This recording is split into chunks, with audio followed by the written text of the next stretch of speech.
Volume 18, Chapter 854, Adolescence Class Nightmare. Despite completing the Immortal chapter, Jacob still had many things to do, but now that the most troublesome thing was out of the way, he could calmly focus on the others. Furthermore, after comprehending the Immortal chapter, Jacob's entire perception has undergone a huge change, and his cognitive abilities have been evaluated further. Now, he was only restricted by the power of his blood and rank. But first, Jacob decided to confirm something as his eyes flickered coldly before he closed them. The next moment, he appeared in an endless starry space filled with wondrous scenery. It was exactly the nightmare dreamscape realm. Jacob impassively looked around the nightmare dreamscape realm. Although it hadn't changed, he could tell it was far stronger and more mystical than before. Furthermore, since he can now access it, this only means one thing. He didn't sense anything wrong at that time. You didn't make a fuss after you completed your evolution and even remained silent for hundreds of years. I must say, it's not like you at all. Jacob dismissively said at this moment while he remained standing in his position and looking towards the colossal unknown tree. Just as Jacob's voice trailed off, a charming figure adorned in a black dress appeared right beside him. Her starry, mystical eyes were looking at Jacob, who was now in his skeletal form. It was Nyx. However, he was slightly astounded because he instantly sensed the frightening power hidden within Nyx the moment she appeared. Well, I thought you'd been possessed by someone else or a completely different person for obvious reasons, Nyx sarcastically commented while she deeply looked at Jacob's eerie form. Appearances meant nothing in the long scheme of things, and as long as time exists, our appearances are nothing but an illusion, so why waste time on them? What defines us are our personalities and actions. If you still dwell on aesthetics, you haven't grown at all, Jacob said matter-of-factly. Nyx's lips curled up as she scoffed, said someone who is nothing but piles of bones. You can really give on anything for power, huh? Jacob finally looked at her as the flames in his hollow eyes flickered profoundly. Not for power, but for survival, for immortality. Nyx's eyes flashed with a hint of astonishment. At least your temper seemed to have improved after you became like this. Jacob faintly shook his head as he asked again, so why were you silent all this time? Nyx looked thoughtfully at Jacob before she replied. It's not like I don't want to tell you, but I seem to have received a very powerful soul vitality when trying to devour that artificial dreamscape realm. Not only was I able to instantly devour it after I received that soul vitality, but I instantly started to evolve, and at that time you have fallen into a coma. So I presumed that you had done something to help me, so I didn't get the chance to alert you. With a complicated look, Nyx continued, although I don't know what happened that day, since I'm connected to your soul, I could feel your soul almost destroyed before it suddenly stabilized. Furthermore, after I woke up, you seem to have become even more powerful, and your soul has turned into a spiritual nebula, and a very strange one at that. Even I don't have memories related to it. Lastly, your lifespan didn't seem to have increased much, which is clearly impossible. But the reason I didn't disturb you is that I have received some fragments from that artificial dreamscape realm, which turned out to be memories of that person who created it, so I quickly started to refine them. Lastly, you were already in that strange state, and I could sense your soul was strengthening, so I didn't disturb you and did my own thing. But I never expected you would be able to sense the changes in your dreamscape realm. I guess it's also related to whatever happened that day and between the time I was evolving. Although Nyx's words were straightforward, they were filled with hidden meanings and doubts. However, Jacob didn't seem surprised since Immortality had already explained it to him. As for who that soul vitality belonged to, Jacob knew it had to be one of those two godly beings. You don't need to pay attention to these minor details since you also benefited from that disaster. Jacob casually brushed the entire matter off without any intention of explaining it to Nyx. As for that almost 150 million years of lifespan, Jacob had already gotten over it since it was the price to preserve his life. But for Nyx, it was not fair at all since even if she had a longer lifespan than Jacob, she would die once Jacob's lifespan was over. There was no leeway there, and that's why she was shocked when she discovered it. Still, she already knew Jacob had a terrifying secret named the Universal Godly Scripture, and since he didn't want to tell her, she was helpless in this matter. So I assumed you are now adolescence class rank since you already know about spiritual nebula. Does this mean you are now a legendary rank being and don't need any legendary vestige like the others? Jacob changed the topic as he was curious about the evolution of Nyx. Nyx gave Jacob an annoyed glance before she yielded helplessly and revealed, indeed, I'm now adolescence class rank, which is akin to a legendary king state rank expert, but I'm not legendary king state yet because your soul is still in the spiritual nebula stage. From legendary rank, my actual rank will be directly connected to the stages of your soul. This is also the reason I don't need any legendary vestige because as long as your soul rank increases, my rank will follow suit until the legendary king state. Of course, it could have been different if our nightmare contract wasn't a master-servant one. Furthermore, if your soul rank weren't at the spiritual nebula, I would still be in the quasi-legend rank. Oh, and I don't have a soul totem because we'll share your soul totem, but you don't have it. And that's what makes me even more curious about how your soul becomes a spiritual nebula and seems even stronger than a soul totem. Is this the benefit of having a universal godly scripture? Nyx curiously questioned with a hint of uncertainty. Jacob gave her a meaningful look before he nodded. You can assume that for now. Since you can become a legendary king as long as my soul becomes one, I think it won't be too long before you'll reach it. Anyway, what kind of benefits do you get after you become adolescence class? Furthermore, since you were refining those memories, can I assume they're precious to you in some way? Jacob questioned with great curiosity and expectance. Nyx had always bragged about becoming extremely powerful after she reached the adolescence class, and this stage was some kind of huge benchmark for her. So he was very interested in her abilities now, especially how he'd be able to reap legendary rank being's lifespan the moment he got out of there. Chapter 855, Life-Bane Wheel of Cursed Blood Progenitor. After that day, Jacob spent more than 20 years dealing with other matters, such as merging with the astral lightseed, refining his magic knowledge, and other opportunities he snatched in the path of legend. Furthermore, with the Nightmare Dreamscape realm opened and evolved, Jacob made significant progress in it. Now, the time difference between the Nightmare realm and reality was 10:1, and Nyx can analyze treasures up to the legendary king rank. Moreover, with the Nightmare Dreamscape realm's increased prowess, Jacob's research on the Dark Being's ability to absorb the life crystals made huge progress, especially with the test subject he had captured from the Path of Legend. Vampire Princess Gracie, this was probably the second most important reason for this seclusion. The vampire race's blood magic greatly interested Jacob, especially after he comprehended the Immortal chapter. Now, any kind of blood magic was a breeze for Jacob to learn, and the more new knowledge he got, the more he could quickly assimilate with his own comprehension with the help of the blood mage archetype. Furthermore, with the Nightmare Dreamscape realm, Gracie's resistance was meaningless. After he had Nyx plant a Nightmare Conqueror seed in Gracie, he had an endless supply of test subjects. Once the vampire princess served her purpose, she turned into his living test subject to sharpen his own ability. Even at the end, Gracie died without knowing who Jacob was. How could he bypass that Zodiac soul contract? And why did he dare to torment and kill her without demanding anything, nor did he seem afraid of her background? Anyhow, 20 years outside were akin to 200 years in the Nightmare Dreamscape realm, and Jacob finally cracked the Dark Being's ability to condense and absorb the life crystals with blood alchemy. Afterward, Jacob used the Blood Shaper to create the same abilities for himself. He called it the Life-Bane Wheel, which had two functions, Life Devour and Life Injection. With Life-Bane Wheel's Life Devour, Jacob can not only make life crystals like dark beings by sucking the life force out of a living being, but he can also do the same thing with dark beings as well as natural treasures or anything that has life force. Furthermore, the life crystal he made was 100% pure and contained the full vitality of his target.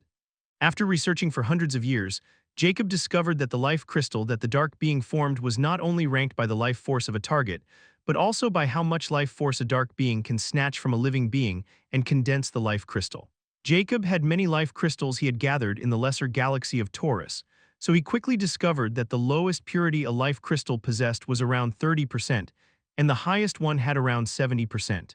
The vampire race seemed to be able to form a life crystal with 85% purity with the blood of their targets.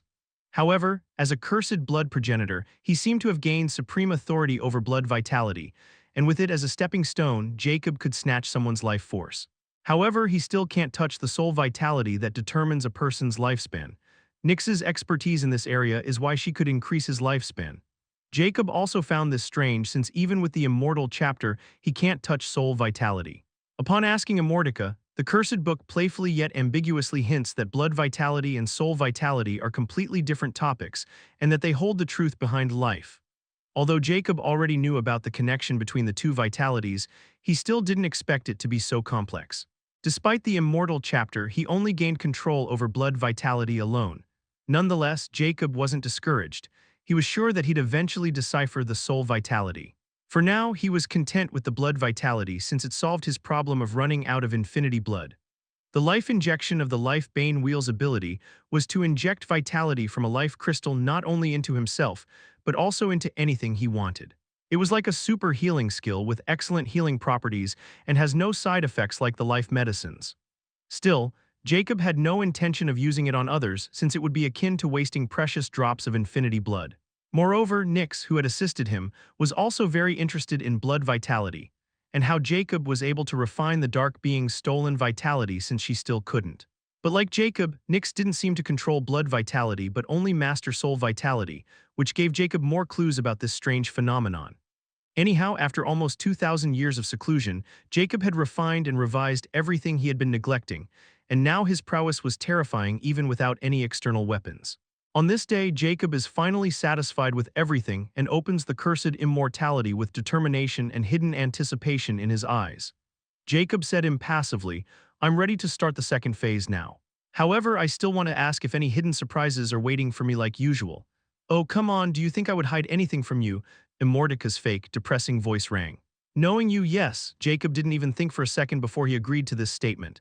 "Ha ha ha ha." Immortal burst into laughter. "All right, I'll give it to you straight. There is nothing hidden there and it's all written in the second phase. Just one thing though, ha ha. I knew it." Jacob instantly scoffed as he knew there was nothing simple with this damn book. "Shoot," Jacob coldly barked. "Haha, why angry? It's not a big thing at all and there is nothing wrong with the explanation. After all, I have my own integrity. It's just that there are some things I can only tell you when he meets certain requirements. Like completing the immortal chapter before moving to the second phase and having all the cosmic vestiges. Anyway, the thing is, if you integrate with the 12 cosmic vestiges at the same time instead of going through them one by one, you'll have a chance to gain a law ability related to the Zodiac. However, let me warn you, if you go through it, that'll create a cosmic-wide phenomenon, meaning every person in the middle galaxies will witness this. If that were all, it wouldn't be so big of a deal, but the true danger lies with the universal void. Because this phenomenon is special and related to a universal godly scripture, that'll stir up the zodiac beasts hidden deep within the universal void, because they are very sensitive towards it and flood over the middle galaxies like hungry wolves. Although the universal boundary between the Zodiac Plains and universal void is extremely terrifying and can keep the zodiac beasts in check, the problem is that phenomenon. Because that phenomenon will weaken that boundary until it continues. And if those terrifying zodiac beasts crossed over in that time, hehehe, you can only imagine what kind of calamity it'll bring to the middle galaxies. But don't worry, no one can track this back to you. Now, it's up to you whether you want to expose countless lives to this danger for this law ability. Ha ha ha ha ha. Immortal's voice was like the devil who wanted to see everything in chaos yet pretended to be an angel by giving a warning to none other than a demon. After all, if Immortal hadn't revealed this peculiar fact, Jacob was really planning on integrating the cosmic vestiges one by one. But now that he knew there was something like this attached to them, Jacob's mind instantly changed. Furthermore, after comprehending the immortal chapter and spending thousands of years in solitude, Jacob's entire view of life was changed, and it didn't take long for him to decide. Chapter 856. Universal Cosmic Sequence completed. Once Jacob decided, he didn't hesitate. The next moment, one after another, legendary cosmic vestiges of different shapes appeared in front of him, hovering in the air in a circle, releasing colorful brilliance and the dense presence of the purest elements. If someone saw this scene, they would be absolutely gobsmacked by the number of vestiges in the hands of a single person. Only an entire faction could have so many vestiges. After all, each legendary vestige means a legendary rank expert. Not to mention Jacob's legendary vestiges weren't ordinary but cosmic rank ones, the highest ones there are. Looking at all the legendary vestiges in front of him, a hint of complicated glint flashed past his eyes as the second phase's preparations were the easiest, yet they weren't at the time. However, just when he thought he could pass this phase without doing any mass genocide, the law ability mentioned by Immortal completely changed it. Although it was still Jacob's decision, he had already accepted this fate of being a demon and didn't blame anyone for his choices. Perhaps the path he chose towards immortality was a wrong one, or there was no other path at all, but Jacob won't regret it. He didn't have time for regret, and he can only continue forward without looking back. Once the legendary cosmic vestiges appeared, Jacob opened the page for the second phase and looked at the first longevity schema cosmic core point in the universal cosmic sequence. It required him to integrate the legendary cosmic vestige of Aries in his right cubital joint, the joint between the forearm and upper arm. Jacob used his soul force to guide the legendary cosmic vestige of Aries closer to his right cubital joint.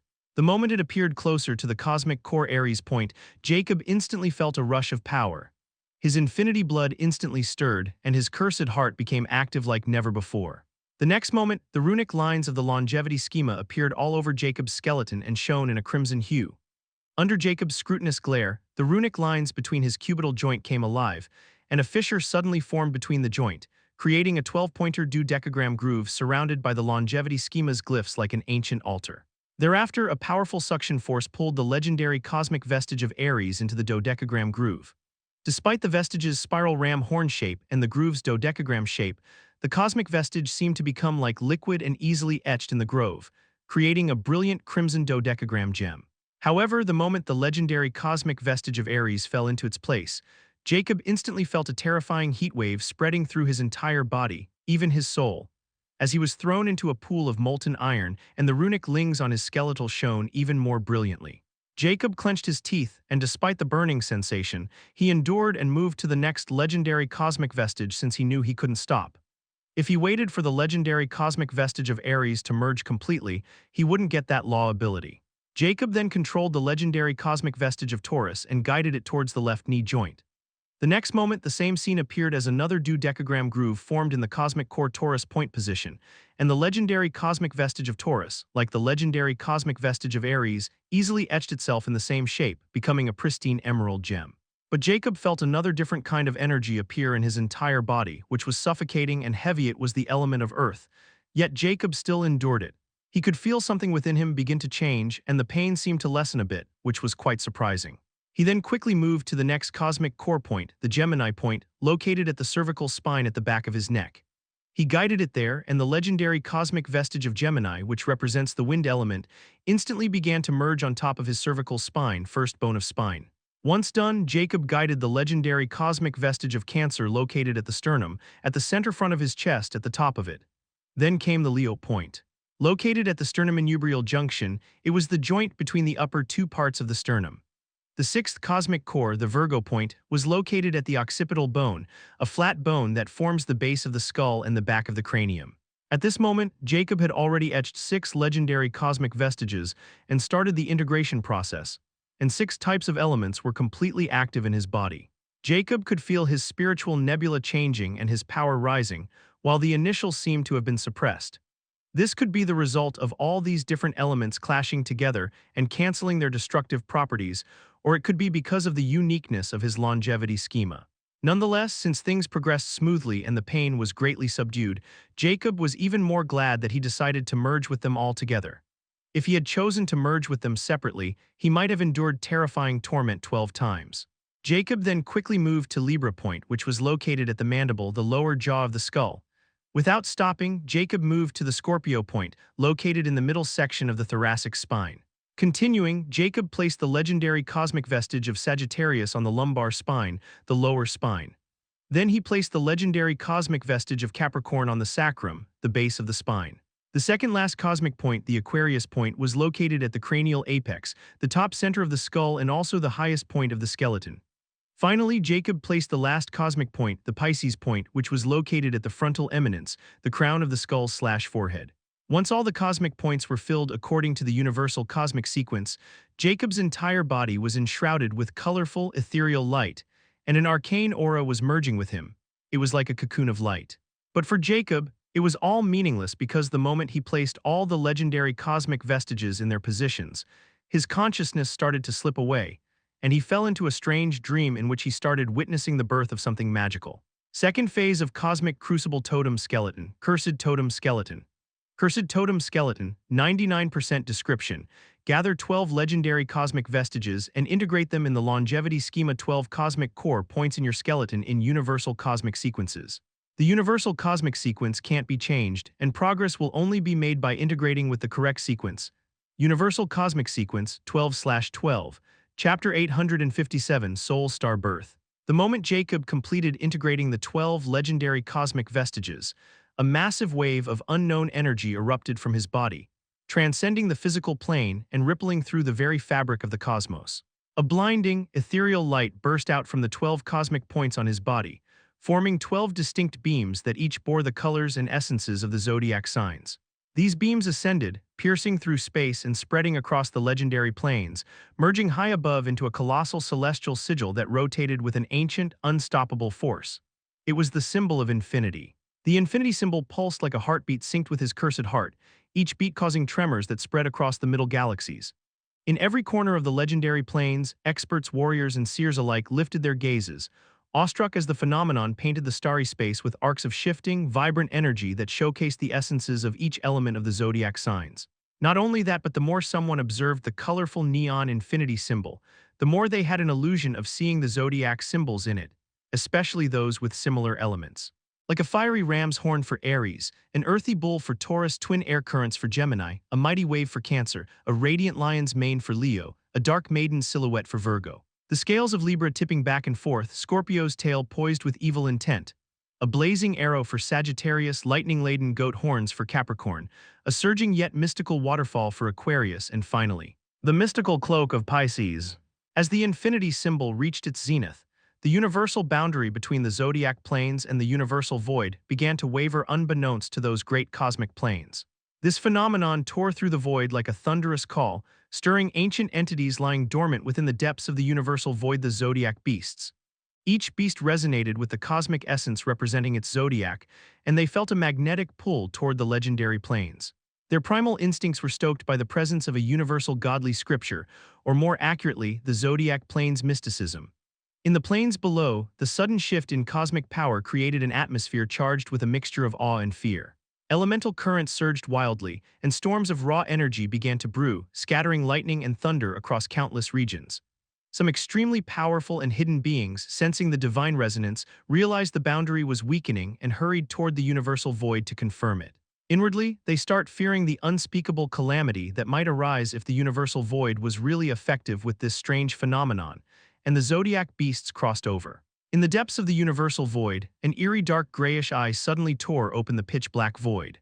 The moment it appeared, the entire void was filled with boundless killing intent that could swallow anything in its path. At this moment, an ancient devilish voice reverberated in the universal void. "Hi, found you, cursed one." The moment this voice rang, the zodiac beasts who heard it suddenly turned frantic and started to roar in lunacy before they pounced toward the weakening universal void in droves. The entity that was most panicked about it was none other than the constellation arbiters, who were the first ones to find this abnormality because they were the wardens of the zodiac planes.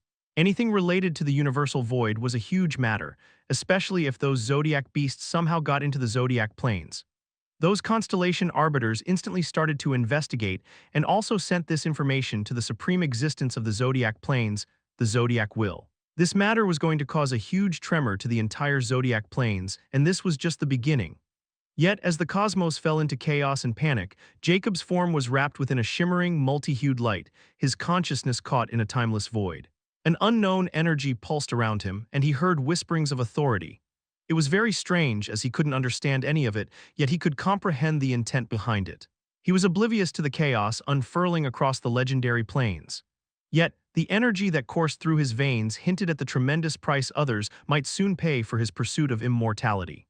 At this moment, Jacob mysteriously found himself standing amidst a cosmic storm of power surrounding him. He felt his consciousness drawn inward, spiraling into the depths of his very soul. There, within the center of his being, he perceived a vast, hazy cloud, a sprawling spiritual nebula. This was his spiritual nebula, which was now undergoing a world-shattering change. It shimmered with a dark, otherworldly glow stretching as far as he could sense, a landscape of swirling soul gas and drifting particles. The sight was both humbling and exhilarating, for Jacob recognized this growing nebulous field as the first stage of soul cosmic evolution and also the symbol of fable legendary state. Suddenly, a profound, rumbling energy coursed through him as if the universe itself pulsed within his soul. The elements of the 12 vestiges suddenly flood into his spiritual nebula, making the entire nebula colorful. Moreover, Jacob suddenly felt those elements started to etch themselves in his very being and evaluate his spiritual nebula further, each resonating with his soul. As time passed, Jacob found his spiritual nebula began to change with his comprehension of those elements, and they finally reached the stage of elemental law. The moment those elemental laws appeared, the spiritual nebula responded. Slowly, tendrils of elemental laws began to snake through the nebula cloud, weaving between pockets of soul gas and particles of soul dust. It was as if he were orchestrating the forces of nature itself, manipulating the gravitational pull to bind the scattered elements of his soul. He could feel the strain, the resistance of his own essence pushing back, yet the cursed heart, which was in the center of the spiritual nebula pulse, forced it to obey. Gradually, the soul gas and dust particles began to condense, drawn closer by an invisible gravitational pull that the cursed heart directed with meticulous control. The nebulous cloud grew denser and more compact as the essence of his soul gathered inwards. The spiritual nebula, once vast and dispersed, now transformed into a concentrated core of shimmering, purified neon soul ether containing all the elemental laws of the zodiac signs. This was also a sign of achieving the legendary noble state, the first stage of true cosmic mastery. But this wasn't the end, far from it, as the next step, soul protostar formation, suddenly began. This was no simple evolution. One needed to ignite this concentrated soul ether, using his elemental law and vitality as fuel. However, Jacob unknowingly formed the soul ether with 12 laws, which also include superior laws like the void, space, and time, which means the difficulty of this stage for him has increased to a terrifying degree. Yet the cursed heart seemed to be in charge here, and nothing seemed to be restrained it from advancing as it started to pulse even more powerfully. The next moment, that unknown energy, seemingly boundless, suddenly poured into the core of soul ether. The energy flowed into the concentrated core, igniting it with a brilliant, searing heat. Thereafter, a sphere of blinding radiance blossomed within his soul. It was a protostar. Its brilliance was overwhelming, its density threatening to consume anything in its wake entirely. Jacob could feel his soul stretch to its limits, his vitality ebbing, yet he clung to his purpose with unyielding determination and observed this mystical scene. Soon, as the protostar stabilized, he felt an overwhelming surge of power coursing through his very soul, which also solidified his entry into the legendary Lord state. But the cursed heart still didn't stop pulsing. In fact, it became even faster as it was now surrounded by terrifying crimson light, and the next moment, the soul star birth being. Jacob's protostar had to achieve fusion, requiring the perfect balance of power and control over the comprehended law. But with cursed heart, this step was completely bypassed, and Jacob even got the required comprehension that would take any legendary lord thousands of years, yet still with a huge chance of failure. Soon, the protostar's energy compressed, amplifying its heat and density. Then, it ignited a chain reaction, unleashing a monumental force. At that moment, his soul protostar erupted into a blazing star, a soul star radiating boundless energy. Its warmth and light pulsed through him, igniting a new realm of power within his spirit.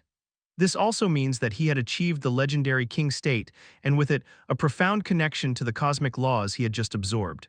This also marked the completion of soul stellar formation. Furthermore, the soul star that formed was out of the ordinary.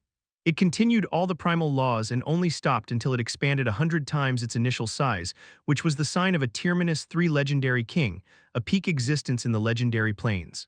Moreover, his cursed heart seemed to be hidden in the center of this soul star, basking in all the laws, appearing majestic and mysterious. As for Jacob's 3 magic cores of legendary rank, they now revolved around the soul star like actual planets, as if it had been like this from the beginning. But his hex core was still within one of the hollow sections of the infinity heart, since it was still a unique rank magic core. As for if it became like those 3 legendary magic cores after it achieved the legendary rank, it has still yet to be seen. Nonetheless, Jacob, who was observing all of this, was still in a strange state where he couldn't feel any emotions but only power. Just when he thought it was over, the soul star seemed to tremble as colorful glyphs started to appear on its burning surface. Chapter 858, Cursed Totem Skeleton. At this moment, above Jacob's cocoon of kaleidoscopic lights, a symbol of infinity materialized. Its surface was filled with mystical glyphs, and the moment it appeared, it released a terrifying pressure around him. Furthermore, the infinity symbol flickered and became increasingly vivid and solid from its ethereal form. As the infinity symbol solidified, a hazy phantom of ethereal lights cleared around it as if it were a construct. However, this ethereal, hazy construct seemed to have reached its limit and couldn't come into existence as the infinity symbol started to lose momentum once it was completely solidified. Nonetheless, the vivid infinity symbol was a sight to behold and majestic as it released terrifying, unknown power. The glyphs were filled with elemental laws, and there were a total of 13 of them. 12 glyphs belonged to the cosmic vestiges elements that Jacob had integrated because they resonated with the kaleidoscopic lights covering Jacob's body. On the other hand, the 13th glyph in the center of the 12 glyphs didn't have any color. It seemed translucent, but apparently it was the most terrifying one as it was the source of that unknown energy, and all the other glyphs seemed to be connected with it. If any legendary king state rank expert saw this infinity symbol, they would instantly recognize it because it was the manifestation of a soul totem that every legendary king will have once they reach the legendary king state. Those glyphs on the totem were known as the elemental law glyphs, which contained the mysteries of elemental laws. However, what would scare those legendary kings was the fact that unlike the other legendary king's soul totem manifestations, which only had a single elemental law glyph and usually manifested in the random shape of one's comprehended law, Jacob's soul totem had 13 elemental law glyphs. At the same time, the shape of his soul totem was also unique. The elemental laws weren't simple, and no one could gain mastery over a complete law. It was simply a pipe dream for a legendary king. Typically, the laws that the legendary rank experts comprehend were in their initial forms, and they could only make progress in a single concept of those elemental laws or two if someone had heaven-defying talents. The higher the tier of law, the more complex it would be, and so did its concepts. Like the superior tier law, the space law has an unknown number of concepts. In the legendary planes, only 3 concepts were recorded: space teleportation, space compression, and space travel. If a legendary rank can fully comprehend and master any one of these 3 concepts, they can become legendary kings. Furthermore, the concept that one master also influenced the manifestation of their soul totem. Once that concept merged with a soul totem, it created a law glyph, which was the key to progressing further in that law and becoming a myth. However, Jacob's soul totem was extremely special and peculiar because, unlike the legendary rank, his soul became a soul star without a magic core, which is essential to making progress. The magic core will have to be evolved at the same time as the soul. On top of that, he had 13 law glyphs and an infinity-shaped soul totem manifestation. Lastly, the hazy construct around his soul totem manifestation was the sign of his breakthrough to the next stage, which made him a quasi-myth, a rank that only a few had achieved in the entire history of legendary planes. At this moment, the complete soul totem manifestation suddenly released a hum, and it slowly started to fade away. So did the blinding kaleidoscopic lights around Jacob, revealing Jacob's figure within. As Jacob's figure became clearer, he seemed to have changed. Although his skeletal appearance remained, his gray skeleton was now translucent white, as if carved with jade crystal, and the longevity schema's runic marking became even more vivid and detailed. But the biggest difference was a tiny kaleidoscopic infinity symbol now etched vertically on his frontal eminence. If someone looked more carefully, the vertical infinity symbol was a cluster of mystical glyphs. At this moment, sparks appeared in his hollow sockets, and thereafter, ethereal golden flames ignited as Jacob finally regained his sense after going through a myriad of things. It was like a long dream. But Jacob knew it wasn't a dream because everything he experienced in that dream was deeply engraved in his mind. He could also feel terrifying changes in his own body, and his prowess was limitless. Jacob looked at his skeletal hands, which were now crystal white.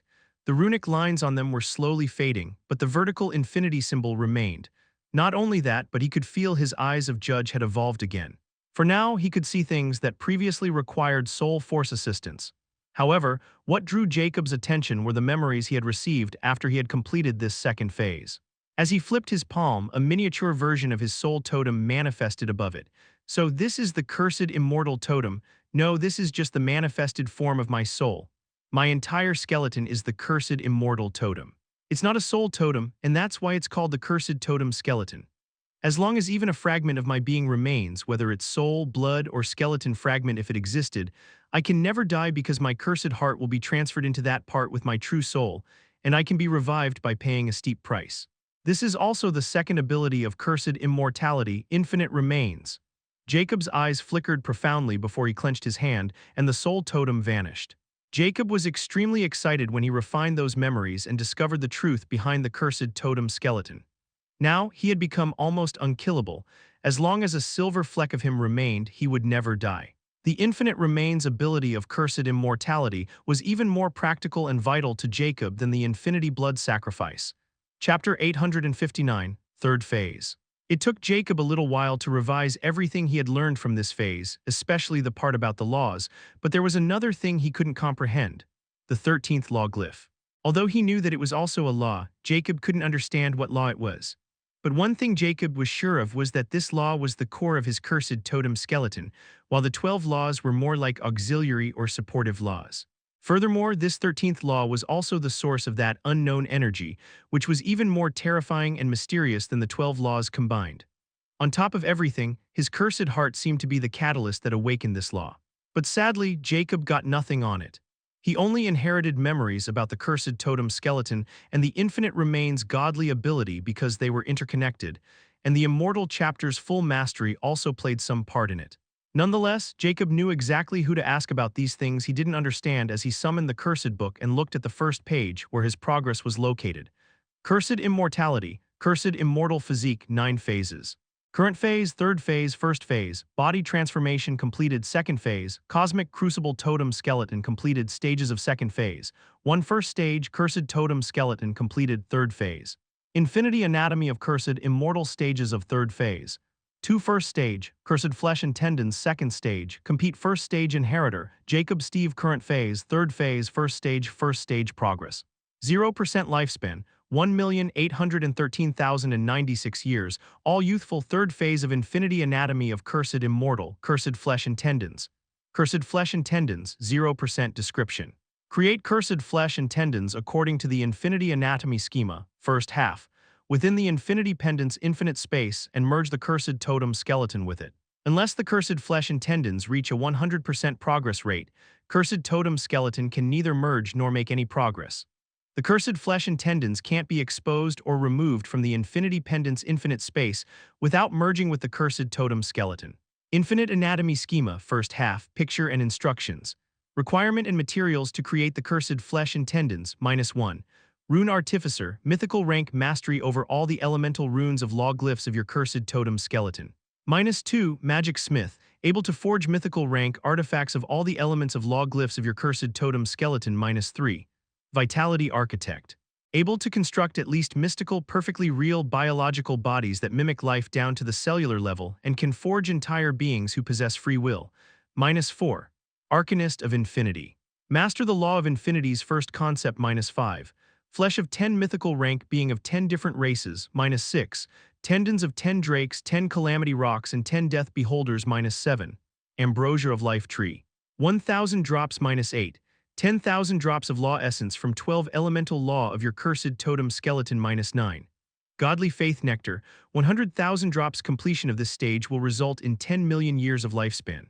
Jacob, who was excited about completing the second phase, was suddenly startled when he saw the details of the third phase, and the more he read, the graver his expression. Although he got the gist of what this phase was about, he was still quite shocked when he saw the requirements mentioned at the end, which had never appeared before. The materials he needed this time were specific, and he had never heard about most of them.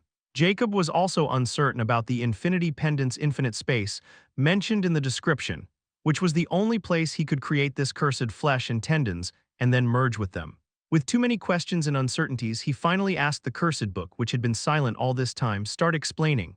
Immortica's eerie yet usual jolly voice rang at this moment. Hey, your advancement calls for congratulations on reaching the third phase, which is the point that only one person other than you has ever managed to reach. You should be celebrating instead of still being grumpy and serious.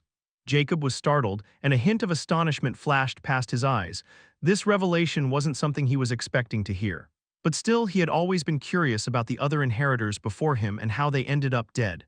Still, he knew the cursed book would never give him any details, so if he showed any interest he'd be playing right in Immortica's and getting teased by it. I've been sitting in this place for over 2,000 years now, so I think that's enough of relaxing. And even if I want to relax, with this third phase and all these strange requirements and materials I need to complete and gather, I don't think I have the luxury to be leisure. So why don't you give it to me straight, starting by telling me what this infinite space of infinity pendant is? Is it the infinity pendant storage space? If yes, how am I supposed to create this cursed flesh and tendons and merge with it without being present there? Jacob asked impassively. Tusk, I guess you had a point there. Oh well, it's your choice, so be it. The infinity pendant storage space is an entirely different function from the infinite space, and now that you have completed the second phase, it has been expanded to 50,000 cubic meters. As for what the infinite space is and why it was brought out and required to complete the cursed flesh and tendons, it's pretty simple. The infinite space is actually the second function of the infinity pendant, just like the infinite time module, which you unlock after completing the first phase. As for the function of the infinite space, it's very straightforward. Now that it has been opened, you can personally enter the infinite pendant anytime you want. Consider it your private space where you are the god, and anything except you will be immortal there while nothing can probe or spy in it, no law or divination will work there. This is the main reason the infinite space is required for you to create the cursed flesh and tendons, because if you create them outside, the things come after you by its attraction.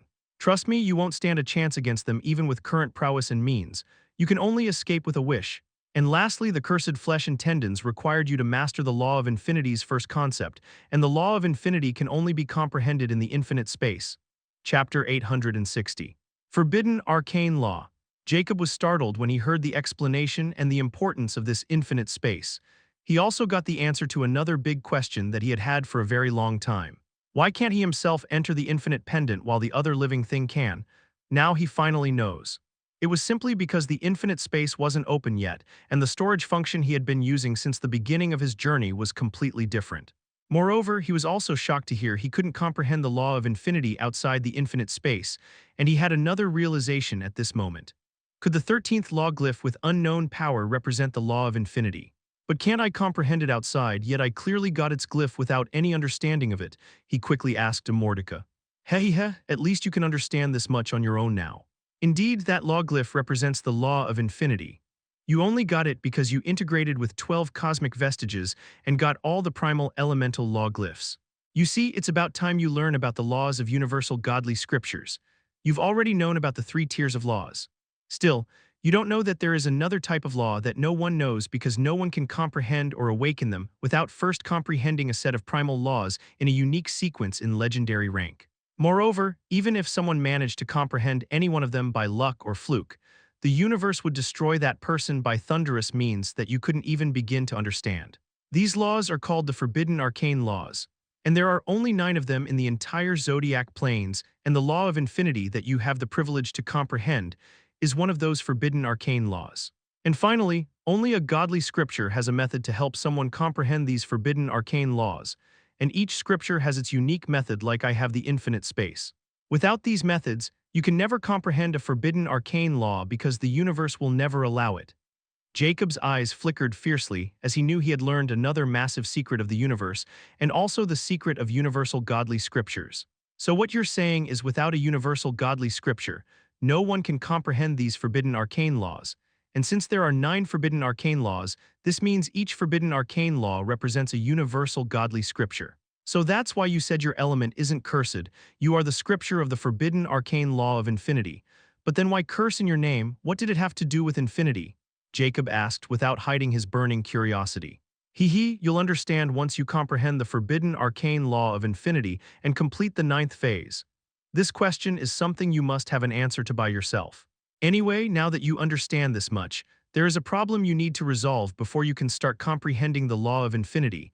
And without the law of infinity's first concept, you won't meet the requirement of arcanist of infinity. An arcanist is someone who has comprehended the forbidden arcane law, and I don't need to tell you there can only be 9 arcanists in the entire Zodiac Plains. The flames in Jacob's eyes shrunk into tiny beams, and he instantly had a very bad feeling about this. He asked, what's the problem now? You already knew about it. It's the second component of the infinity pendant. If you want to comprehend the law of infinity, even if it is the first concept, you need not only the Cursed Path Glory Gem but also the second component, the Longevity Path Glory Gem. Not only that, but you are then required to evolve both magic cores into mythical ranks and form Cursed and Longevity magic cores. These 2 magic cores are mandatory to control infinity. That's why it's about time you start searching for the Longevity magic core while in the meantime, you can gather the remaining materials and complete the requirements. Jacob felt as if someone had poured icy water on him at this moment, and his expression was extremely gloomy. He coldly asked, are you being serious? Didn't this mean if I never find this Longevity Path Glory Gem, I'll never be able to make progress? Well, that's the gist of it. But it couldn't be helped since, in the next phases, the Infinity Pendant's infinite space will become even more important. But look at the bright side. Now that you are in the 3rd phase, I can sense the Longevity Path Glory Gem's direction more clearly, and once you get close enough to it, I can lock onto it directly. Immortality causally stated. Jacob's expression softened once he heard this, but then he suddenly asked solemnly, what if I use a wish to get it? How much lifespan do I need to spend? That's a good idea, but I don't think you will be able to pay it even if you have the capital. I know you won't agree to it. Not only the Longevity Path Glory Gem is part of a universal godly artifact, which alone raised its value to the extreme, but it is essential for you to comprehend a forbidden arcane law, which increases its value even more. And finally, the person who had it in the mythical or upper planes right now should not be an ordinary person. So if I add everything up, it would be at least 500 million years of lifespan, if not more, to make this wish. 500 million.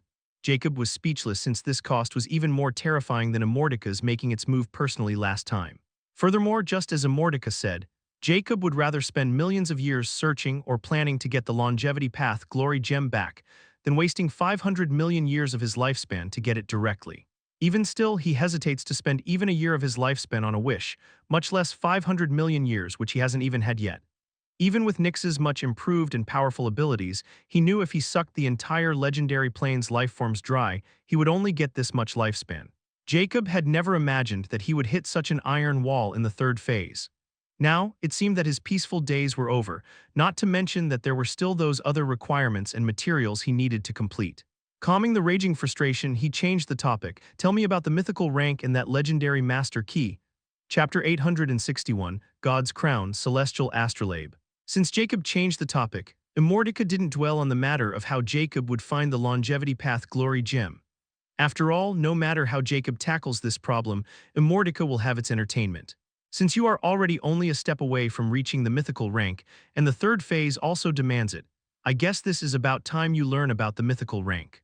The mythical rank, unlike the legendary rank, can't be reached just by having a legendary vestige because, in this rank, a mortal breaks free from its feeble shell and transforms into a cosmic entity that is no longer bound by racial elements or limitations of space. That's why the mythical rank is the benchmark to become a god, and the beings in the mythical rank are titled as lesser gods because they are beings of laws and divine. The mythical rank has 3 states, and like the legendary rank states, these 3 states have unique titles. The first state is called the mythical king state, and to enter this state, one is required to transform their soul totem into celestial astrolabe. The celestial astrolabe, also known as the god's crown, is essential to ascend to the mythical rank just like the legendary vestige. However, unlike the legendary vestiges, the celestial astrolabe is formed through complex steps. The first one is to completely merge one's law glyph into the magic core, or more simply, integrate your comprehend law into your world core seed until your stellar energy or mana turns into law energy. But this is just the easiest part, and every peak tier of the legendary king has completed it.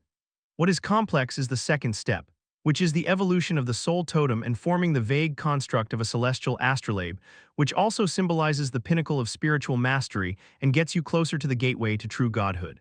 Its formation is a monumental event, transforming from a legendary being into quasi-myth, a stage between the legendary rank and mythical rank and the stage where you are now.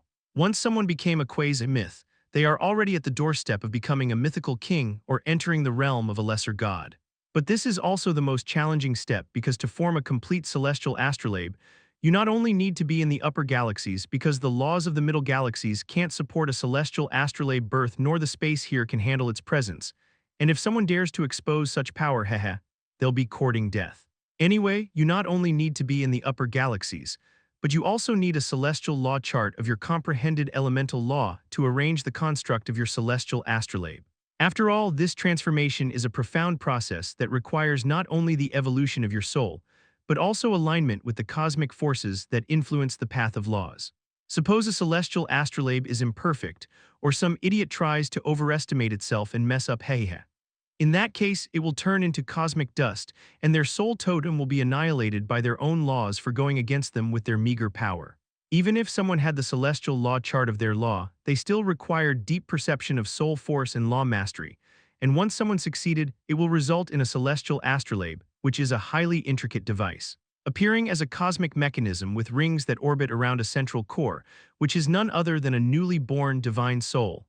A divine soul is protected by the celestial astrolabe because it contains the soul planetary formation, the next stage of soul cosmic evolution after the soul stellar formation, and the mana nucleus formation, the next stage of planetary magic evolution. That's why killing even a mythical king is quite troublesome. It is because of the celestial astrolabe, and it is called a god's crown for a reason. But this isn't even the beginning of the true purpose of the celestial astrolabe. The celestial astrolabe serves multiple purposes, primarily centered around the path of godhood and the manipulation of universal laws. It acts as both a symbol of godhood and a tool to harness the power that only a mythical rank could use, the divine power. Divine power can only be used through the celestial astrolabe and divine soul. However, divine power isn't like mana, which you can just recover through the atmosphere. It is limited. In fact, divine power is mandatory to progress to a higher state of mythical rank. Every time a mythical being reaches a bottleneck, they will have to gather a sufficient amount of it. There are 2 main paths that a mythical rank can take to gather divine power: the faith path and the law path. The faith path revolves around the cultivation and absorption of faith energy. The celestial astrolabe acts as a conduit to collect and channel the faith of believers, transforming their devotion into divine power and the divine soul refined it. As God gains more followers and believers, the astrolabe absorbs their faith while also empowering the followers and increasing their rank and strength. The faith path is often chosen by those who wish to amass a large following, converting belief into strength and establishing themselves as deities worshipped by mortals. The gods who followed this path are also called the faith gods. As for the law path, this path requires the gods to imbue the celestial astrolabe with universal laws. God must comprehend and master specific laws such as fire, time, space, or darkness, and inscribe their essence into the astrolabe itself. This path is significantly more challenging than the faith path, as it demands deep understanding and mastery of the laws of the universe. But the benefits are just as great. The gods who choose this path are called the law gods. Law god can use the astrolabe to manipulate laws, granting them powers that reflect the laws they have integrated. For example, a law god who has inscribed the law of fire might gain abilities to control and summon flames of divine origin, while one who has mastered the law of time could influence the flow of time itself. The rings on the astrolabe of a law god can be formed once they reach a sufficient mastery of the law and get their acknowledgement. With it, they can also continue to evolve with the law path, changing in color, shape, and movement to reflect the nature of the laws mastered.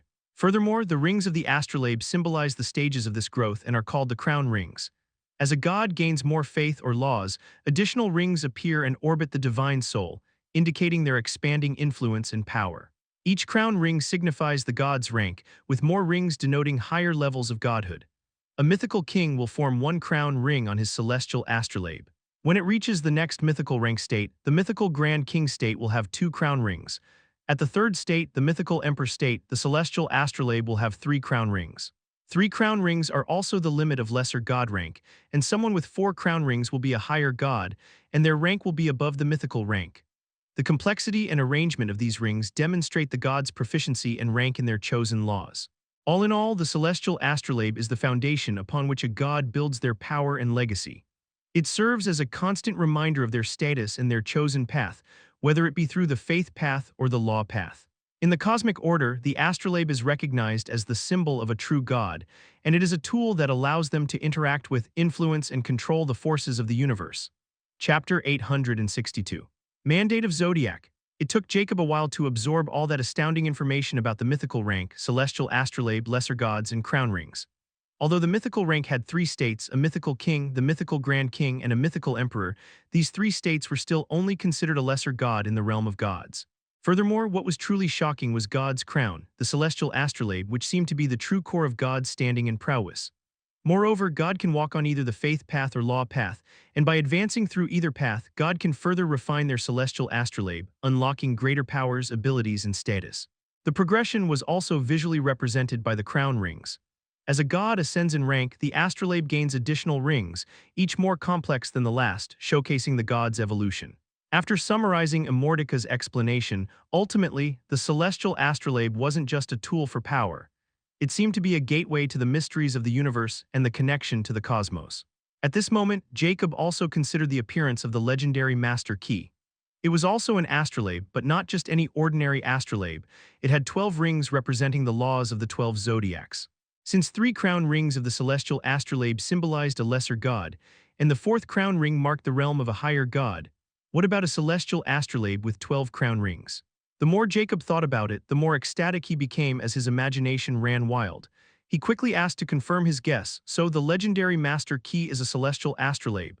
This time, Immortality didn't hide it and replied with a playful tone, "It is indeed an astrolabe, yet it is not at the same time." The legendary Master Key is actually the highest-ranking celestial law chart in the entire Zodiac Plains, which not only contains the method to create all the elemental laws celestial astrolabes, but also the 9 forbidden arcane laws. However, this isn't its most important function, but its ability to help someone create a perfect celestial astrolabe one time no matter which law it is, and after it is used, a terrifying plane trial will descend in the upper planes. That's why it is called the legendary Master Key. Jacob was startled when he heard the truth behind the legendary Master Key, and a realization dawned on him. "So, you want me to get 2 so I could create the Infinity Law's celestial astrolabe?" "No, wait, didn't this mean if I use it now I'll have the celestial astrolabe of Infinity Law?" Ha ha ha ha.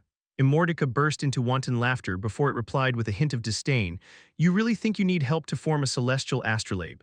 What do you take me for? Once you complete the cursed flesh and tendons, you'll from your celestial astrolabe, and it's not a celestial astrolabe evolved with a soul totem, and you should know it by now. But I want you to get it so you can trigger that plane trial. The reward of that plane trial is exceptional, even for an inheritor of a universal godly scripture. However, you should know it won't be easy because the trial plane system doesn't exist in the higher planes, nor this trial planes will be overseen by a random nobody. Instead, that trial will be controlled by the Zodiac Plains, and even gods can't cheat or have any kind of privilege. But I suggest you only use the legendary master key after you complete the entire third phase and enter the fourth phase. The rest of the information has to wait until you reach that point. Jacob's mind was shaken when he heard this unexpected secret, and he finally understood why Immortality had him gather this legendary master key. He also realized that he had jumped the gun too soon. If it was just forming the celestial astrolabe, a godly scripture should be more than enough, and Immortality had told him before that the legendary master key was an opportunity, not a necessity. Oh, by the way, as long as you won't try to use the legendary master key's celestial law chart to create a celestial astrolabe of a forbidden arcane law, you can help anyone from their celestial astrolabe with its help. Got my meaning, hey, Immortality suddenly stated with a devilish cackle. How could Jacob not understand the meaning behind Immortality's subtle hint? His eyes flickered coldly before he nodded and didn't make any comments. Jacob moved to the next topic. Now that this matter is clear, what about the law ability you were talking about? I didn't get any memories or any kind of feeling of having any new ability. Now that I think about it, I've suddenly gotten memories of not only the infinite remains but the eyes of Judge's new law ability. The Divine Inquisition after it entered its advanced awakening stage, and the fighting giant spirits also seem to have awakened another ability, the undying giant will. Why is that? That's because of the immortal chapter and all the laws you've comprehended and awakened all of their first concepts. So naturally, these abilities in your body have completely integrated into your very soul and are no longer just foreign aspects. Even the astral transcendence, yin ice, and those two other abilities you got from the towers have completely become your own. However, this new law ability is far more powerful than all of your abilities, just a level below a godly scripture's ability, and won't show itself if you don't know how to activate it. This law ability is called the Mandate of Zodiac, which can allow you to take the form of a zodiac and use their prowess for a period of time, depending on the zodiac's corresponding law comprehension and your own prowess. However, to activate it, you need a celestial astrolabe with crown rings of the same elements of the zodiac that you want to take the form, and then you need to form a reasoning with that zodiac through the Zodiac Plains. As for how to figure it out from here, you're on your own. Chapter 863, Infinite Space. At this moment, Jacob stood in a vast expansion of kaleidoscopic space. The most eye-catching thing in this whole space was a glowing crimson sphere above, which gave the impression of being endlessly far away.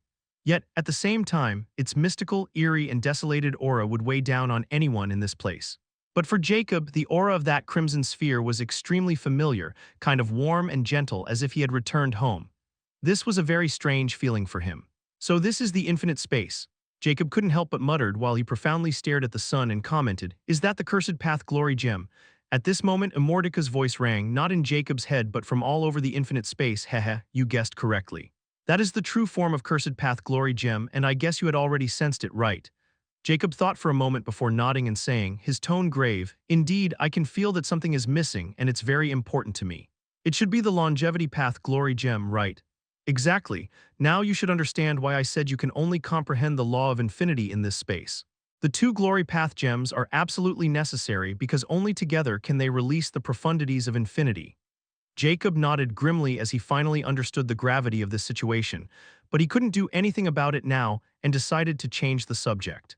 "So how is this infinite space different from the storage space? Does it have a limit, and can I also store non-animated things and live in here?" It is very different. Your infinite storage space has three main features.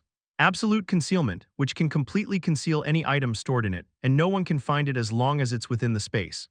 The second is the timeless storage space, which can store anything in it as long as the item has no will or resistance and is put in a timeless hibernation-like state. They can't age, change, wake up, or break out, and you are already aware of it. The third is naturally the mana storage for your magic cores originated from not only the Cursed Path Glory Gem, but it'll be the same case for the Longevity Path Glory Gem. But the infinite space is different because it's like a world ruled by the forbidden arcane law of infinity. And except you, anything with consciousness will have their independent will wiped out, and they will become mindless corpses unless it's an arcanist. You can store things here naturally, but they will still age and wither like they do in the outside world. However, you can use the infinite time module here, which can help you in many ways, and I don't need to explain it to you. Oh, and the infinite time module will work for the whole infinite space, not just an area or specific target like outside. Lastly, the space here will continue to expand with your power just like the infinite storage space, but it'll be 10 times larger than it, and currently it's 500,000 meters in diameter. Oh, I've already told you about the secrecy of this place. A world under the rule of a forbidden arcane law, huh? Jacob looked around in the mystical space before his eyes flickered profoundly.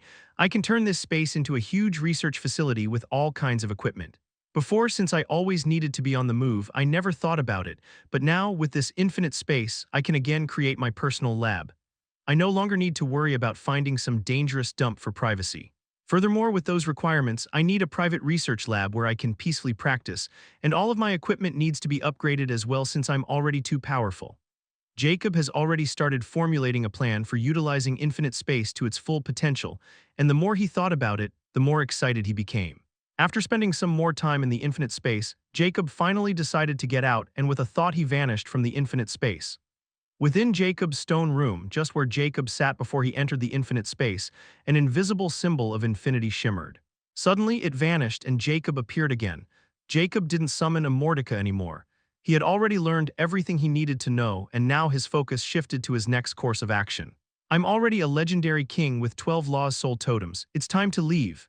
Jacob's eyes flickered with a cold glint as he waved his hand, and one after another a treasure appeared in front of him. 4 treasures were in front of him, and all of them had a terrifying aura. They were all advanced rank legendary king state soul artifacts he had gathered from the path of legend. Now that he was already a legendary king or a quasi-myth, it was time for Jacob to refine these treasures. The first one Jacob picked was the Space Travesty Shuttle. The miniature shuttle hovered above Jacob's skeletal palm, and the next moment, the Infinity Soul Totem appeared and started to envelop the Space Travesty Shuttle. Within a few seconds, Jacob instantly sensed a connection forming with the Space Travesty Shuttle. With a thought, the Space Travesty Shuttle trembled before it turned into a streak of light and directly pierced through Jacob's forehead. As a soul artifact, the Space Travesty Shuttle will be stowed away in Jacob's soul, and he can summon it and use it with a thought. The next soul artifact Jacob picked was in the form of a pitch-black sphere, and repeating the same process, he claimed its ownership. But this black sphere wasn't like the shuttle because the moment Jacob became its owner, it suddenly turned into liquid and started covering Jacob's entire body as if it were a symbiont. However, Jacob didn't show any panic, as he already knew about the properties of this sphere. He just looked with great anticipation. Furthermore, as this black liquid covered his skeleton, the clothes on his body instantly incinerated, and soon Jacob's entire skeleton was pitch black and only his flaming eyes were visible. But the next moment, following Jacob's will, the pitch-black liquid started to churn and shift again. It soon morphed into a pitch-black windbreaker with black robes under it, and a hood appeared above Jacob's head. Now no one could see his body, not even his flaming eyes, as if dark mist were obstructing Jacob. This soul artifact, called the Illusionary Space Symbiont Skin, was Jacob's reward after he cleared the Tower of Pisces at Star King level difficulty. It is not only a defensive soul artifact but also has powerful stealth, concealment, and spatial escape abilities. Furthermore, its size can increase and decrease to support its user's body, and it can be transformed into any kind of clothing. For Jacob, who was actually a giant, this thing was a must-have. Not to mention, the main reason he selected it was because it seemed to be made from a skin fragment of none other than Pisces. Chapter 864. The missing Elia. After Jacob was ready to set off, he finally stepped towards the sealed door, which hadn't been opened for almost 1,000 years. The last time he came out was to check on Elia and give her more resources since that little girl had been living in this underground cavern for over 900 years at that time. But for some reason, she always seemed to be deeply focused on the Liber Chaotica and the knowledge that Jacob had given her. Even Jacob had to admit that she was an obedient and diligent child. But she had also come to become cold and somewhat indifferent as she grew, and only in front of Jacob would she show some emotions. However, this matters little to Jacob since he only cares about her power rank. Right now, she should already be a peak quasi-legend, Jacob thought. After all, not everyone can rise through the ranks like Jacob, and achieving a quasi-legend rank from the unique rank in 2,000 years could still be considered a genius feat, especially given the difficulty of comprehending the inheritance like the Liber Chaotica. However, the moment Jacob opened the stone door and entered the hall, his eyes narrowed slightly because only now did he sense that Autarch wasn't within range of his detection. After all, now that Jacob was a quasi-myth, his perception was terrifying. After his soul had turned into a soul star, he also seemed to have awakened an innate sense that allowed him to sense spiritual or physical presences around him. But his eyes of judge were still superior, and now that they were already at the advanced awakening stage, Jacob didn't need to use his soul force to keep them active anymore. Moreover, Autark's bond with Jacob was extremely special, so when he tried to sense Autark, he instantly noticed he wasn't here. It wasn't his fault for not noticing either, since he was too immersed in the immortal chapter and completing the second phase to learn everything he could about the new phase. Furthermore, Jacob wasn't expecting Autark to leave without his instruction, since he had assigned Autark to keep an eye on Elia but stay hidden. So, Jacob instantly suspected that it had something to do with Elia. His eyes flickered coldly, and with a single step Jacob was inside Elia's chamber. It was almost like teleportation, but Jacob's speed had reached a terrifying degree that no normal eyes could follow him. This also involved the mystery of space law and the astral lightseed he had assimilated. Just as he expected, Elia's chamber was empty, and the coldness in Jacob's eyes became increasingly chilly. He quickly tried sensing the soul tether hex, and the coldness in his eyes lessened a bit when he confirmed that it was still in place. At this moment, Jacob's eyes suddenly fell on the stone table, and he instantly noticed beautiful words engraved on it. "Teacher, I've sensed something extremely important to me not far away from our place. I don't know what it is, but this feeling is becoming more and more powerful as time passes. I tried to tell you, but you seemed very busy doing something important, so I've decided to take a look. I promise I'll be very careful and won't do anything reckless, and I'll come back as soon as I sense any danger. Your disobedient student, Elia. This reckless girl is courting death. Didn't I already warn her that this place isn't something that the likes of her can explore? Furthermore, what could compel her to make such a reckless move? Don't tell me it has to do with the inheritance of the cursed necromancer king. And more importantly, why didn't Autark alert me? Could it be my mind was in the immortal chapter at that time, so he didn't receive my response, and since that foolish girl decided to leave, Autark followed her since it was his task? If that's the case, then hundreds of years have passed. The more Jacob thought about it, the more he felt it made sense.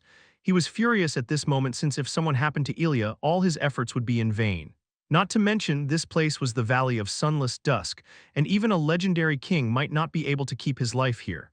Even if he was now terrifyingly powerful, he wasn't arrogant enough to think that he was invincible. He had learned his lesson in the lesser galaxies.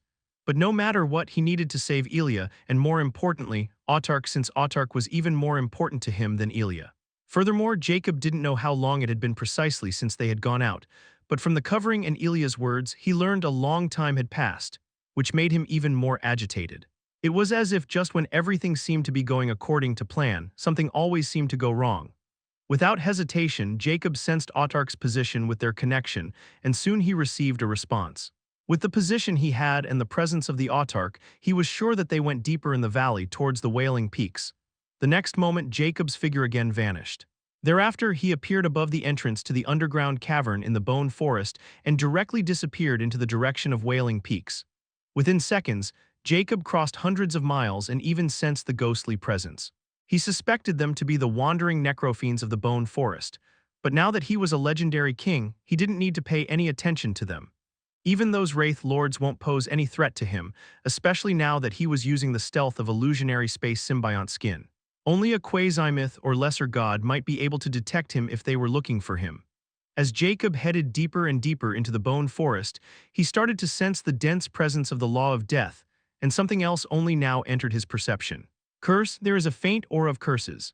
Jacob's eyes narrowed. Could this power of curse draw that girl? After all, her zodiac constitution is related to curses, and in this aspect she is even more sensitive towards curses than me, at least for now. I hope she won't drag down Autark with her. The more Jacob thought about it, the more solemn his expression became because he could now hear faint wailing that seemed to affect the soul. Looking ahead, he could see the silhouette of jagged mountains. He had reached the vicinity of Wailing Peaks. Chapter 865, The Changes in the Valley. To the east of the Bone Forest, jagged mountains rise like broken teeth piercing the sky. These peaks are dotted with blackened skeletal structures resembling watchtowers. And within these watchtowers, undead sentinels stand guard, their empty eye sockets forever scanning the horizon. These mountains were the source of a constant, hollow wind that moaned and wailed as it passed through the valley, giving the place its eerie name, the Wailing Peaks. Jacob, who was now looking at those watchtowers, was surprised since Blackwell hadn't told him about this kind of arranged army surrounding the Wailing Peaks area. Could it be Blackwell never reached this place at all and was making things up, Or was there some unknown change in the valley of sunless dusk while I was in seclusion? Jacob's eyes flickered with uncertainty before coldness crept out. But Autark and that reckless girl are clearly behind those wailing peaks. More reason for me to not waste any time. The next moment, a triangle with a pointed nose and bored wings appeared in front of him. Then, it expanded in size and only stopped when it was 5 meters in diameter. It was naturally the Space Travesty Shuttle. Jacob didn't want to use it before because its soul force consumption was quite high, especially if he used its space functions. But now that he knew Ilya and Autark went deep in the Wailing Peaks and saw all those watchtowers filled with peak fable legendary state undead, he can't hold back anymore or waste any time. As for using a wish, he didn't want to waste his lifespan on these small matters, especially if they weren't related to himself, and he also had a way to tackle these situations.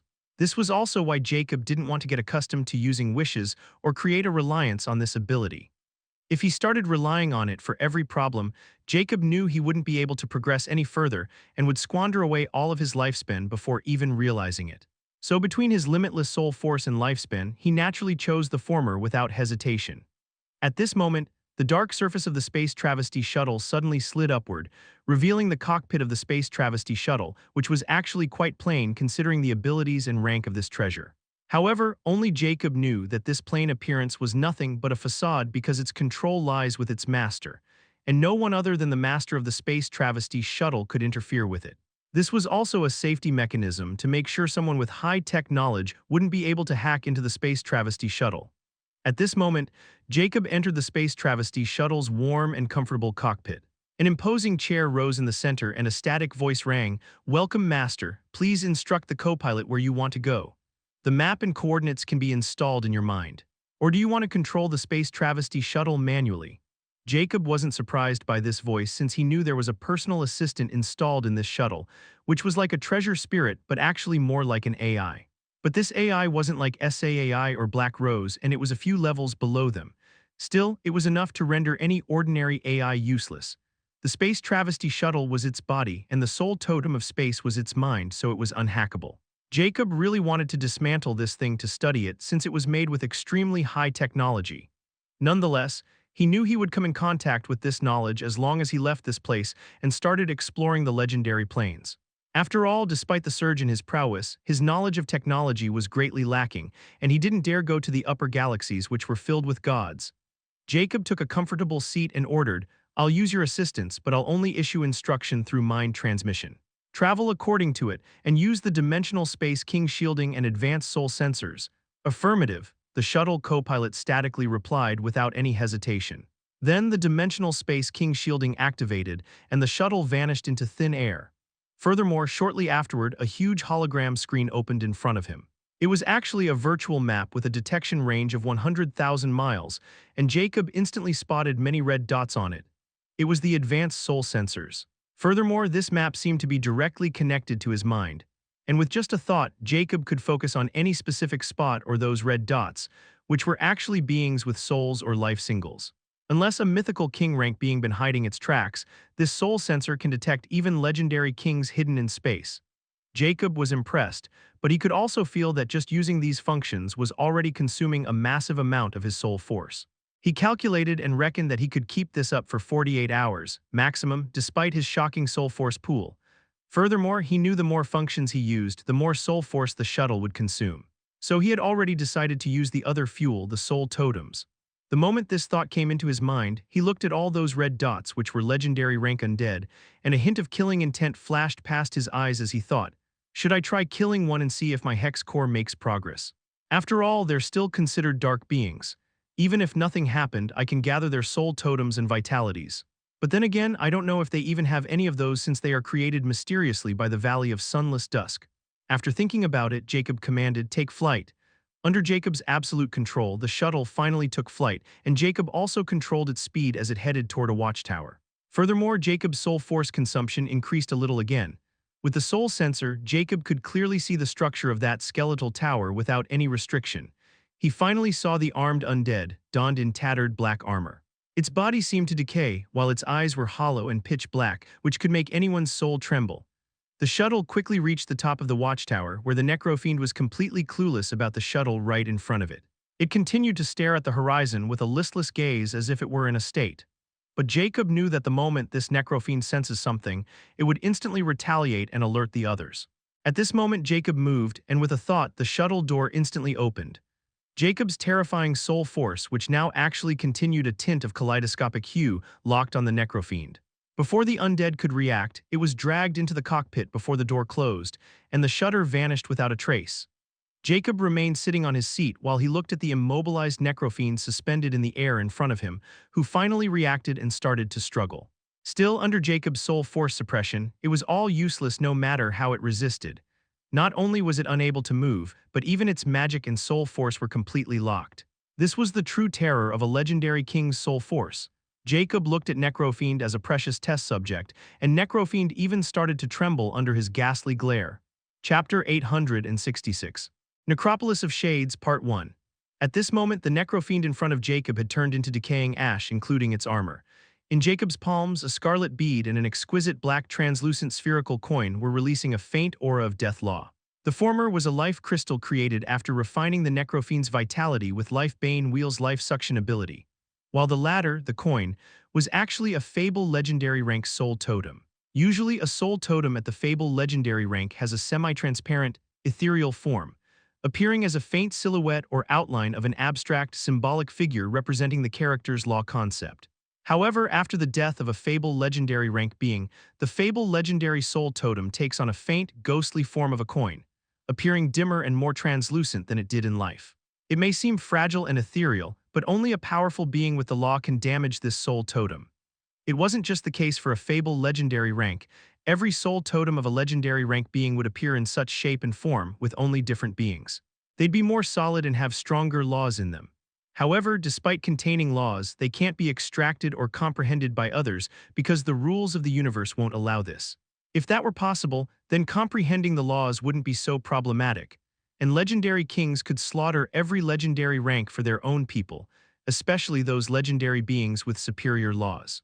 Nonetheless, soul totems were excellent materials for refining law treasures, and with some secret methods, even the bloodline of a common rank being can be evaluated and evolved significantly.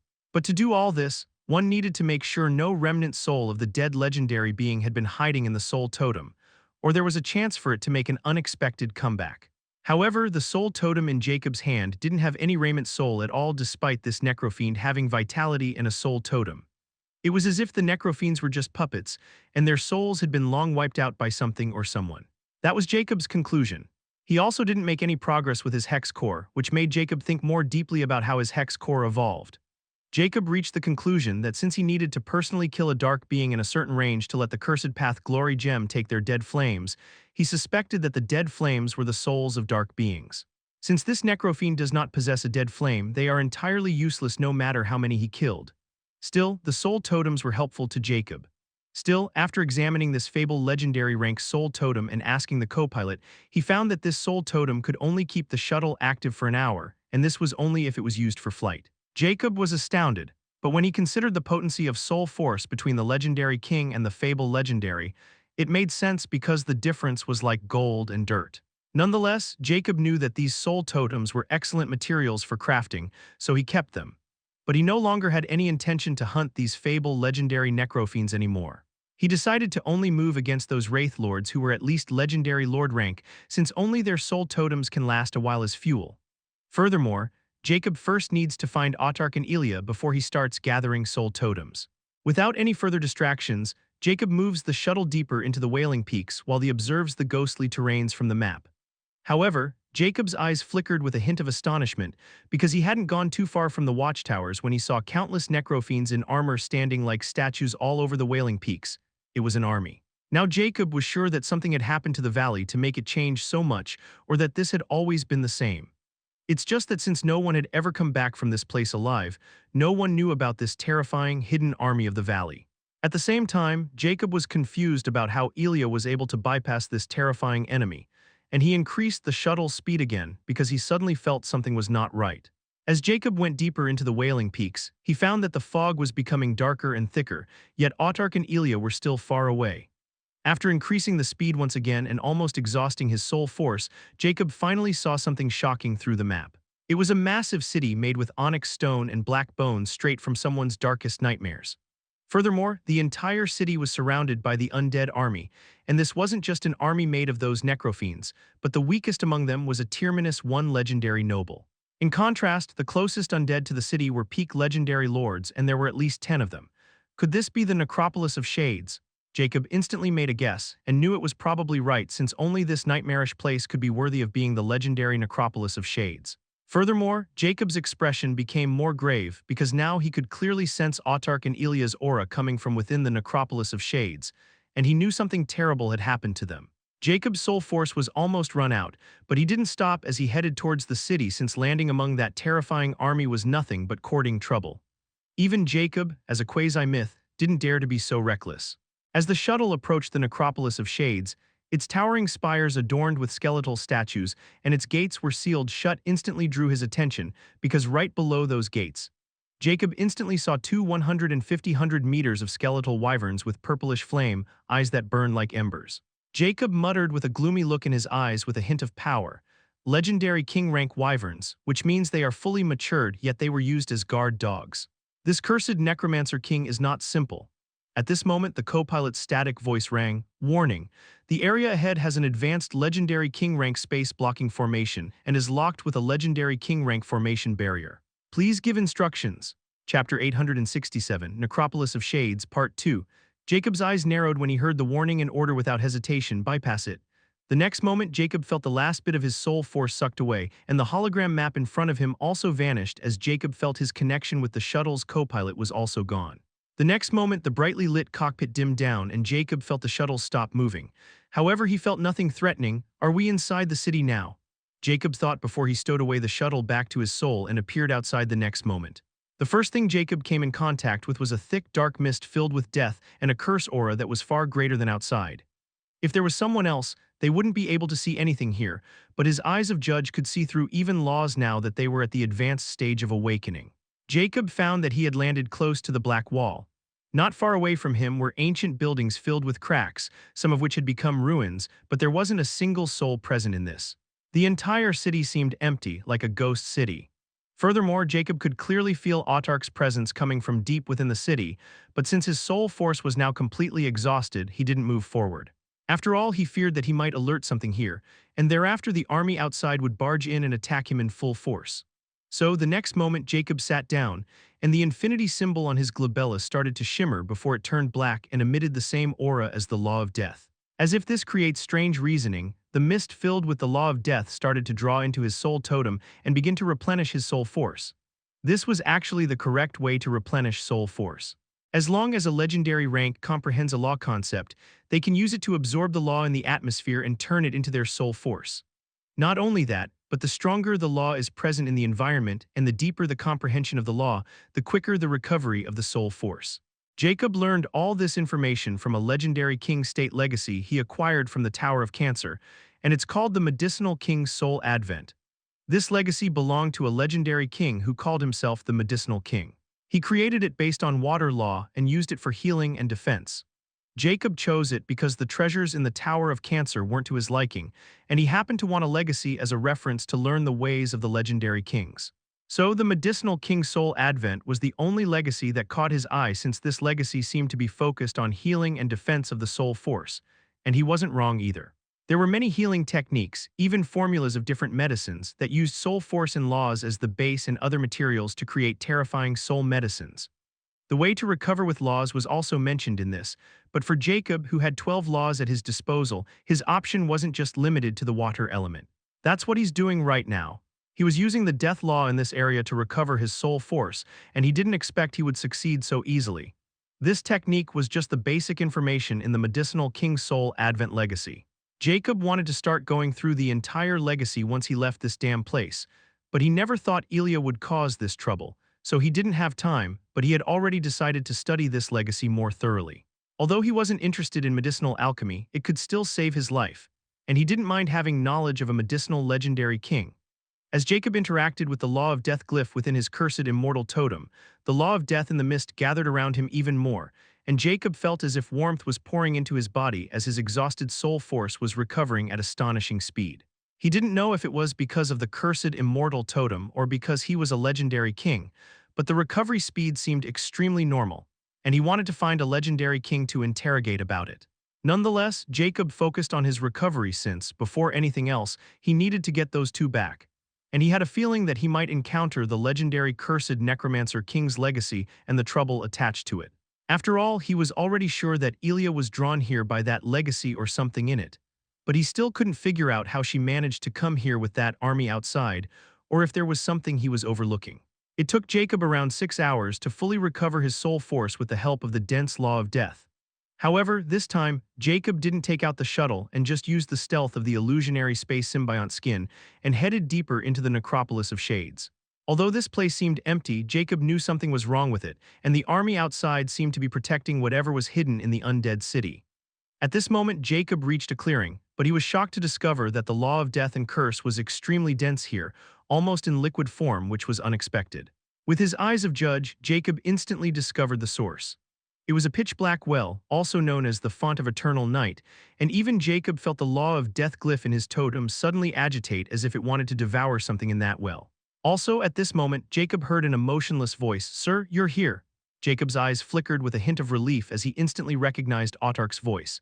He was finally within range of communicating with Autark and could even summon him back. But he wasn't going to do it because this way, he could easily reach Autark's position where Elia should be as well. Without Autark, he couldn't find Elia by relying on the Soul Tether Enyekea. After all, Soul Tether Hex was like a contract. He could only feel its general location and the life status of the being on which it was used. It might change once his Hex core evolved, but he needed Autark with Elia for now. Jacob quickly asked, "Where are you and where is Elia? I hope she's with you." "Sir, Miss Elia had fallen into the trap of this undead around 300 years ago. I don't know what this undead is up to, but for 300 years this undead seemed to be creating something. However, over 100 years ago, someone suddenly barged into this place, and this undead had a huge fight with this intruder. In the end, the assaulter was forced to retreat. However, this undead was also gravely injured and fell into a deep slumber. This undead had yet to awaken, but Miss Elia is also trapped in this undead's array. I only managed to escape this undead's detection by hiding within Miss Elia's ear, and this undead seemed not to want to harm her in any way. However, I can't move as well or this array might be triggered. I knew Sir would come eventually, so I was waiting patiently for this day. Now please give your order. If you want, I can devour Miss Elia's mind right for going against your instructions and troubling you." Autark's voice was still emotionless, even as he talked about killing Elia politely as if it were a causal thing. But Jacob wasn't angry at all. In fact, he was glad that Autark didn't kill Elia for going against his orders and waiting for his instruction. This showed just how loyal Autark was, and without his instruction, he wouldn't have taken things into his hands. Jacob thought momentarily before his eyes flickered with killing intent. "Tell me everything about this undead, and what kind of structure this place has where you're being held. Since he dares to covet my things and he's injured, there's no need for him to live any longer." Chapter 868, The Curse of Sunless Dusk, Part 1. After conversing with Autark, Jacob got a pretty good idea of what had happened, and just as he speculated, it was all Elia's fault. Although Jacob was furious, Autark and Elia were still somehow alive. However, that doesn't mean he would let Elia off the hook since she not only fell into a trap, but almost dragged Autark down with her. If he hadn't come out of his seclusion when he did, they would have been dead. Furthermore, Jacob had already guessed who that undead who trapped Elia and Autark was. It had to be the cursed necromancer king, since only he could order so many undead in the Valley of Sunless Dusk. This city was also completely empty, which means it was a forbidden area even for those mindless undead. So the only person who could be here has to be the cursed necromancer king. Thereafter, Jacob looked at the dark well, which was like a maw of abyss, and he could sense the terrifying presence of death coming from it. Jacob knew that this well was the gateway to the cursed necromancer king's lair. Even though the cursed necromancer king was injured by someone over 100 years ago, he still can't be underestimated. So with extreme vigilance and using the stealth function, Jacob jumped into the Font of Eternal Night, and with Wind Law, Jacob was now completely capable of flight. In fact, flight is a natural ability of every legendary lord because, in this state, the law restrictions on legendary lords will greatly reduce. So after some practice, they can take flight even without any wings or spells. Legendary kings were supreme existences in the Middle Plains, and law restraints on them were almost equal to none here. So walking on air was akin to walking on land for them. If a legendary king had comprehended the concept of wind, light, lightning, or any law related to speed, they were terrifying beings to fight against. However, Jacob innately comprehended the first concept of every law of the 12 cosmic vestiges, including the wind law's first concept, free drift. On top of that, he had the aspect of astral transcendence, so flight came naturally to him as if he had known it since his birth. Now that he had tried it, Jacob easily grasped its mystery. With a hint of excitement, he started to control his descent, and soon, he didn't even need to manipulate the wind law before he could easily control his body in the surrounding space. Although Jacob knew he was now capable of flight, it still excited him to no end since he was still human by heart, and who human hadn't dreamed of flying in the sky. However, this excitement didn't last long as he regained his calm soon. He knew he wasn't here to have fun, but he was currently in the enemy's lair and he couldn't be distracted. As Jacob descended deeper and deeper into the front of eternal night, the death law and the presence of the curse became more potent. At this moment, Jacob suddenly had this strange thought. This curse is not the law of curse or energy like the hex mana, but it's more like some kind of peculiar complete curse like my hexes. Just what is the secret of this valley and cursed necromancer king? Could it be this guy was cursed by something? The more Jacob thought, the more he couldn't get this thought out of his head. Ilya's matter also made him think that he was probably right. After descending for around 10 minutes, Jacob finally reached the end of this seemingly endless well and landed on a pitch-black floor. In front of him was a dark tunnel, like a corridor made with pillars and black stones. The source of death law and curse was also deep within this hall, so Jacob slowly made his way towards it. Furthermore, this corridor wasn't simple at all because with his eyes of judge, he saw multiple runes engraved in many positions, and he didn't want to find out what would happen if someone triggered any of them. So Jacob avoided them with the help of space law's first concept, space compression, which allowed him to compress space between 2 points. This concept allowed him to not only shift his body, but also use it to attack or defend. However, Jacob was still a newbie when it came to using these concepts, so there was still too much to learn and experience.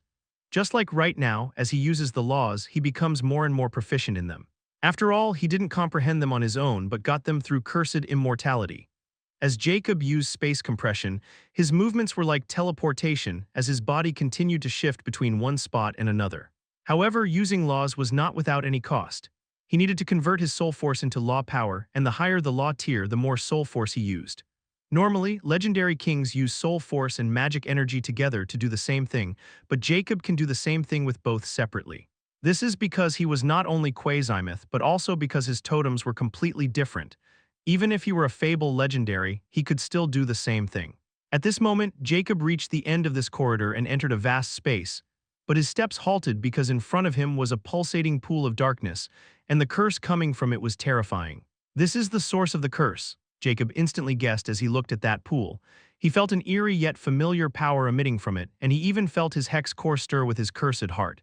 Without hesitation, Jacob called, "Cursed immortality, is this some kind of curse?" After all, only Immortica could answer this question, and he wanted to know if this thing was useful to him. Hehe, this is indeed a curse and a powerful one. If I'm not wrong, this curse was created through a whammy poison which had reached the level of having its own spirituality, and then with the help of voodoo, a branch of the virtual curse, the curse of temperance. Furthermore, this curse shouldn't be this strong, but it reached its current potency because an idiot tried to break it with blood sacrifice and necromancy. This is the terror of whammy poison with its spirituality, and if you have to rank it, it should be a mythical king rank curse now. As for the deeper details, it's on you to find them. As for why your hex core is reacting, it's because if you can absorb this, your hex core will be ranked up to Fable Legendary rank directly and evolve into its following form as a growth-type magic core. However, if you really do it, then the curse will be lifted, and whatever was cursed will be free. Hehehe. Chapter 869, The Cursed Necromancer King, Part 1. Jacob fell silent when he heard what was in front of him. Although he confirmed that this dark pool in front of him was a curse and how beneficial it was for him, he can't be reckless since he'll lift the curse if he dares to absorb it. Even though Jacob didn't know who could have cast such a terrifying curse, he had a pretty good idea about the idiot who, while trying to lift it, had made it even worse. So if I assumed that this curse was meant for the cursed Necromancer King and then to lift it, that guy used a sacrifice ritual but ended up making it even worse, which should be the reason for this entire nation's fall. I never imagined the whammy poison could turn into something like this. It seemed I still underestimated the power of an evil poison lord, not to mention this evil poison lord even knew about this voodoo branch of curse of temperance that even I was unaware of a few moments ago. If I summarized all of this, then the reason that cursed Necromancer King captured Ilya should be related to this curse as well. Could it be he still wanted to lift this curse and Ilya is the key? The more Jacob thought about it, the more sure he became that this was the only explanation that fit this scenario, especially after he got the entire story from Autarch. I have to take back Elia and probably get rid of that cursed Necromancer King before I absorb this curse. Even if the cursed Necromancer King is unkillable, I'll lift the curse and be on my way. What he does afterward is not my headache. Jacob quickly made up his mind. After glancing at the dark pool one last time, Jacob walked towards the door on the other side, which was invisible to the naked eye, but the eyes of Judge quickly saw through it. However, Jacob's footsteps halted because this ancient door seemed to be covered in countless runes, and they were extremely high level, and with his current runic knowledge he couldn't decipher them. So Jacob had no choice but to use the illusionary space symbiont skin's small teleportation ability, which was an escape ability that allowed him to teleport between 1 mile to 1,000 miles away from his initial position, and it could only be used once every 2 hours. The more significant the teleportation difference, the higher the soul force will be used. Moreover, small teleportation was only restricted under the blockade of a mythical rank being or treasures, which means no one can stop Jacob from leaving as long as he wants to unless they can bring out mythical rank space treasures. At this moment, Jacob only wanted to go on the other, so he chose to use it for a 1-mile teleportation distance. The next moment, Jacob's figure was wrapped. The next moment, Jacob appeared in the middle of another large hallway that was going further down. He looked back and instantly saw the sealed door a mile away. Still, he was a little surprised when he noticed the size of this hallway. Looking around, he noticed more sealed doors that were fairly distant from each other. However, Jacob's target was Autarch, and he could sense Autarch from the other side of this hallway, not in those sealed doors. Still, he was curious about what could be hiding there, so he decided to explore it if he got rid of that cursed Necromancer King. This place used to be a kingdom under a legendary king, so they should have a vast amount of treasures. Jacob moved forward, and after another 500 meters, he finally reached the end and entered another massive underground hall. In the center of this hall was another dark pool. However, this pool wasn't even half the size of that cursed pool he saw under the well. But Jacob's heart raced because he instantly sensed terrifying death energy from that pool. It was as if the death law had taken a form and the death law glyph became restless. At this moment, Immortal's voice rang. "That's law essence of death law. Heh, what luck, there should be more than 10,000 drops in that pool. Who could have thought you'd find one of the materials for the third phase so soon? But the thing is that neither human nor ghost hidden in this pool of death law essence will definitely not agree to share it with you. After all, the only reason that thing doesn't succumb to that curse is because of death law essence." Jacob was also shocked, as he had already gotten the information about those materials required in the third phase. He needed to collect the law essence of 12 elements, excluding infinity, and the death element was one of them. But he wasn't expecting to encounter law essence in the legendary plains, and so soon at that. It was even hidden so close to him. But he quickly became somber when he heard Immortal's subtle warning about the thing hidden in this pool. At this moment, realization dawned on him as he started channeling soul force in his eyes of Judge, and the law essence that was obstructing his vision finally couldn't obstruct it anymore. At this moment, Jacob finally saw a silhouette covered with crimson and black smoke at the bottom of this pool. There was no sign of life, but I knew it was definitely alive because of the faint white wisp of soul force hidden in this silhouette. Furthermore, Jacob also saw a runic diagram etched at the bottom, which seemed to be powered by the law essence and channeling unknown black energy into it.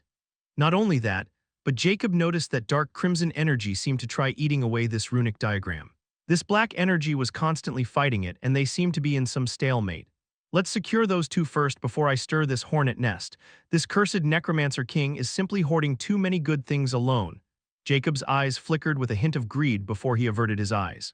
From the dormant soul fluctuations, he knew that the cursed Necromancer King was in deep slumber, and that it was best not to awaken him before he got Elia and Autarch back.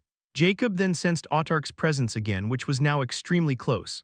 Soon his eyes landed on the wall on the other side, where 2 stone statues stood and a dark shrine was in the middle. But under Jacob's eyes it was nothing but an illusion. A toothy, eerie smile appeared on his skull face. Found them. Chapter 870, The Cursed Necromancer King, Part 2. Jacob stood in the middle of the towering stone statues and looked at the black shrine, which was empty. However, in Jacob's eyes there was nothing empty about it. He could clearly see that this shrine was built with exquisite craftsmanship.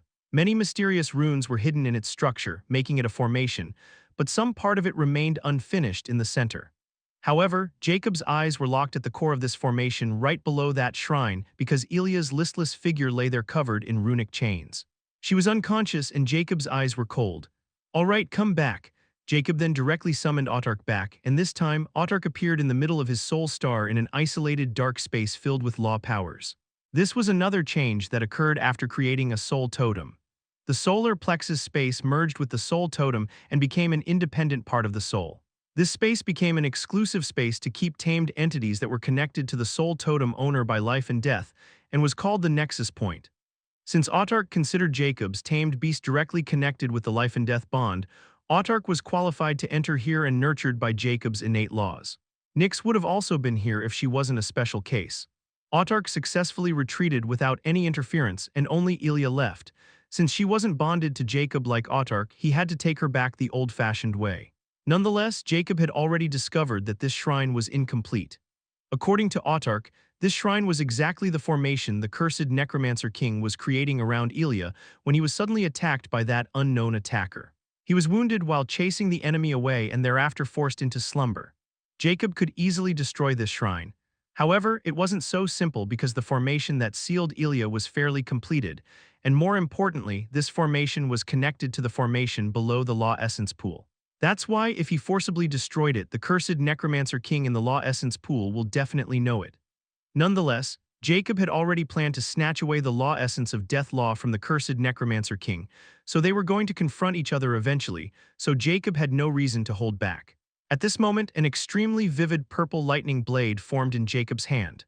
This was no normal lightning mana, but it was imbued with lightning law, and even legendary kings wouldn't dare to get slashed by it for fear of getting a law injury, which was very difficult to heal. Jacob's hand moved, leaving behind a purple streak. In a fragment of a second, Jacob had already slashed the lightning blade many times before the blade faded away. However, the next moment the entire shrine was cut open, creating a small shock wave. Even the two giant statues beside it were cut in half. At this moment, Ilya's figure appeared below the shrine. In these 2,000 years, she had grown from a young child to a tall, beautiful young lady. She had the terrifying charm of an elf, yet unlike any elf, Ilya had this dark and sinister cold vibe, making others keep their distance from her. However, Jacob's eyes were cold and impassive as he looked at Ilya, who seemed like a sleeping beauty. The runic chains around her were also completely cut loose.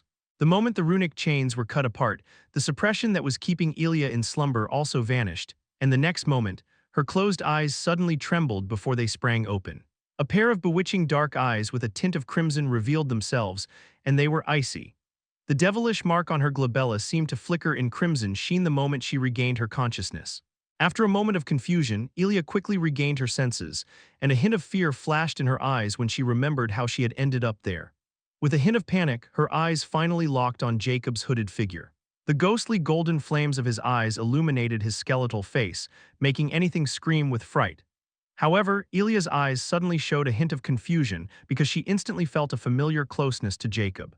Her eyes widened while her body trembled with agitation. Although she had never seen Jacob's skeletal appearance since Jacob never showed it to her, she was still connected to Jacob with the soul tether hex so that she would recognize him in any form. Furthermore, Jacob was furious and disappointed in Ilya's action, so he stopped maintaining his facade. "Teacher," Ilya softly muttered. She felt extremely fearful under Jacob's cold glare, and with his current sinister form, Jacob was even more terrifying in her heart. After all, Jacob held a special place in Ilya's heart since she was alive because of him despite his separation from her father. But after comprehending the Liber Chaotica, she also understood just how big of a chance Jacob had granted her. With all the resources and knowledge on top of everything that Jacob provided her, Jacob became even more important to her, and her father's image became extremely vague. Now, even if Jacob told her to leave, she wouldn't because she had developed a dependence on him and was extremely loyal to him. With the soul tether hex, it had only grown stronger, and it would continue this way. "I'll deal with you later," Jacob impassively said before he turned around and glanced at the Law Essence pool, which was now starting to ripple violently. His eyes flickered. "Stand up and stay close to me. Let's greet our host." Ilya's body trembled. She didn't dare utter a word as she knew Jacob had to be angry and disappointed with her, and this was the thing she feared the most. However, Jacob didn't care about Ilya's minor mental breakdown as his eyes were locked on the pitch-black Law Essence pool, which now suddenly rose with violent ripples. Thereupon, the thing in the pool finally appeared. It was a pitch-black throne made with black runic bones. A misty silhouette filled with a terrifying aura of death and curse was sitting on it. The only visible thing on it was its two crimson beams on its head, illumining the entire pitch-black hall. Those crimson eyes were filled with killing intent as a terrifying aura descended on the entire hall, and a furious, grating, sinister voice rang, "You're courting death." Jacob didn't even flinch under the cursed Necromancer King's peak legendary king pressure because he could clearly sense this aura was empty and had no power behind it. A toothy smile appeared on his face as he spoke in a cold tone, "You did not only scheme against my student, but now you're threatening the only person who can lift this curse, which has tormented you for countless years. Cursed Necromancer King, I wonder who's courting death, you or me." Chapter 871, The Cursed Necromancer King, Part 3. The misty figure of the cursed Necromancer King suddenly flickered as if trembling when he heard Jacob's words, and its crimson eyes glowed even more intensely. "Who are you and what do you know about curses?" He spoke again, but his voice no longer had any killing intent but agitation. Jacob coldly replied, "I'm someone you can't afford to offend in your current situation. As for what I know about cures, I know enough to understand that this curse should be cast by a powerful evil poison lord on you. But when you try to break it with a blood sacrifice ritual, you only make it worse, thus turning your current situation and your nation into this walking dead. You're only sane because you're using the law essence and that formation to keep the curse in check, and if I'm not wrong, you wanted to use my student's special constitution to give another try breaking the curse." Jacob's voice grew colder and colder, but it seemed you're lucky that no harm came to her, or we won't be having this conversation. The cursed Necromancer King's figure trembled even more violently because Jacob had almost guessed everything, especially the part about this curse cast by an evil poison lord. After all, only an evil poison lord or someone with high attainment in curses can see through the curse on the valley, or more accurately, on the cursed Necromancer King. Now, the cursed Necromancer King almost believed Jacob's words since, despite his terrible situation and living between life and death for countless years in torment, the cursed Necromancer King never gave up hope on getting rid of this curse, and Elia was the biggest chance he had to finally achieve it. However, Jacob's prowess and his means of entering this place without alerting his army or triggering any traps in this black, while also remaining fine from the corrosion of the curse source outside, held more weight than Jacob had expected. "If you can really lift this curse, everything in the Necromancer Kingdom is yours." The cursed Necromancer King spoke, his tone somewhat respectful yet still eerier as it quickly promised without even hesitating, as if getting rid of the curse was more important than anything to him. Jacob was surprised because he wasn't expecting things to go this smoothly. He thought the cursed Necromancer King would negotiate with him, but it seemed he had underestimated the cursed Necromancer King's obsessive obsession with getting rid of this curse. Nonetheless, there was a huge possibility that the cursed Necromancer King was only agreeing on the surface, and once the curse was lifted, he would turn on Jacob. So Jacob wasn't going to do it without any insurance despite knowing that what the cursed Necromancer King just said was the truth. On the other hand, Elia, who was now standing behind Jacob, looked at him with reverence. She wasn't expecting this terrifying entity to be subdued by her teacher so easily, and she felt even more ashamed of herself for going against Jacob's command. Jacob paid little heed to Elia and said, "Since that's the case, I need some assurance that you won't go back on your words. After all, words mean little in the face of benefits, and that army outside makes me a little uncomfortable." The cursed Necromancer King seemed to expect this as he asked, "How should I address you?" "What is your esteemed king title?" It seemed every legendary king had a title in here. But being called a king, forget it, Jacob thought before he replied, "Just call me Faceless Ancient." "Faceless, Ancient," cursed Necromancer King repeated before it asked, "Faceless Ancient, what do you know about necromancy practiced by the alive races?" "I don't know how this question is relevant to our current situation," Jacob replied with a hint of coldness. He didn't know why this guy suddenly became so talkative. "It has everything to do with it, especially your concern." The cursed Necromancer King replied, "It's common knowledge in Zodiac Plains that necromancers are powerful practitioners who manipulate death and the forces that govern it. Their magic revolves around commanding the undead, communing with spirits, and wielding death energy, also known as necrotic energy. They are often feared and revered for their ability to control life's end, walking the boundary between life and death. But the thing is, everyone confused necromancers with dark beings, since they all had a common conception that only dark beings can manipulate evil elements like death, poison, curse, darkness, and many more. However, this is only the view of a frog thinking from the bottom of a well. The boundary between dark beings and living beings became extremely thin when they became legendary rank beings because they started to tap into laws. You might agree with me that laws are unbiased and impartial. They won't distinguish between right or wrong, alive or dark beings.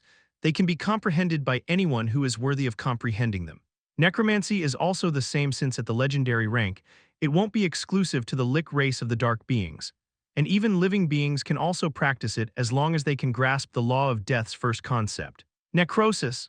But the living beings didn't accept necromancers, dark alchemists, or even evil poison lords of their own race and even consider them traitors. Yet those with the holy magic at their command are considered heroes and saviors. So they live in hiding or are even compelled to join the dark beings out of sheer resentment and a sense of betrayal. And the biggest enemy who drives them to this extent is the Cardinal Spirit Temple. On the other hand, the dark beings used this to turn more talented people into their pawns, and they grew stronger and stronger. That's why I created the Necromancer Kingdom, to give a place to such individuals, and we only have one goal: to earn acceptance among the living. And after countless hardships and overcoming many ploys of the temple, many living necromancers, individuals from various races who have mastered the death element, usually after rigorous training and dark rituals, started to join my kingdom. For these practitioners, necromancy is a learned discipline that requires the ability to manipulate death energy and form contracts with undead creatures. Mind you, these undead creatures are the same ones that the Lick race summons, not corpses that turn undead. Because these summoned creatures possess their life force, which means they must rely on external sources to draw on necrotic energy, like resources filled with life such as herbs or ores with life energy, unlike the dark necromancers of the dark beings who feed their summons living beings or life crystals. While they wield death magic, they retain their life essence and rely on rituals, magical artifacts, or dark pacts to sustain their necrotic power, and it's tough to make progress without committing a mass genocide. Moreover, living necromancers are often more versatile because they retain the adaptability of living races and can combine necromancy with other magical disciplines or elements. Some can integrate their necromancy with life elements for unusual abilities, like drawing from both the living and the dead to perform hybrid spells. Lastly, unlike dark necromancers, living ones are bound by natural aging. They can still die unless they resort to unnatural methods to extend their lives or perform a taboo ritual and turn undead themselves, becoming undead necromancers. But not many will do it, since becoming undead necromancers means losing our identities as living, and thus our emotions and attachments will become a genuine part of the dark being's undead race. Undead necromancers are beings that have transcended life and become part of the undead. These necromancers typically started as living beings, but through dark rites or powerful death magic, they embraced undeath to harness greater necrotic power. These beings are often liches, wraiths, undead, or other races of dark beings. However, the temptation is also very hard to resist, since undead necromancers no longer age, and their life essence is preserved through undeath. They do not require food, air, or rest, making them ageless and relentless. Unlike living necromancers, undead ones are directly linked to the death element, allowing them to summon necrotic energy from their own bodies or the surrounding environment with ease. They can control a more significant number of undead minions, and their influence over necrotic forces is often more potent and instinctual. However, undead necromancers are even more vulnerable to life element magic, which can disrupt their existence or sever their control over undead creatures than the dark necromancers of the dark beings. That was also the reason the Necromancer Kingdom forbade their necromancers to become undead necromancers, and we became almost on par with 3 factions of the legendary plains. But as the saying goes, the closest wolf has sharper teeth. I was stabbed in the back by my own kind, who worked with the very beings I was trying to fight and stand against. I was cursed by the ghost race's evil poison lord, the Spirit Poison King. This vile thing wasn't meant to kill me, but to turn me into a puppet of the undead race in due time. Maybe even those snakes haven't expected this. Furthermore, if I lift this curse somehow, I would still die no matter what. Every time I used my power, I was tormented by this curse, and it became even more powerful. So between becoming a puppet of dark beings and death, I chose the latter. Chapter 872, The Cursed Necromancer King, Part 4. Jacob stood there listing about the necromancy from the Cursed Necromancer King. Although he didn't show any reaction on the outside, he was fascinated inwardly. After all, Jacob only encountered the concept of necromancers in the legendary Plains Valley of Sunless Dusk and never paid much attention to it because he had his hands full. But that doesn't mean he wasn't curious about how living beings can use necromancy, and now he finally has the real picture from the Cursed Necromancer King. Furthermore, with the Cursed Necromancer King's acknowledgement, Jacob had already discovered that the Cursed Necromancer King was a living necromancer who was betrayed by the Alive faction and turned into this. Moreover, this Cursed Necromancer King didn't seem evil as the legends described him, but in Jacob's eyes, he was definitely foolish for believing in others. To this point, The cursed necromancer king's words held no falsehood, so he let him continue since he wanted to know what he was getting at by telling him so much. So, between becoming a puppet of dark beings and death, I chose the latter. Around that time when I was about to take my own life, my prime minister found a way to get rid of this curse, which was to perform a blood sacrifice to the death law.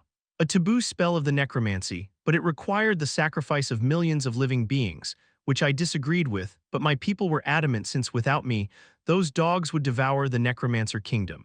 So you know what they did? The cursed necromancer king suddenly asked, his voice icy cold as if coming from the depths of hell. Jacob thoughtfully looked at the cursed necromancer king and replied, "Let me guess, they sacrificed themselves. That's how your entire capital was wiped out overnight, or so the legend said." The cursed necromancer king's aura fluctuated violently before his voice rang, "Indeed. Countless citizen volunteers and I remained unaware until it was too late, and by the time I realized I was tricked by the prime minister and trapped in the ritual core because I was too weak at that time. That fool, my friend. He died right in front of me.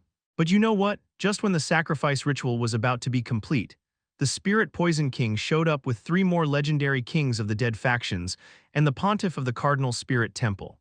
Together they interfered, making this curse even stronger and turning the ritual that was meant to cure me into a weapon of mass genocide. The entire kingdom fell prey to the curse, and since they were weak they turned into mindless undead, but I was still left alive by my people's sacrifice because one thing that those backstabbing bastards hadn't expected was the death law reaction to their interference. This law essence pool was created with the lives of countless people, and the ritual formation turned into this unknown array that kept me sane all this time and even gave me control over undead in my kingdom. But I can't leave this place, nor can I destroy this formation, and lastly, I can't die. But I know that if the altar under this pool were to break, I'd be completely at the mercy of this curse. So my only choice is to lift the curse because once the curse is lifted, those countless innocent souls and I would finally be free of this entral torment and find solace. That's also my point. Once you lift the curse, I won't be alive to do anything against you, nor will there be any army left to oppose you. I have no attachments after countless years of suffering, nor do I want revenge. I only want a peaceful ending for my people and their sufferings. At the end of the day, I'm the biggest sinner who brought this calamity on them because of my ambitions and beliefs, so I have no will to live on. There is nothing left for me to live for. So, I plead to you, faceless ancient, if you are capable of granting me and my people true death, go ahead and put us out of our misery. After that, you can take everything in this place. In the end, we all came with nothing and will go with nothing. That's the natural cycle of universe. The cursed necromancer king finally fell silent as his crimson eyes were intently staring at Jacob. So that's what happened, huh? Jacob thought with a profound look in his eyes. Unless he can trick my eyes of judge, he really wants to die despite his partial immortality. But for what? Just for those people because he committed an unforgivable sin for he trapped here, or has he lost everything he cares for? Immortality is not for those who don't want it. Only those who can go against everything and are willing to sacrifice everything can get a glimmer. After a little while, Jacob finally said, "One last question. If I lift the curse and you die, does that mean this law essence will also be gone?" No, law essence is the purest state of laws, a gift from the universe for the fortuitous ones. It won't wither nor deplete. The cursed necromancer king replied. Jacob nodded before he looked at Ilya and said, "Follow me." He then started walking towards the entrance point under the cursed necromancer king's flickering eyes without any hint of fear or nervousness, while Ilya was the opposite. But the cursed necromancer king didn't seem to have any intention of stopping Jacob. "If you ended up lifting the curse." The cursed necromancer king's voice rang again, making Jacob stop in his tracks. The cursed necromancer king continued, "Once I passed away, please do me another favor and see if you can find a little golden brocade bell. It belonged to my little daughter. She loved to play with it and run around the palace with it. Just bury it here if that's all." Jacob started walking again without looking at the cursed necromancer king, and Ilya silently followed. Her mood was complicated and even melancholy. Just as Jacob's figure entered the entrance, his cold voice sounded in the dark chamber, "I'll see to it." Chapter 873, Absorbing the Curse Source. Jacob walked out from the passage and stood in front of the curse source again, and Ilya was right beside him as her eyes were locked on the pitch-black pool with a hint of desire and intoxication. "So you were drawn here by this curse?" Jacob impassively asked as he could easily sense Ilya's emotional fluctuations with his current power. Ilya quickly snapped out of her daze. Her body trembled and she lowered her head sheepishly and replied, I was wrong. Please punish me, teacher." Jacob shook his head and asked coldly, "Tell me, what did you do wrong?" Ilya timidly replied, "I went against your order to stay in the cave and then I dragged you into this dangerous place. I overestimated myself by thinking that I was strong enough after becoming a quasi-legend. Jacob nodded before he looked at Ilya with a cold glare. It's not just that. You let your greed and emotions control your actions. You were blinded by your desires and failed to notice the obvious trap. You should have sensed the danger from miles away when you easily reached this place without encountering any enemies. Even if you wanted to go alone, you should have never let your guard down just because you have some power. The Zodiac Plains are riddled with mysteries and dangers. Even when you reach the top, this place will put you up against something that can easily kill you before you even realize the gravity of the danger you're in. I was once like you, and I nearly died many times. Even before coming to the legendary plains from the lesser galaxies, I nearly fell into an enemy trap. I'm not disappointed in you because you went against my wishes. What disappoints me is that you let your emotions control you, putting yourself and those around you in danger.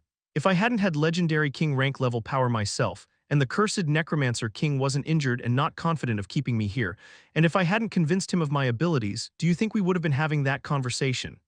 Ilya trembled even more, not daring to look Jacob in the eyes as she knew Jacob was right. Looking at Ilya silently, Jacob said, I promised you I won't restrain your freedom, but my words are the law. Since you're still naive and this was your first offense, I'll overlook this incident and take it as a little girl's foolish mistake. But if this happened again, it'll be no longer a mistake but a direct challenge to my authority. As long as you are weaker than me, you will forever listen to me. Only defy me if you have the power to go against me. I'm your teacher and I want you to surpass me, but if you insist on walking down this path, I'll personally cripple you since I won't associate myself with fools. Are we clear? Ilya's eyes were now teary, but she thought that Jacob deeply cared about her. His words might sound harsh, but he also had high hopes for her, so she was moved. Her eyes shone with resolution and she quickly kneeled and said, I won't disappoint you again, teacher. Tusk, wasn't I supposed to be your only student? And when do you become so gentle? Don't tell me she's even more important than me. Nyx's perplexed voice suddenly sounded in Jacob's head. Jacob ignored the jealous nightmare and looked at Ilya before he nodded. Good. Get up now and tell me why you want this source curse. Can you even handle it? Ilya quickly stood up and collected her thoughts before respectfully replying, I don't know much. I just had this desire and feeling that this pool is beneficial for me, but there is also a fear that I might die if I touch it with my current power. That's why I didn't dare to jump in at that time and were captured. Jacob nodded in understanding, so you're still weak to take it. If that's the case, I'll take it myself. Once you become a legendary rank, there'll be more chances in the future. Remember, even if you can find treasures, you must be alive to enjoy them. Never let greed cloud your judgment. Afterward, Jacob said nothing else and immediately jumped into the pitch-black pool of the curse source. When Jacob was inside the pool, a terrifying corrosive power hit him, but his hex core trembled excitedly. Jacob didn't reject or fight this energy as he let it in and started to guide it toward his hex core, which started to absorb it on its own at a terrifying rate while the cursed path glory gem glowed brightly. Just as Immortality said, this curse source was extremely beneficial for Jacob. It will also save him the trouble of killing 100,000 Fable legendary rank dark beings. Even if Ilya could use this curse source, he was sure she wouldn't be able to take it all with her current power since this curse was a mythical rank 1. Only someone like him with the cursed path glory gem can take it. Moreover, despite being a mythical rank curse source, it can only help his hex core evolve once, which is evidence of how powerful the cursed path glory gem was. As Jacob's hex magi core absorbed the curse source, black patterns started appearing on his magic core, completely different from the normal magic core evaluation to the legendary rank. Moreover, the curse source pool started slowly declining, and a whirlpool came from above Jacob. Ilya also witnessed this scene with reverence yet a hint of disappointment, since she could feel this curse source was quickly becoming weaker. At this moment, a misty silhouette appeared above the pool. Its crimson eyes were glowing with disbelief, but a hint of terrifying joy was present in them. He can really absorb the curse, cursed necromancer king exclaimed with emotions. Ilya quickly became vigilant when she heard the voice of the cursed necromancer king. She glared at him warily and coldly said, Don't try to play any tricks or my teacher will not let you off. Little girl, you're overthinking. I just want to die. The cursed necromancer king replied with a hint of grief as he glanced at Ilya, and guilt surfaced in his eyes. If my daughter were alive, she would have been just like you. I wasn't able to protect her, and that is my biggest sin and guilt. You are very special, and so is your teacher. He seemed to care about you a lot. I have no excuse for what I do to you, but I'm glad I won't have your blood in my hands at least. Once this curse is lifted, if you want, you can have my throne. It's the legacy treasure of my kingdom, and I think it's very suitable for you because it has also been corrupted with curse and death essence and evolved. There is also a unique storage space in the throne, and in it should be a remarkable legendary vestige that I was saving for my daughter, but you can have it. There will also be my comprehension of the necromancy and death law. This'll be my compensation for what I did to you. I hope you can forgive me one day." The cursed necromancer king's voice became gentler as it faded away with its misty figure. Ilya was in a daze before she quickly looked at the pool, which was now almost empty, and a terrifying change began to appear. Chapter 874, Jinx Core. The Valley of Sunless Dusk had long been shrouded in an oppressive gloom, the swirling mass of purplish-black clouds, and a perpetual twilight where sunlight could never reach. The cursed land groaned under the weight of its own despair for countless years. But right at this moment, the purplish-black clouds with eerie green lightning suddenly started to churn, and a tremor shook the valley, faint at first but growing with a resonant hum that reverberated through the bones of the earth. Cracks splintered through the blackened soil, and the eerie waters of the marshlands started to rise. Suddenly, bursts of golden light, stark and brilliant, appeared against the suffocating shadows. It was not the light of ordinary sunlight but something purer, more primal light imbued with the essence of life itself, as if breaking away from the suppression of the death. Above, the sky quivered even more violently as if something vast and ancient was stirring. The thick, oppressive clouds started to ripple, unraveling thread by thread. A gale of wind surged through the valley, carrying the tang of fresh air. It swept away the toxic mist, scattering it into nothingness as though erasing the remnants of an ancient curse. In the heart of the valley, the necropolis of shades, long hidden by darkness, began to crumble. Its surface, etched with runes of despair and agony, glowed with a burning intensity before shattering into 1,000 fragments. From its core, the front of eternal night erupted a column of golden radiance, spiraling upward like a beacon. As the light reached the heavens, the purplish-black sky finally gave way. The clouds dissolved into streams of molten gold, revealing a vast expanse of cerulean blue for the first time in countless years. The sun, a blazing orb of unmatched brilliance, broke through, its rays cascading down like divine blessings. The cursed landscape began to transform. The once blackened trees groaned and creaked as their gnarled forms straightened, vibrant green leaves unfurling in a jubilant display of rebirth. Once choked with poison, rivers roared to life, their waters turning crystalline and precise as they carved fresh paths through the valley. Flowers bloomed in bursts of radiant color, painting the barren ground with a kaleidoscope of life. The air was alive with sound, the rustle of leaves and the gushing of rejuvenated streams. Even the ground seemed to sigh in relief as if freed from an unbearable weight. Moreover, as the valley suddenly transformed, the countless undead started to turn into golden particles as their listless and decayed bodies crumbled under the sunlight, as if finally meeting salvation from their countless years of suffering. But what remained was a ruin of the Necromancer Kingdom.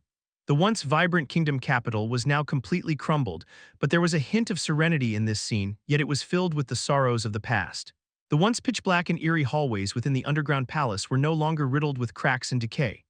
Above the Death Essence pool, an ethereal figure of a handsome middle-aged man with runic markings around his neck, wearing black robes, sat on a pitch-black throne, bathed in the radiant glow of the lifted curse as winds carried away the lingering echoes of suffering, replacing them with the symphony of life and renewal.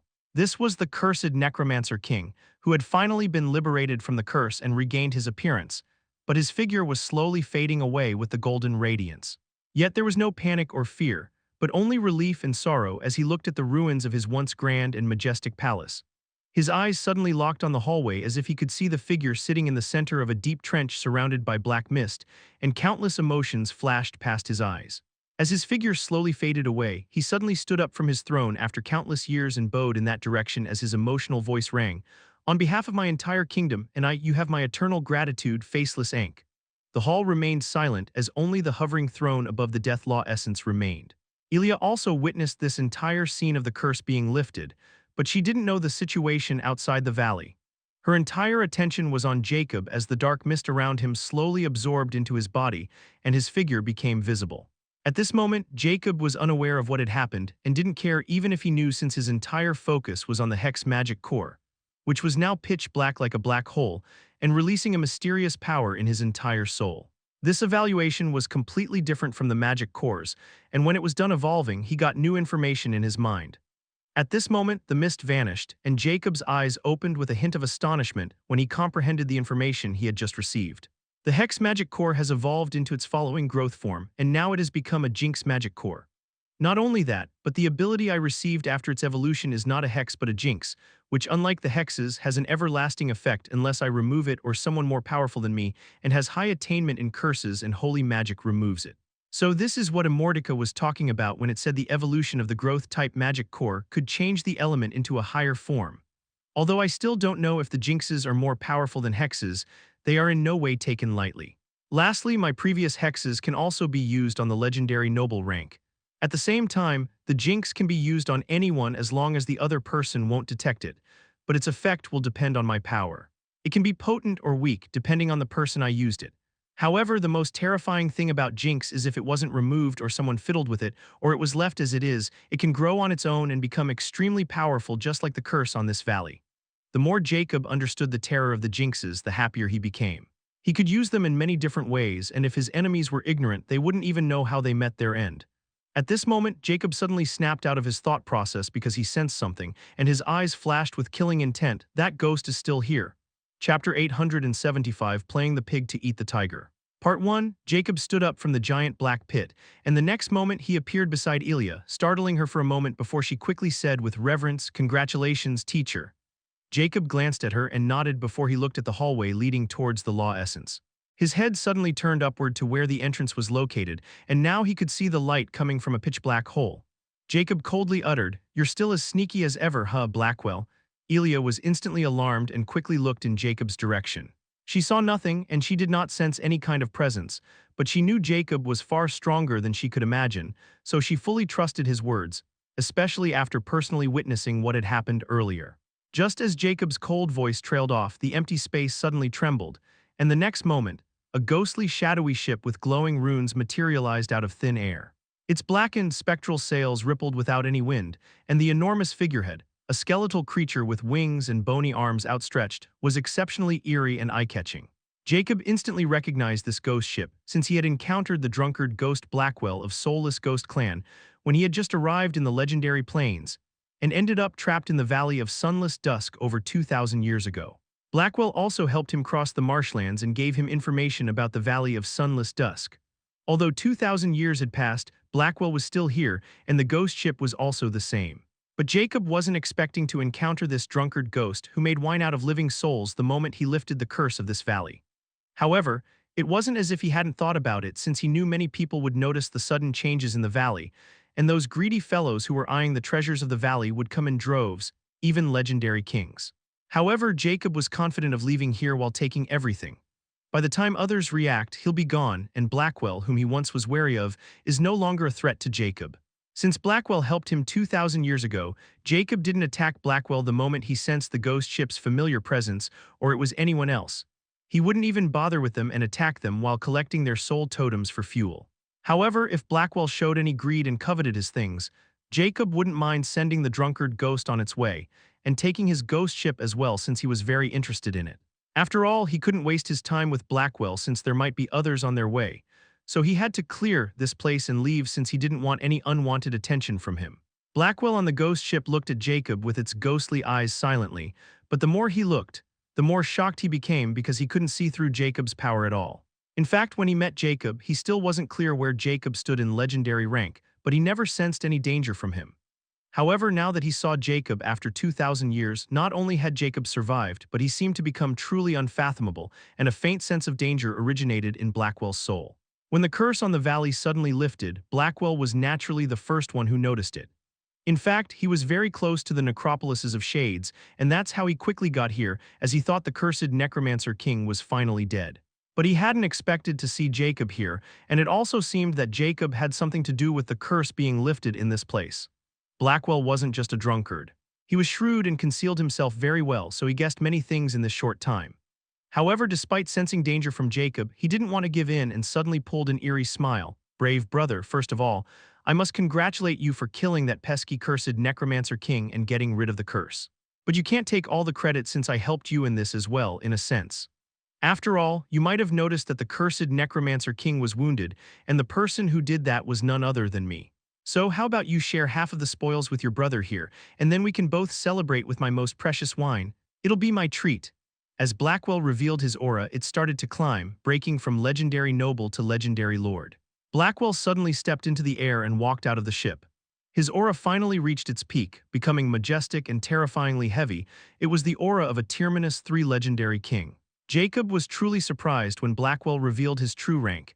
He also learned the identity of that mysterious attacker over 100 years ago. It was Blackwell who seemed to be playing the pig to eat the tiger. At this moment, many things also started to make sense, especially how Blackwell was able to roam in the Valley of Sunless Dusk for many years without any harm while others died. But this also made a fact clear that when Blackwell talked with Jacob 2,000 years ago, he was lying about not being able to reach the Necropolis of Shades. However, Jacob's eyes of judge weren't strong enough at the time, and neither was his power, so he wasn't able to detect lies and take it as if Blackwell was telling the truth.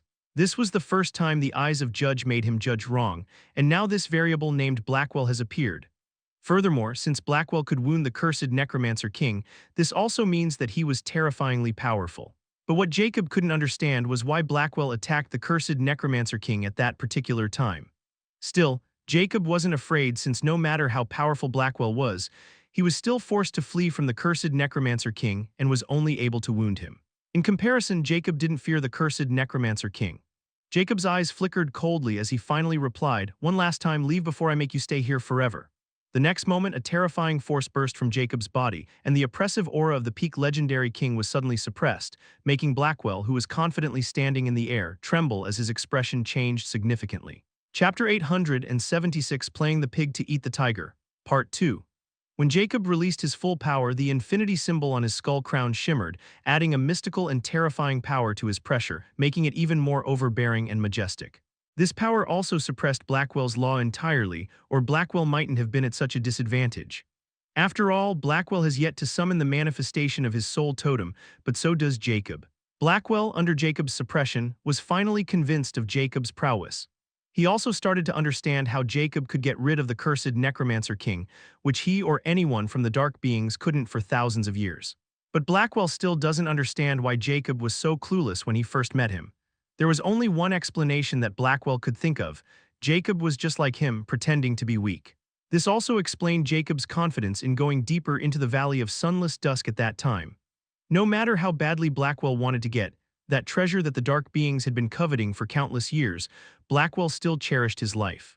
Since the situation wasn't optimal and Jacob didn't seem easy to deal with, especially with that suppression he was feeling from Jacob's law, Blackwell knew fighting with Jacob was akin to suicide. Furthermore, Blackwell was still injured by the cursed Necromancer King, and he was only suppressing those injuries to appear strong. If Blackwell really engaged with Jacob, those injuries will definitely surface. After all, an injury caused by a legendary king's law wasn't easy to heal, and not many healing treasures could heal them. At this moment, Blackwell finally raised his hand in surrender and pulled an ugly smile as he quickly said, "Ha. Ha, brave brother, since you want the treasures here so much, they are yours since you worked so hard to earn them. Forget about what I just said, I didn't do much anyway. I only need my wine after all. All right, if there's nothing else, I'll be taking my leave." Blackwell gave Jacob a deep glance before he looked at Ilya, who was hiding behind Jacob, and looked at him with disdain and hostility before he quickly turned around and entered the ghost ship. The next moment, the ghost ship released terrifying wails before it left a dark streak and vanished towards the opening. Blackwell left just as quickly as he appeared, but he came with grandeur yet left with his tail between his legs. Jacob's eyes flickered coldly as he didn't stop Blackwell from leaving. It wasn't like he was showing mercy, but because he knew Blackwell was full of tricks, dealing with him would be very bothersome and he was in a hurry. Nonetheless, Jacob now clearly saw that Blackwell was lying about giving up on the treasures, which means the part about the eyes of Judge failing on Blackwell was correct. But Jacob still didn't know how much of a power difference it would require to render the eyes of Judge useless. Ilya nodded obediently before she said, with a hint of scorn, "No matter what, he still has bad intentions and you make him flee with just your power." Jacob shook his head. "I don't think it's the last time we'll see him. He has just retreated since he can't beat me. If I'm not wrong, he's here with a purpose and there might be more troublesome fellows behind him, so we better leave before he calls for backup. This place is about to become extremely hectic." Ilya nodded seriously before she glanced at Jacob, who had a hesitant look on his face as if she wanted to say something but was too afraid to ask. Jacob naturally noticed this and impassively said to Ilya, "I've heard what the cursed Necromancer King said to you while I was in the curse source. You can keep the treasure he gave you. Or do you think I would snatch it from you?" Despite being the curse source, Jacob never let his guard down, so when the cursed Necromancer King appeared beside Ilya, he naturally noticed. But when he heard their conversation, he didn't take action. Furthermore, Jacob already had many legendary king-rank treasures, and since Ilya was under his command, he didn't mind her taking this treasure if it was suitable for her. On top of that, there was even a special legendary vestige that she could use, so it would save him the trouble of looking for it. The only thing he was interested in was the necromancy knowledge, which he could easily get from Ilya. Lastly, he needed Ilya to be strong, so this treasure could help not only with that but also keep her safe. But if you want me to use the nightmare sepsis on him and extract his knowledge, then it would take around a month. But it'll also alert him since he'll die if he does not get rid of it. 1356 Ilya shuddered when she heard Jacob's words, and she quickly shook her head as she replied, "And no, I won't dare. Actually, I wanted to ask if teacher is a dark being yourself since you're different." Ha ha ha ha. Realization dawned on Jacob as Nix's laughter rang too, making Jacob perplexed as his flaming eyes flickered coldly. He sneered, "You talk too much. Let's go before that guy arrives." Ilya sheepishly lowered her head and didn't dare say anything more before following Jacob as they walked towards the Death Essence pool. However, Jacob coldly spoke to Nix at this moment. "How did it go, Tusk?" Nix's annoyed voice rang. "What do you think? I naturally succeed, but it would take some time. But no worries, since your soul is almost beyond the legendary king rank, Tusk, your rate of improvement is even more shocking than mine. Anyway, it would only take around 10 days to get that ghost's lifespan with my improved Nightmare Conqueror seed. But if you want me to use the Nightmare Sepsis on him and extract his knowledge, then it would take around a month. But it'll also alert him since he'll die if he does not get rid of it. However, the chances of that happening are extremely low since not many can see through my new ability. But during this time, I won't be able to use my other abilities on others. So it's your choice." Jacob's eyes flickered with astonishment before a killing intent flashed past them. "It's quite fast. Use it on him. Since he's a legendary king, he should have quite a deep knowledge of the legendary plains and the dead faction, so I want his knowledge. Since I've spared his life and let him go this once, the debt has been paid and now it's his turn to pay for conspiring against me. Your sense of justice is simply unparalleled, huh?" Nix snickered. Jacob sneered. "It's called retribution." Chapter 877 Throne of Death. Blackwell's ghost ship stopped at this moment far above the sky, but his hollow ghostly eyes were still affixed to the ground, and faint killing intent and unwillingness were apparent on his corporeal skeletal face. "Since I can't take the throne of death alone, I'll just muddle the waters and wait for a perfect opportunity to strike. I can't let someone else take the fruits of my thousands of years of labor." Blackwell muttered with dense killing intent emitting from his eyes as he took a big gulp from the wine gourd. But how could he kill the cursed Necromancer King without getting the Spirit Poison King's curse affecting him? Although I had calculated wrong when I detected the cursed Necromancer King's strange movement over a century ago and thought he was finally going to die, it still didn't make any sense for him to kill the cursed Necromancer King. After all, when those guys tried to kill him last time, there were some strange changes in the curse, making the cursed Necromancer King almost an unkillable roach. Not only that, but he was also creating something when I attacked him. Was it something to do with it and that unknown guy just happened to be lucky? The more Blackwell thought about it, the more frustrated he became. However, when he considered Jacob's power to suppress his law, his expression became somber. He knew that Jacob killing the cursed Necromancer King without being affected by the curse wasn't a fool's luck or coincidence. Jacob actually had the power. At this moment, a black paper with an eerie purple marking appeared in Blackwell's hand. The next moment, he channeled his soul force, and the paper started to burn in ghastly blue flames. Blackwell said, "Soulless Ghost King, it's your favorite junior brother, drunkard ghost speaking. I hope you haven't forgotten about your drinking buddy in 6,000 years. Yeah, there's no need to worry about me. So here's the thing, I don't know if you got the news, but the curse on the Valley of Sunless Dusk has been lifted, and that roach, cursed Necromancer King, is finally dead. Good riddance, right? Anyway, I don't need to remind you that since that roach is gone, the Throne of Death, yeah, the same soul artifact of necromancy that the cursed Necromancer King acquired from the mysterious region of the Star Ocean, and the reason he was able to become almost unstoppable and create his kingdom with it. I don't need to tell you that the Spirit Poison King, Blood King, Black King, and that two-faced skank of the temple, Holy King, all attacked the cursed Necromancer King for it but failed. And all these years they had tried to claim it back but failed before giving up. But now is your chance to acquire it before they get the news. I'm already on my way there, so hurry up." The next moment, the black paper in blue flames suddenly turned into a dark streak before it vanished into space. But Blackwell wasn't done. Another black talisman appeared this time with a different pattern and a crimson pattern. Just like before, the talisman burst into crimson flames and Blackwell spoke with a big grin. "Senior Spirit Poison King, it's your favorite wine supplier and I have huge news for you. I hope you're ready." Blackwell repeated this action 5 more times before he gulped a few mouthfuls of wine as he sneered while looking down. "Heh, brave brother, we'll meet again." With his hollow words, the ghost ship fades away, leaving behind antagonizing wails of ghost slaves. Jacob was unaware that Blackwell had just stirred a huge storm in three factions, especially in the Dead faction, and terrifying hidden entities that the legendary plains hadn't seen would soon be on their way. But Blackwell was also unaware that the situation in the legendary plains had completely changed in the past 2,000 years, and was extremely chaotic right now. Anyhow, Jacob would have only scoffed even if he knew, since he wasn't going to be here for long, no matter how many people Blackwell tricked into coming after all. Not to mention, those guys can't stop him at all if he wants to leave. At this moment, Jacob stood in front of the Death Law Essence pool and gazed majestically at the dark throne hovering over it. Furthermore, Jacob also saw a black corporeal coin on the seat of the throne, and his eyes flickered with a hint of surprise as he instantly recognized that coin. It was the Soul Totem, and with the terrifying, dense power of Death Law releasing from it, Jacob knew it was a legendary king. The Soul Totem belonged to the cursed Necromancer King. Jacob didn't hesitate. With his powerful soul force, he locked the throne and pulled it towards him. The throne didn't resist at all, and Jacob could feel that it was really a legendary king-rank soul artifact of Death Law, and there was also a terrifying power of curse hidden in it. Jacob also felt that this throne was somewhat different. As the cursed Necromancer King had said, it had evolved into something else and more power. Jacob glanced at Elia, and her eyes were fixed on the throne without even blinking. When the throne appeared in front of him, he immediately picked up the Soul Totem and carefully examined it, since he was afraid that the cursed Necromancer King might have left behind some trick to be revived again. After all, a legendary king can be revived as long as they can escape with their Soul Totems. But the Soul Totem seemed clear, so Jacob stowed it away in his pendant since he would use it as fuel. He then looked at the throne and said to Elia, "It's a soul artifact. You need a powerful soul force for it to recognize you as its owner. Try it and see if you succeed with your Quay's legend rank soul force. If this treasure is compatible with you, it might recognize you as you are now. If not, then I'll keep it until you become a legendary rank." "Thank you, teacher." Elia's eyes lit up as she excitedly thanked Jacob.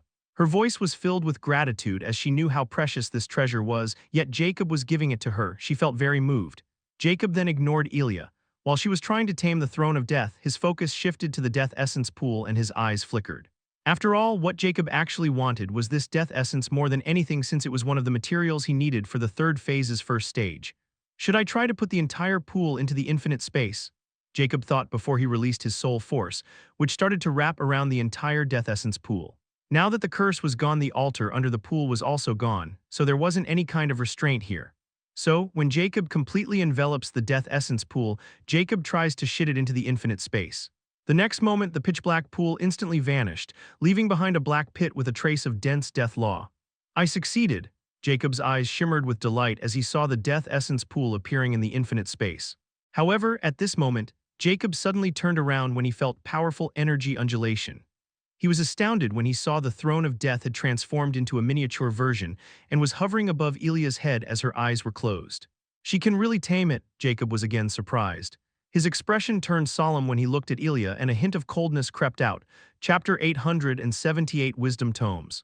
Jacob's thoughts were unknown after he confirmed that Elia was in the process of being recognized by the Throne of Death. Still, he didn't do anything and waited for her to complete it, since he could sense that it was almost over. "I wonder what else the cursed Necromancer King hid in this throne. Well, she won't hide it from me. She simply can't, even if she wanted to, as long as I have the eyes of Judge, and this is a perfect opportunity to test her again. Furthermore, if there is a legendary vestige in that throne, I don't need to look for one anymore. Once she becomes a legendary rank, I'll start the next phase of the plan and also have her start deciphering the Liber Chaotica for me. Moreover, I also need to help Autarch enter the legendary rank. This is more important, and Autarch didn't need a legendary vestige either. I wonder if this had anything to do with Autarchs being a fantastic insect. Other than that, since law essences are present in the legendary plains, I should also search for the remaining 11 elements law essence and start building my lab in the infinite space. I should also catch up with the profession's requirements up to the advanced legendary king rank. Lastly, I need to increase the rank of my Jinx core as much as I can, and once I achieve everything and reach the standards, I'll leave the legendary plains. The Dead faction is the best place for me to do all of this. Since the Life faction can practice Dead faction professions, the Dead factions should be the same. I've already seen it in the Dark City. But if I really went with the Dead faction, I need more information since I have never really been among them except for a few times. However, that ghost will definitely leak my information to the Dead faction or his friends, and the legendary plains have very close ties with the upper planes and gods. So I need to be discreet, and the best way to do it is to go to the dark city of the legendary plains and get whatever is necessary first. Then there is also that woman with the universal godly scripture. Although I don't know where she ended up since the last time I sent her out of the path of legend with a wish, she would hate my guts if she had connected the dots. But the possibility of it happening is very low, so she's not a threat to me right now. However, I need to be careful with the gluttony mask. I can only let it rise to basic legendary king rank to be on the safe side. As long as I have gluttony mask under my control, I can ensure that women are never able to unleash the full potential of their scripture. I'll make sure of that. Jacob's eyes flickered coldly as he made his plan. At this moment, the miniature throne of death above Ilya's head suddenly flashed before turning into a dark streak, which entered Ilya's forehead and vanished. Ilya's eyes opened. At this moment, a dark current flashed past them before elation replaced it. She quickly looked at Jacob and bowed respectfully. "Thank you, teacher, for giving me the throne of death. I'll use it to do your bidding, so this soul artifact is called the throne of death." Jacob's eyes flickered in understanding before he nodded. "You tame it with your own effort and talent. But can you fully control it?" Ilya dejectedly shook her head. "No, I can't control it with my current soul force. I can only get recognition because of my special body, but as long as I become stronger, the throne of death will reveal its secrets. Right now, I can only use the storage space within the throne of death called the death space, and it's extremely vast, almost as wide as a small world, but it can only store inanimate items." Jacob was astounded when he heard the size of this death space, but since he already had an infinity pendant, he didn't put any space treasures in his eyes, especially with the addition of the infinite space at his disposal. Furthermore, the living space of the infinity pendant was simply unmatched. "What is inside this space?" he asked while closely looking at Ilya. Ilya replied without hesitation, "Please look at yourself. I don't know much about these things." The next moment, Ilya flickered her finger, and a few items appeared in front of Jacob.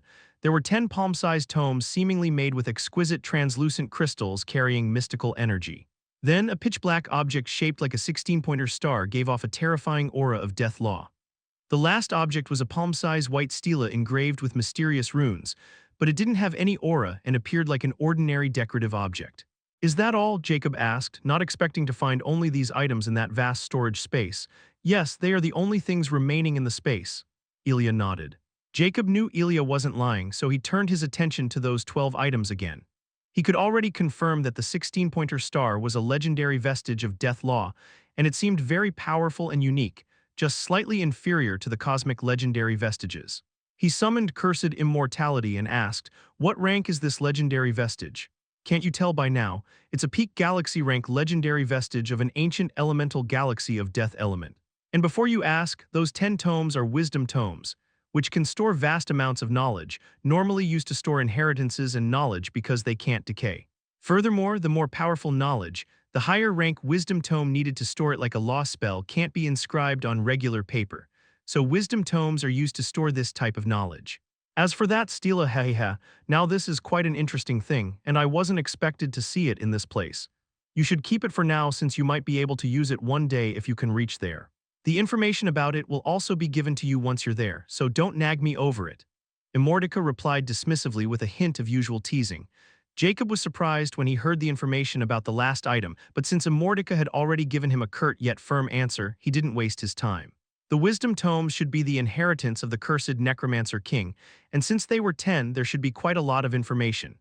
Still, this wisdom tome was a new item to him, so he wasn't sure how much knowledge it held, but he wasn't going to complain, for this made things much easier and more convincing for him.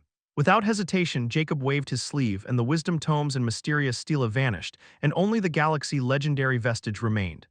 Jacob then looked at Ilya, and when he sensed she showed no sign of indignation, he was secretly pleased and said, "The items I took have no use for you now. Especially those 10 tomes, they should hold the knowledge of the cursed necromancer king, so I'll study them before giving them to you. As for the stela, it'll be helpful to me. For now, you should keep focusing on merging with this legendary vestige to create your soul totem and become a fable legendary rank. Other things are merely distractions for you. Liber Chaotica should have the method to create a soul totem, right?" Ilya didn't mind Jacob taking those things. Even if he took everything, she wouldn't have said anything. So she didn't mention them again and replied to Jacob's question, "Yes, teacher.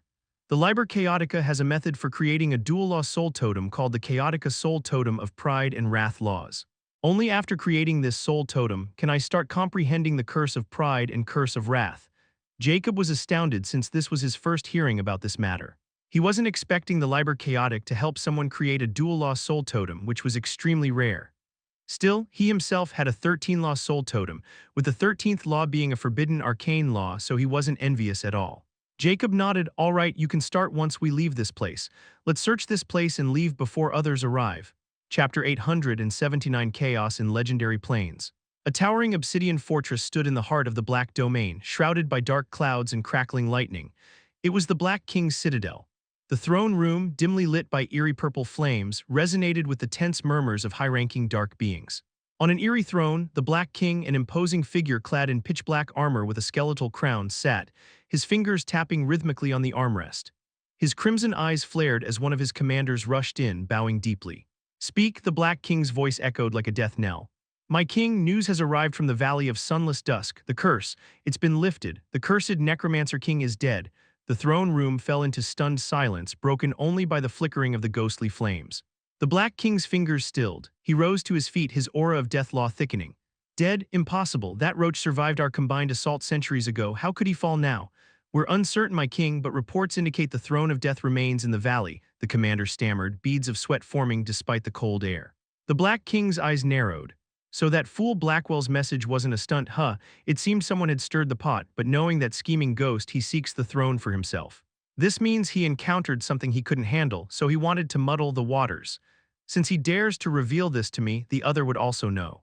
But with those things roaming around, things are no longer as they used to be. His voice thundered through the hall. "Go and see if there's any active teleportation channel close to the Valley of Sunless Dusk. As you command." The commander retreated quickly, leaving the Black King to brood over the sudden shift in power. He muttered darkly, "The Spirit Poison King, Blood King, and the others will probably know soon, and they will be in the same situation. Let them." It seemed Blackwell didn't know what has been happening in the Middle Galaxies. Deep within a toxic jungle, where the air reeked of venom and the ground pulsated with poison, the Spirit Poison King sat cross-legged in a misty chamber. His greenish skin shimmered with a toxic hue, and his eyes glowed with malevolent intelligence. A black streak shot through the air, forming a burning talisman before him. The Spirit Poison King snatched it midair and read Blackwell's message. A twisted smile curled his lips. "That drunkard finally did something useful," he hissed, his voice dripping with malice. "The throne of death unguarded, fate favors me today." He flicked his wrist, summoning a bone ship. "It has been a long time since I last set foot outside my domain. Let me see who could have lifted that curse that I lost control of, but I need to be wary. Blackwell's schemes never come without strings attached, but that throne shall be ours." In a grand cathedral bathed in radiant light, Eliza, also known as the Holy King, stood before a massive stained-glass window depicting the defeat of dark entities. Her serene expression cracked as a messenger whispered in her ear. "The curse lifted, the cursed Necromancer King, dead," she repeated, her spiral eyes swirled. "And that scheming drunkard dared to inform me." Eliza turned, her eyes turning colder, and she muttered, "This isn't a blessing. It's a warning. The balance we upheld is on the verge of collapsing, and now if that throne falls into the wrong hands."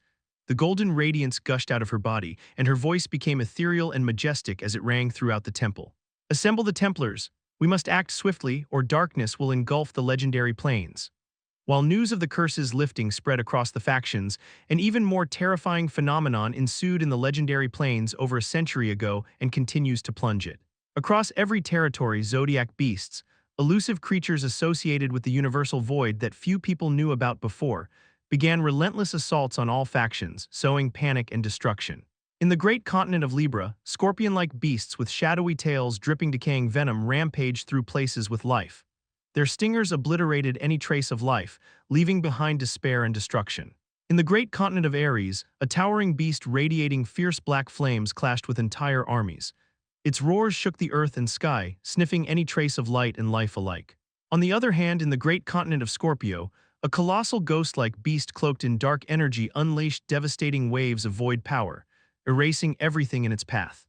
The star ocean was teeming with zodiac beasts, and even legendary kings might fall if they travel through it. The attacks were relentless, coordinated, and devastating. No faction was spared. The beasts seemed driven by an unknown force, their eyes glowing with eerie light as if heralding a greater calamity on all the great continents of legendary plains.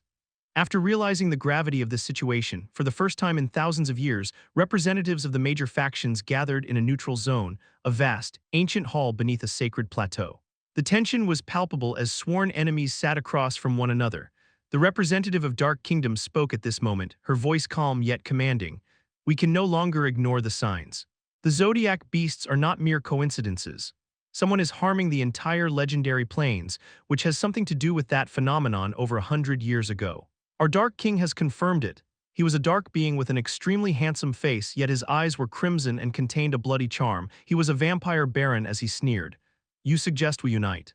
Spare me your sanctimonious drivel. At this moment, a giant with runic markings spoke in his booming voice.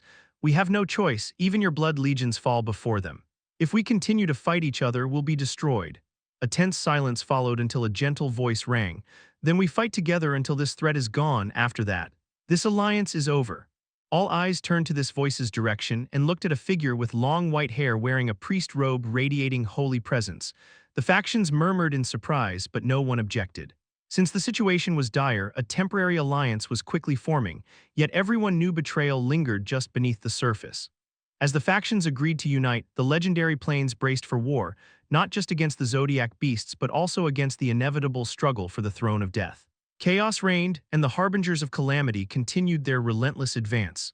Yet no one thought that the throne of death had already been claimed, and it was also related to another item of interest that even gods covet. The legendary Master Key, which has been almost forgotten because of the emergence of Zodiac beasts, and this was also related to him all the same.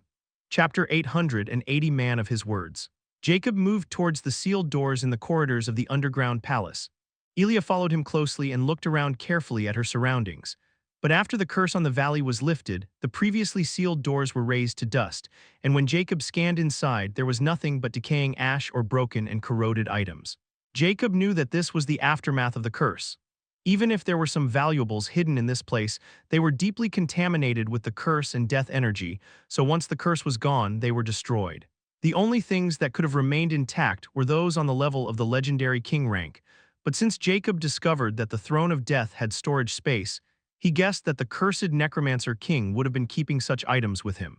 Furthermore, since there weren't any consumables or materials in the death space, Jacob mused that the cursed necromancer king had probably used everything else, especially when he thought about how many formations and that altar the cursed necromancer king was creating would have cost him. So after going through a few rooms, Jacob lost interest and said to Elia, "It seemed we've already gotten everything valuable in his place. Let's be on our way." Elia was surprised by Jacob's decision, but she had personally witnessed the palace's current state, so there wasn't any need for them to waste more time here, especially with enemies coming there.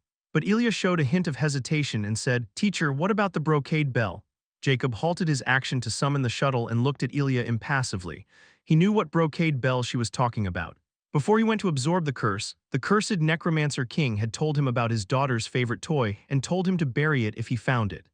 If that bell really existed, it should have been turned into ashes by now, just like everything else. I understand you are grateful to him since he gave you the throne of death and legendary vestige. But he was dead either way. Even if he hadn't given you the throne of death, it would still be an unclaimed item, and since it was suitable for you, it would still have ended up with you. Since I get rid of this curse and let him rest in peace, I owe him nothing more and neither do you. I'm not saying to you that empathy and compassion are wrong, but do not misplace them or they can be used against you. Jacob coldly said, "Still, since I gave him my words and he didn't play any tricks, I'll bury this entire place. It'll be the same thing either way." Elia listened seriously to Jacob's teaching before she smiled when she heard the last part. She was very content with Jacob's arrangements and thought Jacob, despite his cold personality, was still kind enough to keep his word. But she was curious about how he was going to do it before her expression changed. At this moment, with a thought, a shuttle appeared in front of Jacob. It started to grow in size until it was 20 meters in diameter and the door was open. It was Elia's first time seeing the space travesty shuttle, and she felt this shuttle might be as powerful as the throne of death. Jacob then looked at Elia, took out a meter-long cylinder and handed it to her. Elia curiously accepted it and closely looked at the small emerald cylinder filled with glowing translucent liquid and a protruding ring on top of it. She didn't know what it was, and it appeared very ordinary without any traces of magic. "This is an atomic bullet shell filled with a cocktail of nuclear matter. Just press the ring on it and throw it away, and this entire underground palace will be crumbled down with half of the city. This concludes my promise with the cursed necromancer king. You can do it yourself since you wanted to repay the kindness." Jacob dismissively explained before he started walking towards the ship's entrance under Elia's dumbfounded expression. She was clearly in disbelief about the might of this tiny item, which didn't have any trace of magic, but she still believed Jacob's words and he had no reason to doubt him. Jacob's voice rang again just as he entered the cockpit. Oh, and let me remind you, once you press the ring, you'll only have 10 seconds before it goes off. So hurry inside or you'll be exploded into bits and buried here with everything else. Ilya's face paled when she heard this, and her hand, which was holding the bullet shell, trembled. She no longer dared to take this task lightly and was afraid this strange thing would kill her. So she carefully examined the protruding ring before pressing her finger on it. The ring instantly sank into the shell, and she instantly noticed that the liquid inside started to churn, and the cylinder started to heat up. Ilya didn't dare to observe anymore, and she quickly threw the bullet shell in the corridor and ran inside the shutter. Her actions were extremely comical. Jacob's eyes flashed with amusement when he saw Ilya's actions. He had just inserted the soul totem of the cursed Necromancer King into the shutter's fuel slot. "Take flight," Jacob casually ordered while he controlled the direction of the shutter. Ilya's face became paler with every second, as she was afraid of getting caught in the destruction, but she didn't dare urge Jacob. The shutter was now powered by a peak legendary King Soul totem, and no longer took Jacob's soul force, which Jacob had complete control over it, without feeling the soul force in his soul getting sucked away constantly. The shuttle instantly lifted off and vanished into the entrance of the underground palace, turning invisible. But Jacob wasn't in a hurry to leave, as he stopped the shutter extremely high in the sky, and the city below was now like a tiny dot. Ilya's eyes were filled with awe when they experienced how fast the shutter was, and they reached so high in the sky in a matter of 2 seconds. Jacob suddenly said, "It's about time, now witness the power of technology. This will also be a lesson for you never to underestimate anyone because you can never tell what kind of trump card your opponent is hiding. After all, that bullet shell can kill quasi-legends, and even a mortal child can activate it." Just as Jacob's voice trailed off, a powerful tremor suddenly ran through the city ruins below before a blinding white dot suddenly expanded in the center of the second, and the next moment, a thunderous boom rang. Chapter 881 Trouble in Space, Part 1. As the explosion occurred abruptly, Blackwell, who was hiding with his ghost ship, naturally noticed and was shocked. What the?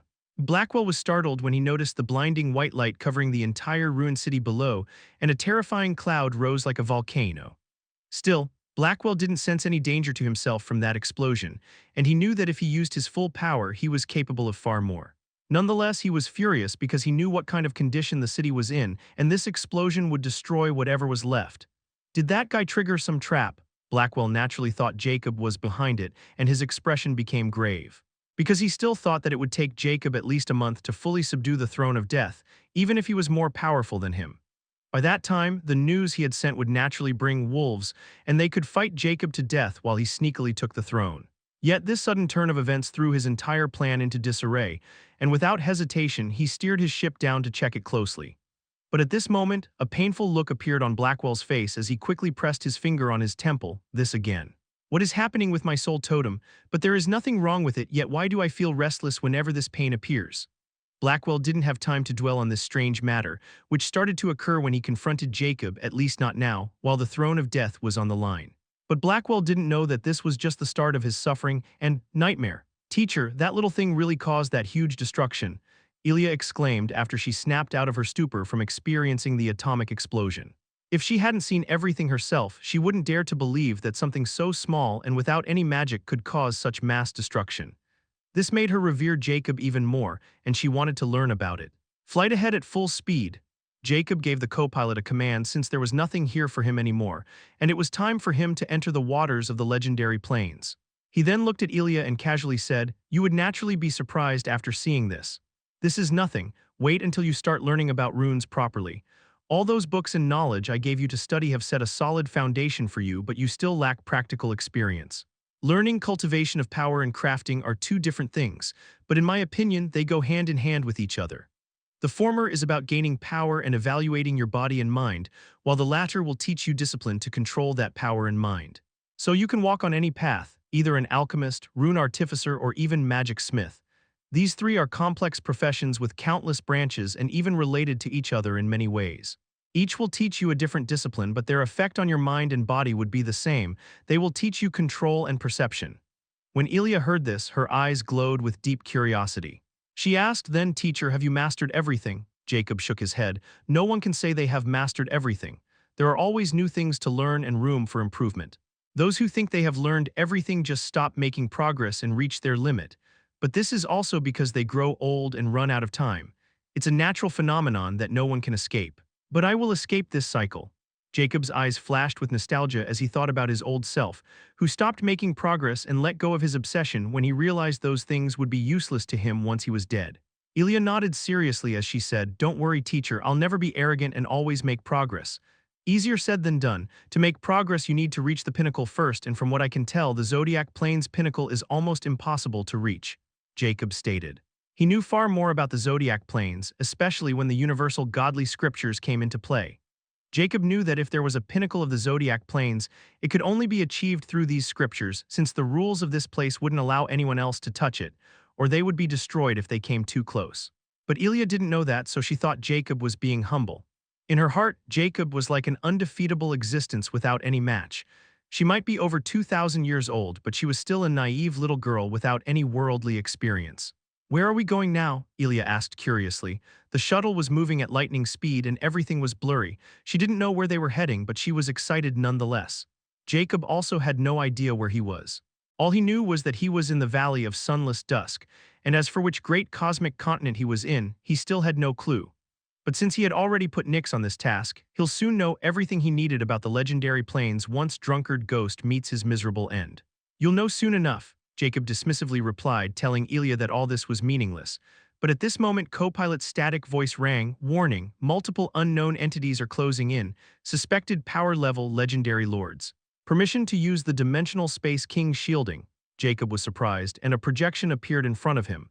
At this moment, he saw the unknown entities flashing through the sky, leaving behind black streaks in their path. They were extremely fast. They were hideous creators with bat wings and worm-like bodies with a sharp, glistering black stinger. They only had a single white eyeball. They released a black miasma mist from their bodies, and they seemed to be locked on the shutter, which wasn't in the Dimensional Space King shielding mood. After all, the Dimensional Space King shielding uses a huge amount of energy, and Jacob doesn't want to waste it unless necessary. But those creatures were bizarre because, despite their suspected legendary lord rank, they were as fast as legendary king rank, giving Jacob a bad feeling about them. Furthermore, despite the shuttle's protection, Jacob could tell that these creatures weren't dark beings or living beings. They were very strange and unique. At this moment, just when Jacob was busy observing them, the co-pilot's voice rang again, "Warning. Warning, detect an unknown space distortion. Suspected power level legendary king. Permission to use the instant hyperdrive." Now Jacob was finally alarmed and quickly ordered, "Use it." Chapter 882. Trouble in Space Part 2. The 12 cosmic continents of the legendary plains were extremely special and magical, and there was a reason they were called cosmic continents. The first reason a cosmic continent can birth life planets and life galaxies, also known as elemental planets and elemental galaxies, is that they are a unique and rare phenomenon of legendary plains. These elemental planets and elemental galaxies exist within the chaotic space of the Zodiac Plains. Chaotic space is a special place where only law-tier entities can enter, and anyone else will be torn into shreds. Anyhow, when an elemental planet or elemental galaxy appeared, it caused a special phenomenon in the area known as the cosmic providence, and a cosmic gateway was formed that led to an elemental planet or elemental galaxy filled with rare resources, sometimes even ancient artifacts and unknown treasures. But the biggest enticement of these elemental planets and elemental galaxies was naturally the legendary vestiges, which is why they were always fought over by many powers. However, if someone could claim the legendary vestige of an elemental planet or elemental galaxy, they would cease to exist and vanish with everything within. Now, some elemental planets and galaxies were very special, and they were more useful to keep around than to destroy them by acquiring their legendary vestiges. So many powers sealed such planets and galaxies, and used them as training grounds, herb fields, or even rearing rare resources like magic beasts or other rare beings that could not exist in the legendary plains. Only the most trusted members were given access to such places, because if someone with malicious intent entered and secretly claimed the legendary vestige, their efforts and resources would be gone for good. Furthermore, these kinds of places were very good for hiding as long as they could hide the cosmic gateway. Mostly, these elemental planets and elemental galaxies were homes of legendary kings who also called themselves cosmic kings. In the great cosmic continent of Scorpio, there was a place called the Myriad Galaxy Guardian Mountains. It was a power afflicted with the Alchemy Guild, and the Myriad Galaxy King was actually a king alchemist and part of the Alchemy King Council of the Alchemy Guild, which held the highest authority in the Alchemy Guild of Legendary Plains. The ranks above the Great Elder of the Alchemy Guild were the same as the legendary ranks: Fable Alchemist, Noble Alchemist, Lord Alchemist, and King Alchemist. There are 3 levels: Basic, Intermediate, and Advanced. depending on what rank a legendary treasure an alchemist can create. They also do not have unique titles for their specialty, such as pills, rune artificer, and such, in their names because at the legendary rank, even a fable alchemist can create quasi-legend rank pills despite never indulging in the profession of pill creating because of the soul force and laws. Nonetheless, creating a legendary rank treasure was still not easy because the materials required were extremely precious and limited. That's why the alchemists of legendary rank were very popular. At this moment, the entire vicinity of the myriad Galaxy Guardian Mountains was enveloped in a vast corporeal barrier, and zodiac beasts were relentlessly clashing with it. This once peaceful and very lively place had turned into a chaotic battlefield and locked itself because of the zodiac beast's crisis, just like any other place in the legendary plains. Even those usually protected and arrogant alchemists had no choice but to enter the battlefield, support the barrier, and kill those abominations outside from time to time just to make sure they wouldn't overwhelm the barrier and breach it, or things would turn worse for the entire myriad Galaxy Guardian Mountains. Furthermore, because of the emergency situation, the 3 elemental planets and an elemental galaxy were opened for young and weak members of the myriad Galaxy Guardian Mountains to seek refuge, while the myriad Cosmic King was keeping the legendary King rank Zodiac Beast in check. The Zodiac Beast's movements were very strange and unpredictable, especially those of the legendary King rank because, for some reason, a legendary King rank Zodiac Beast only attacked places with other legendary kings, but never those without one. Furthermore, these legendary King rank Zodiac Beasts always hide in space, and only show themselves when other legendary kings take action against lower rank Zodiac Beasts. This was also why the legendary kings were so helpless against them. Even if more than one legendary king moved to kill a Zodiac Beast, the same number of Zodiac Beasts would appear almost instantly. It was almost like someone or something was controlling the tides and setting up strange rules. The strangest part was that if a legendary king retreated, the Zodiac Beast fighting it also retreated. But the thing was, those Zodiac Beasts still harassed them from time to time as if they were playing with them, which made the legendary kings fumed. One legendary king even went as far as burning its own soul to kill a Zodiac Beast and succeeded, leaving the legendary king barely alive. But to this legendary king's despair, another Zodiac Beast instantly replaced the dead one. And this time, the Zodiac Beast didn't stop until it killed and devoured that legendary king as if it were an act of revenge. That's why the legendary kings are now extremely careful and won't throw their lives away, especially not until they figure out how many of these monsters are hiding and what their schemes are. At this moment, within the endless battlefield of the myriad Galaxy Guardian Mountains, the space travesty shuttle appeared on the horizon, but it was followed by an unknown number of Zodiac Beasts. Jacob, shocked by these beasts and their terrifying numbers, naturally spotted the barrier with the help of the co-pilot. Ilya was also terrified since they just couldn't catch a break from them throughout their journey. In hyperdrive, they might be safe, but since it consumed so much energy, Jacob spotted it. To their surprise, they will meet with more Zodiac Beasts no matter how many times they get rid of them. So when Jacob heard that there was a place with living beings in the detection range, he instantly came here because he couldn't waste more energy and also needed to figure out what was going on. Now that he saw the barrier blocking those countless beasts, he instantly commanded, "Pass the barrier." Chapter 883, Myriad Galaxy Guardian Mountains. The space travesty shuttle instantly followed Jacob's command.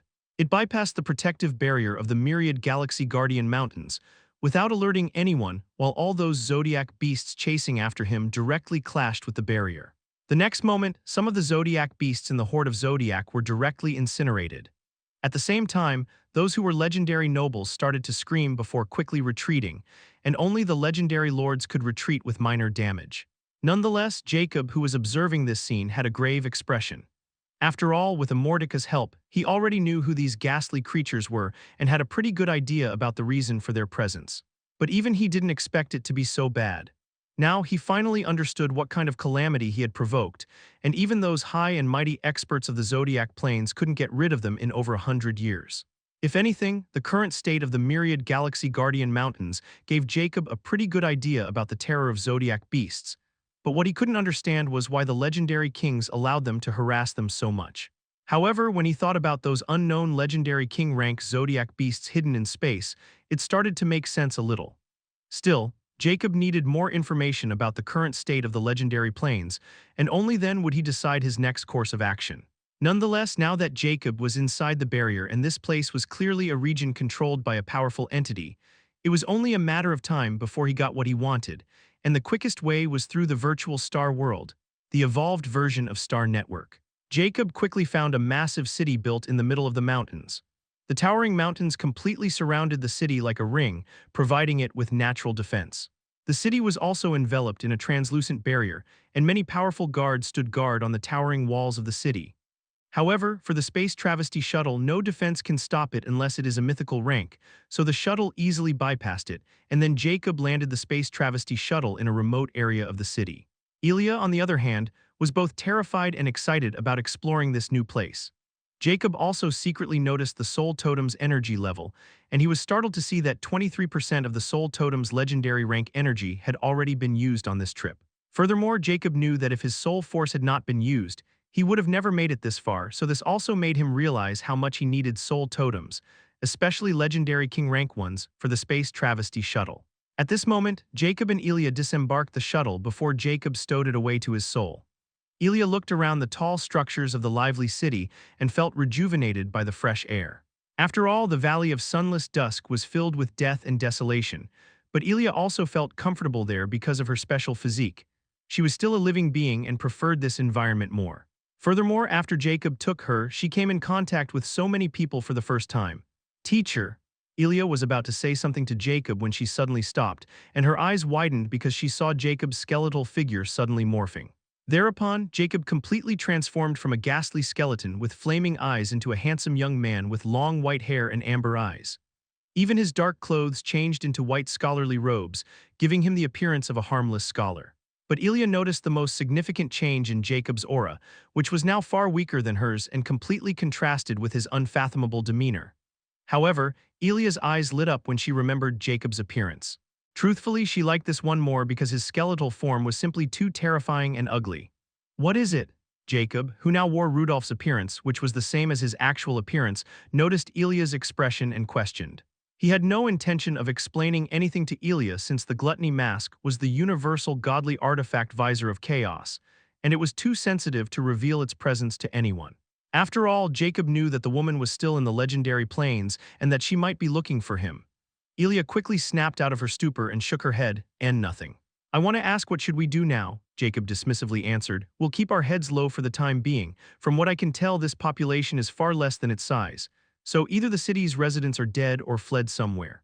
I think it's the latter since there is no sign of those things breaking in. We just need to gather information first and also get the Soul Star Watches. We are both from lesser galaxies, so we need to hide this fact at all costs. If someone becomes suspicious, I'll handle it. You remain quiet and observe. Ilya quickly agreed without hesitation and followed Jacob closely. They were in the middle of a small clearing filled with trees and grass, and soon they arrived at the paved streets filled with rows of high buildings in a unique style. However, just as Jacob said, there weren't any people around, and Jacob had only observed with the soul sensors, so seeing this scene was strange. It was like they were in a ghost city. Some buildings' doors were left open, and the items were in a mess.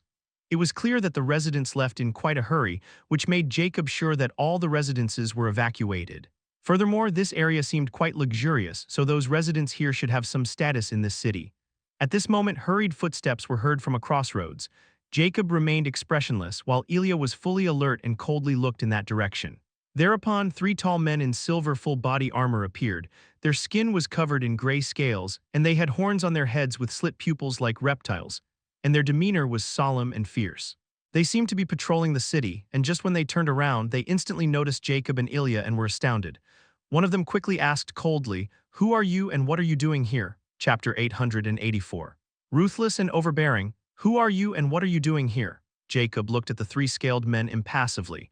Even without his legendary king perception, he could quickly tell that these three were fable legendary rank beings. On the other hand, Alai looked at them vigilantly, as her naive and curious demeanor was nowhere to be found. The other three were also closely observing Jacob and Ilya, but when they found they were below legendary rank, their vigilance greatly decreased, especially when they noticed that Jacob wasn't even in the 3 steps of legend yet. The way they looked at Ilya changed subtly. Jacob spoke at this moment. We were hiding in our house under a protective formation, so we were unaware of the evacuation. Only now that we have left do we realize that everyone here is gone. Where is everyone? Jacob made his words as subtle as possible since he didn't want to appear suspicious. The 3 men were startled when they heard Jacob's reply, but when they considered it, Jacob's words also made some sense. They knew how hectic the situation was when they announced the evacuation, and they had found some people who weren't able to make it before this as well. At this moment, the second scaled man with a faint scar on his forehead coldly said, "You seem to be a fairy human. You're long way from Holy Domain." Holy Domain. Is that where fairy human lived? Jacob thought before he impassively replied, "I'm a dark viscount of Dark City and she is my apprentice. We were here for some business, but then this monster mayhem happened. I will pay you if you can escort us to a secure place." A fairy human member of the Dark Kingdom, a scaled man was startled and a hint of surprise flashed past his eyes. His companion was the same. After all, fairy humans were one of the top races of the legendary plains. They were all members of the Cardinal Spirit Temple and were also overlords of the great cosmic continent of Leo. But in the great cosmic continent of Scorpio, their influence was minimal because it was one of the three neutral factions, and this was the Domain of Life faction. Dark Kingdom was also in the same situation. They only had dark cities here, but they weren't allowed anywhere near the territories of the Life faction. That's why Jacob's appearance was an anomaly, and he didn't know about it yet. "Show us your badge," one of the scale men coldly said. However, Jacob didn't comply this time since he needed his Star Watch to show his Dark City's badge. But they might turn hostile if these guys realized that his Star Watch was different from Soul's Star Watch. Furthermore, Jacob wasn't naive enough not to figure out what was happening, and since they were asking too many questions, he became impatient. "Tell me, if you attack and rob us, aren't you afraid the authorities of the city will punish you?" Jacob coldly questioned. The three guards were startled by Jacob's abrupt question. They looked at each other before suddenly bursting into cold laughter. "Is there something wrong with Pretty Boy's head? It has to be, after all, he's a fairy human. They always thought of themselves as God-chosen and above everyone else. Despite his twig-like strength, he still dares to show his arrogance. Well, since he's suspicious, and we are in charge of patrolling this area, no one will blame us if—" Boom! Before the third one could finish his sentence, Jacob's figure suddenly vanished, and his bony palm connected to his face. The strength behind Jacob's slap contained the power of the legendary king, and the guard's head was instantly turned into blood mist. Even his soul totem was completely shattered. Within a second, he was deader than dead, and when the other two realized what had happened, they were in too much shock, and another slap was already on the second guy's face. Boom! A powerful shockwave followed by a crisp and deadly sound reverberating, and the second headless corpse fell right after the first one. The third one finally reacted, and his expression was abhorrent and filled with terror as he wanted to flee since he didn't even think about fighting back, because his two friends of fable legendary rank died within 2 seconds. He knew this fairy human who they were looking down on was a terrifying being. However, he was too slow, and by the time he could react, Jacob was already standing behind him in his true form. The flames in his hollow sockets flickered coldly before he gripped the guard's head, and soul force gushed out. Jacob's soul force was extremely terrifying, and whatever natural defense the guard had instantly shattered. His body trembled violently under Jacob's soul force, and within a second he started to suffocate. His expression was filled with pain as black blood gushed out of his orifice. However, as soon as he lost consciousness after taking terrible soul damage, Jacob stopped since he had no intention of killing this one. On the other hand, Ilya was standing on her spot dumbfoundedly. The killing intent in her eyes was replaced with disbelief. She was also angry because of those three guards' disrespectful attitude towards her teacher and was ready to attack, but Jacob beat her to it. Furthermore, Jacob was so fast that before she could react, it was already over and he was very ruthless with his actions. But Ilya didn't feel fear at all. Instead, she was ecstatic and even felt pride for being Jacob's student. Jacob's appearance begins to change back again as he causally stows away those two headless corpses since their blood is still quite precious to him. As for the last one, who was now in a coma and would never wake up without a heaven-defying medicine, he dragged him towards the vacant building and said to Ilya, "Follow me." Ilya snapped out of her stupor and quickly followed Jacob, her eyes filled with reverence and respect. She sneered at the unconscious guy with disdain and muttered, "You guys deserved it." Jacob paid little heed to her comment as he sent a mind transmission. "Autarch, can you take control of this guy and get his memories? I've destroyed 90% of his soul. I'll soon find a legendary king and then you'll have a chance to evolve further." Chapter 885, Myriad Galaxy City. The Myriad Galaxy City of the Myriad Galaxy Guardian Mountain is extremely large, expanding over millions of miles. That's why the city is divided into different domains: outer, inner, and noble domains. The outer domain was open to everyone. As long as they had no criminal background and paid the toll, they could gain access to the city's outer domain.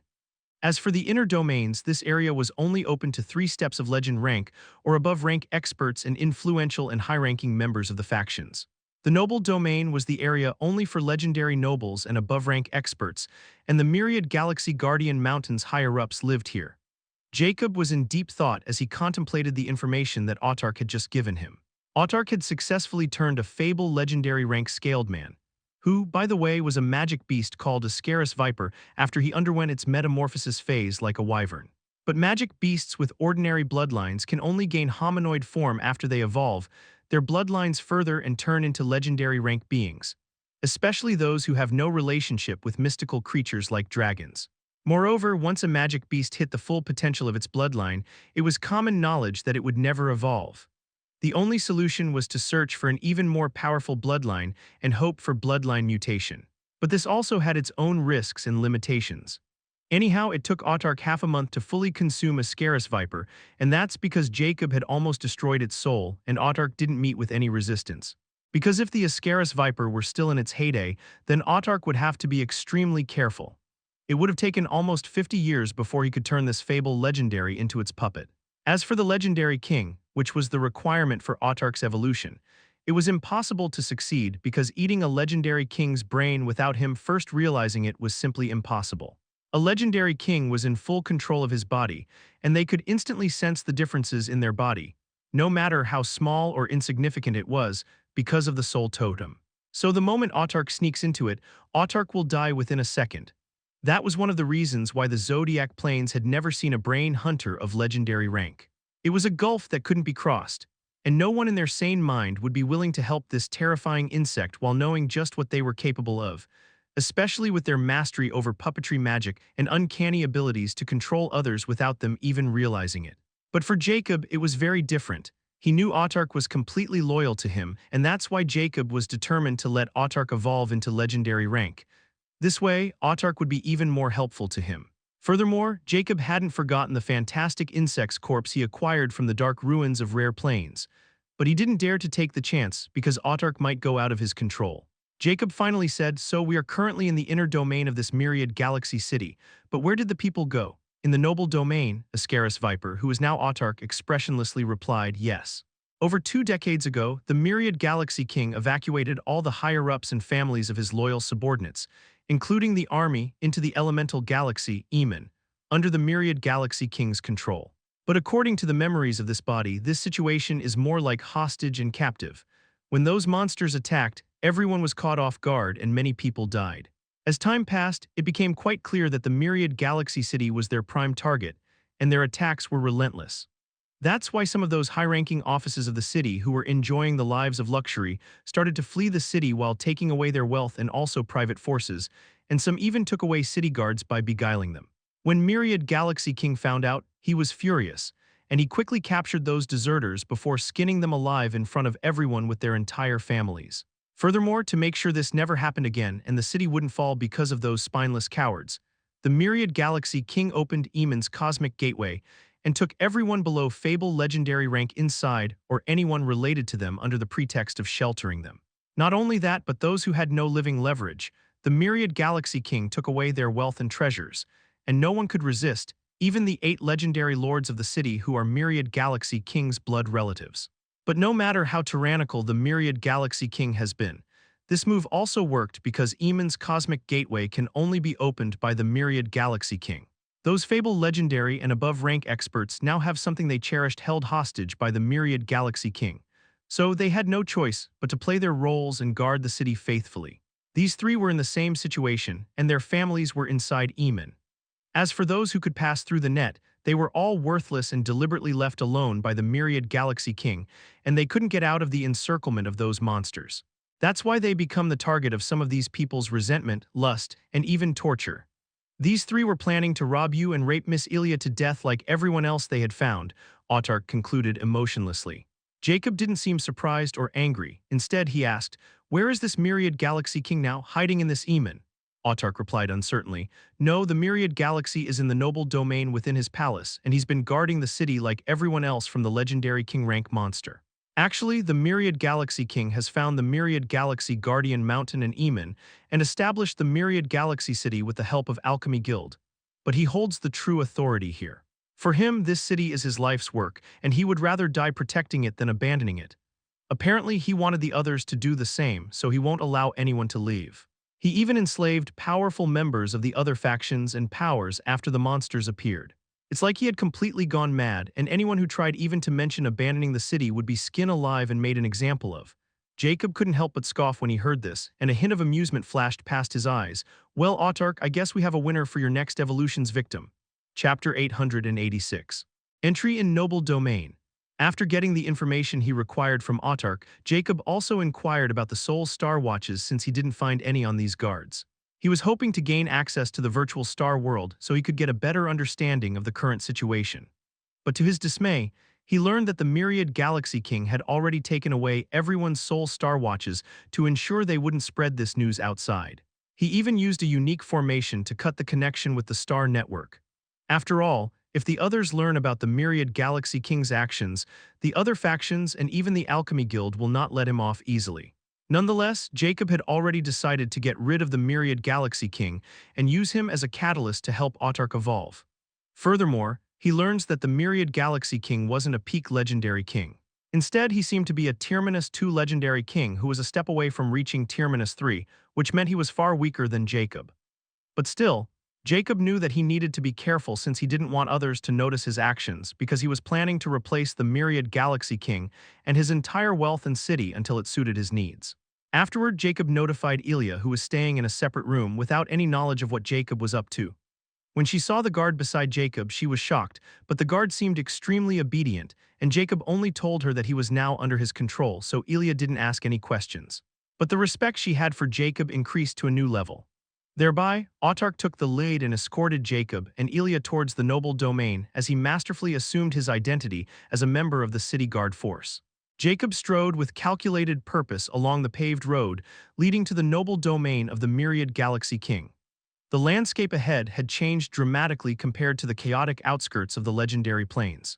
Towering stone walls marked the boundary of the noble domain, their surfaces carved with intricate sigils that radiated a faint, otherworldly glow. The gate itself was massive, constructed from polished obsidian, its surface etched with depictions of stars, galaxies, and a crowned figure wielding a celestial staff. At the top of the wall, rows of guards stood vigilant, their armor glinting in the faint light of the artificial stars overhead. The noble domain stretched far into the horizon, its sheer size dwarfing most other places Jacob had visited. At this moment, the guards guarding the gates, who seemed to belong to another race of magic beasts, for their faces were covered in fur and beastly eyes. When they saw the xperrif Viper guard leading two strangers towards them, their vigil decreased slightly.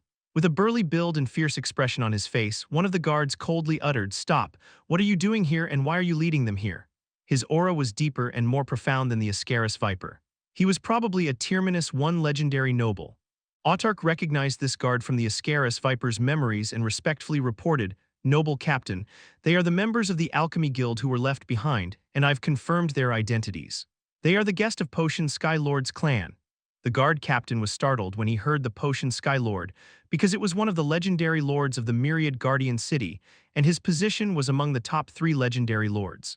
Furthermore, the guard captain recognized Jacob's race as a fairy human, making his claim as a guest credible. But he was also skeptical about why the king would leave a fairy human roam free, since he had already enslaved any members of top races. Nonetheless, since this xperrif Viper was vouching for them and the noble domain wasn't actually a safe place, the guard captain allowed them to pass through with a cold glint in his eyes, as if he was looking forward to Jacob's fate. Jacob noticed the guard captain's strange expression, but he didn't react much and entered the noble domain, and Ella vigilantly followed. The city revealed itself past the gate, a breathtaking blend of grandeur and oppression. Towering spires of silver and gold dotted the skyline, their tips glowing faintly with magical energy. The streets were unnaturally clean, paved with smooth white stone. The buildings lining the roads had elegant facades adorned with celestial motifs, yet an air of dread lingered in the atmosphere. Jacob noticed the increased presence of soldiers. Squads of armed guards patrolled every street, their expressions grim and their movements hurried. Occasionally, groups of weary soldiers stumbled back into the city through teleportation circles, their armor stained with blood, their faces pale from exhaustion. Thereafter, they were immediately replaced by fresh reinforcements, who marched out with the same grim resolve as they entered the teleportation circles. Along the streets, small clusters of civilians who were actually alchemists gathered, apparently left behind, whispering anxiously to one another, their faces painted with fear and frustration. The Zodiac beasts had left their mark on the city. Their presence, even at the edge of the legendary plains, was enough to send waves of chaos rippling through the population. Jacob overheard snippets of conversations as he moved closer to the heart of the domain. Another squad was wiped out near the southern barricade. The casualties keep piling up. How much longer can we hold? Why is the myriad Galaxy King insisting we protect this city instead of retreating? We can't keep this up. Despite the people's attempts to remain composed, the cracks in their resolve were evident. The myriad Galaxy King's overbearing decision to stand and fight, to protect the city at all costs, was taking its toll. The guards' movements were mechanical, their eyes hollow. The civilians had lost any semblance of hope, their faces twisted in a mix of fear and resentment. Even the merchants, who usually thrived on the city's bustling trade, had shuttered their shops, unwilling to risk the wrath of the beasts or the king's growing demands. Jacob navigated the crowded streets easily. He could feel the tension in the air, almost as if it were a tangible force pressing down on him. The city was a powder keg ready to explode, and the slightest spark could set it ablaze. But Autarch didn't stop, and according to Jacob's plan, he carefully led them toward the palace of the Myriad Galaxy King. The Myriad Galaxy King was unaware of a terrible calamity approaching his doorstep. Chapter 887. Sneaking into the palace. As Jacob moved closer to the palace, the once thronged streets became eerily sparse, the crowd thinning out and giving way to an even heavier military presence. Guards patrolled with grim determination, but when they noticed the Ascaris Viper slithering ahead of Jacob, they averted their gazes, pretending not to see him. These experts, normally vigilant and disciplined, were far from their best. Their minds were clouded with fear and resentment, the oppressive weight of their predicament crushing their resolve. Almost 90% of the Myriad Galaxy King's loyal subjects harbored deep-seated grievances, their faith in their leader shaken. Jacob's sharp gaze didn't miss the whispers of defiance brewing among them. Some of these experts were already scheming to escape, willing to abandon whatever leverage the Myriad Galaxy King held over them. However, the thought of fleeing filled them with equal dread. Everyone had seen what happened to those who tried. The Zodiac beasts, relentless and unyielding, pursued deserters with horrifying precision. Survivors of failed escape attempts were non-existent. Some had perished mere moments after making their move. It was a grim certainty leaving the city meant death. This knowledge left them trapped in a torturous dilemma, their anger festering into silent rebellion. Jacob observed all this quietly, his expression unreadable. He couldn't help but reflect on his own harrowing encounters with the Zodiac beasts. Their persistence was unparalleled, and he knew their hidden forces included legendary kings lurking just beyond the spatial barrier. Yet he couldn't fathom their true intentions. Why did they toy with the city's defenders instead of launching a decisive assault? It was as if their actions concealed a greater agenda. Finally, Jacob's group emerged onto a vast marble road, its polished surface gleaming faintly in the fading light. Ahead, the palace of the Myriad Galaxy King loomed, a breathtaking structure that seemed to pierce the heavens themselves. The palace's architecture was unlike anything Jacob had ever seen, a fusion of ancient grandeur and celestial majesty. Its exterior was made of shimmering crystal, reflecting the skies above like a colossal mirror. Intricate golden runes wove across its surface, constantly shifting and reforming in mesmerizing patterns, radiating an aura of overwhelming authority. Massive steps carved from pure white stone ascended to an enormous pair of double doors. These doors, each crafted from a single slab of radiant crystal, shimmered faintly with an internal light. Guards clad in ornate, star-engraved armor stood at attention along the steps, their spears crackling with elemental energy. Yet despite their imposing presence, Jacob could see the exhaustion etched into their faces. Even these elite soldiers, standing at the threshold of the palace, bore the weight of unending tension. The relentless attacks of the Zodiac beasts had drained them, both physically and mentally.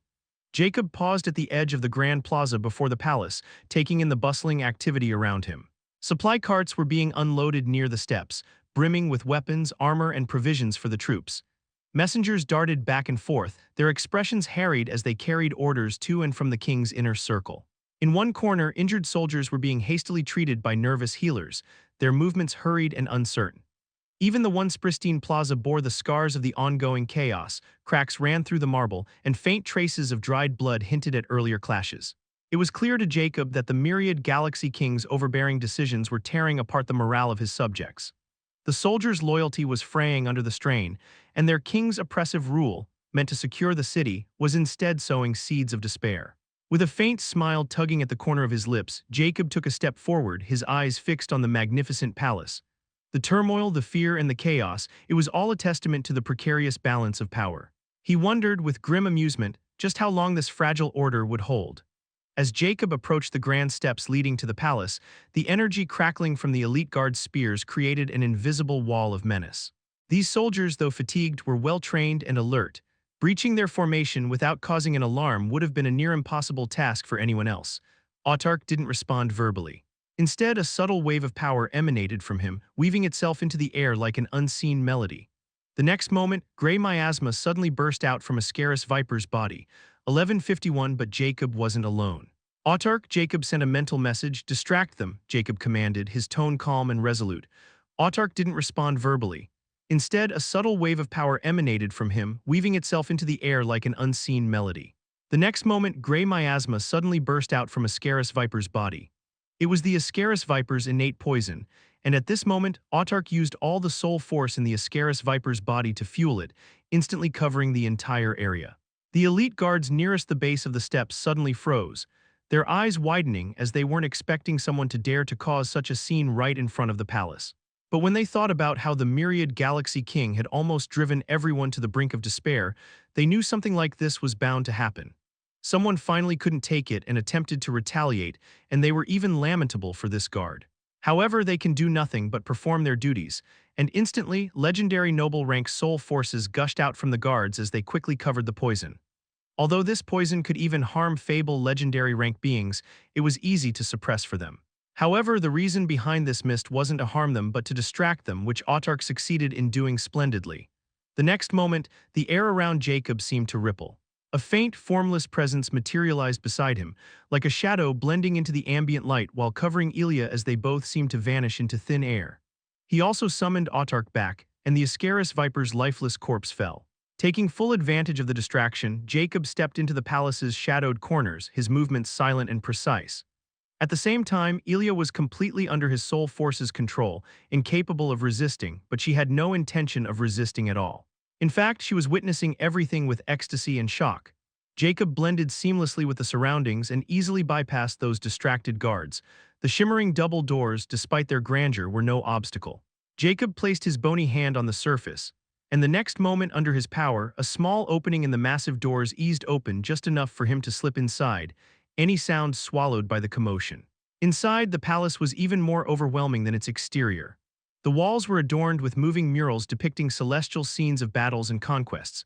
The floors shimmered like liquid starlight, and the air was dense with an oppressive energy, making each breath feel heavy. Jacob didn't stop to admire the architecture. His eyes followed the faint trail of energy leading deeper into the palace, a trail left by a powerful being which should be none other than the myriad Galaxy King himself. Chapter 888. Mad King. With the eyes of Judge, Jacob followed the powerful trail of energy which was actually filled with the law. Ilya silently followed behind him with a hint of apprehension, but when she looked at Jacob's steady back, she greatly calmed down. Although she didn't know what Jacob planned to do by sneaking here, she trusted him completely. With Ilya in tow, Jacob weaved through the labyrinthine halls. Because of myriad Galaxy King's recent actions, almost all the powerful experts were on the front line or preparing to go there, so the security here was minimal. Furthermore, because of the consumption of the protective barrier around the myriad Galaxy City, the palace's formations weren't working like they used to, so it became even easier for Jacob to infiltrate it. Moreover, who would be mad enough to go after a legendary king?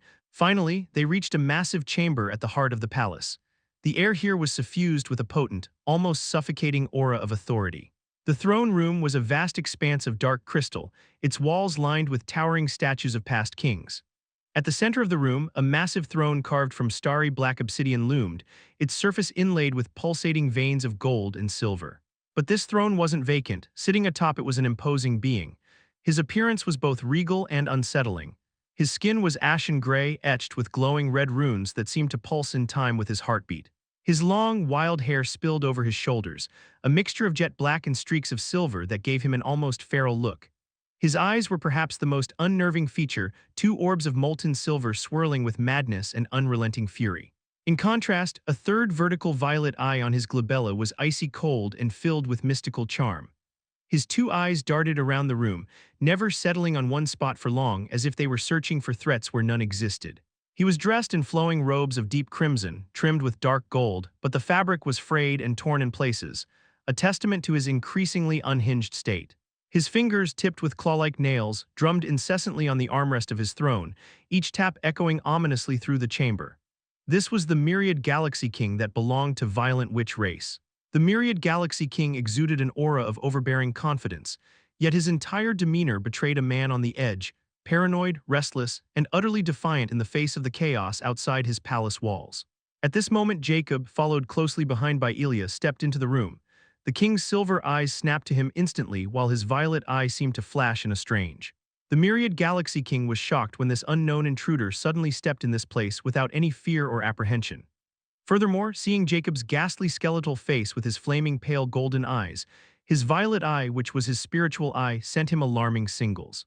What was even more alarming, the Myriad Galaxy King's spiritual eye couldn't measure the depth of Jacob's power. In fact, it couldn't see anything but danger. But Jacob was not a zodiac beast, and the Myriad Galaxy King knew those abominations wouldn't pull this kind of trick. He even suspects he is finally starting to lose his mind because of all the pressure, but Jacob is too real to be a nightmare, especially when he notices the elf girl hiding behind Jacob and glaring at him coldly. Calming himself down, a sneer twisted his lips, revealing sharp, fang-like teeth. "I wasn't expecting someone like you hiding in my city. Who are you and why disturb the sanctity of my throne now of all the time?"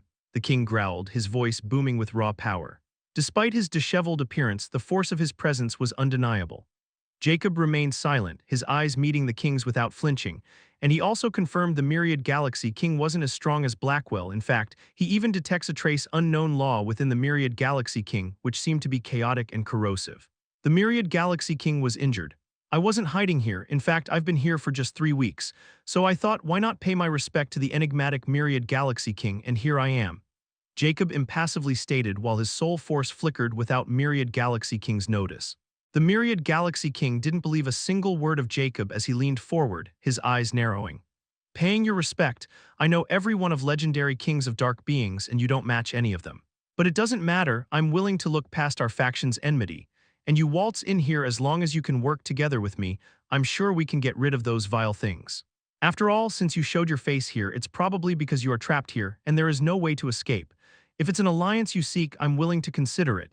The Myriad Galaxy King's eyes shone with a maddening light as if he had seen hope to overcome this situation. He didn't even consider that Jacob was here to pick a fight because he thought Jacob was here asking for help since he was trapped here like everyone else. Furthermore, Myriad Galaxy King was convinced that Jacob was a hidden legendary king of dark beings, drawn out because of zodiac beasts. Jacob's eyes flickered with a hint of surprise because he never thought Myriad Galaxy King would be so obsessed with this city that even his mind seemed affected. He only seemed to be heard and comprehend what he wanted and nothing else, which was quite strange considering the Myriad Galaxy King's power rank. But for Jacob, it was all the same since he knew the Myriad Galaxy King was already injured, and all he needed do was to wipe his soul enough until Autarch could take over. "You're not qualified to become my ally, for you neither have the power nor the mind. The only thing you're good for is to become a meal." Jacob's voice was impassive, but his words instantly alarmed Myriad Galaxy King. His eyes shimmered with madness, laced with equal parts rage and delusion, but before he could react, Jacob suddenly seemed to turn into a streak of black light. And the next moment he appeared right in front of Myriad Galaxy King and transformed back to his real form. But his speed was so fast that Myriad Galaxy King couldn't even react.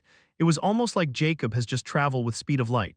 However, it wasn't just Myriad Galaxy King's imagination, because Jacob just traveled at the speed of light by using the aspect of Astral Transcendence's fourth innate ability, Phase Shift.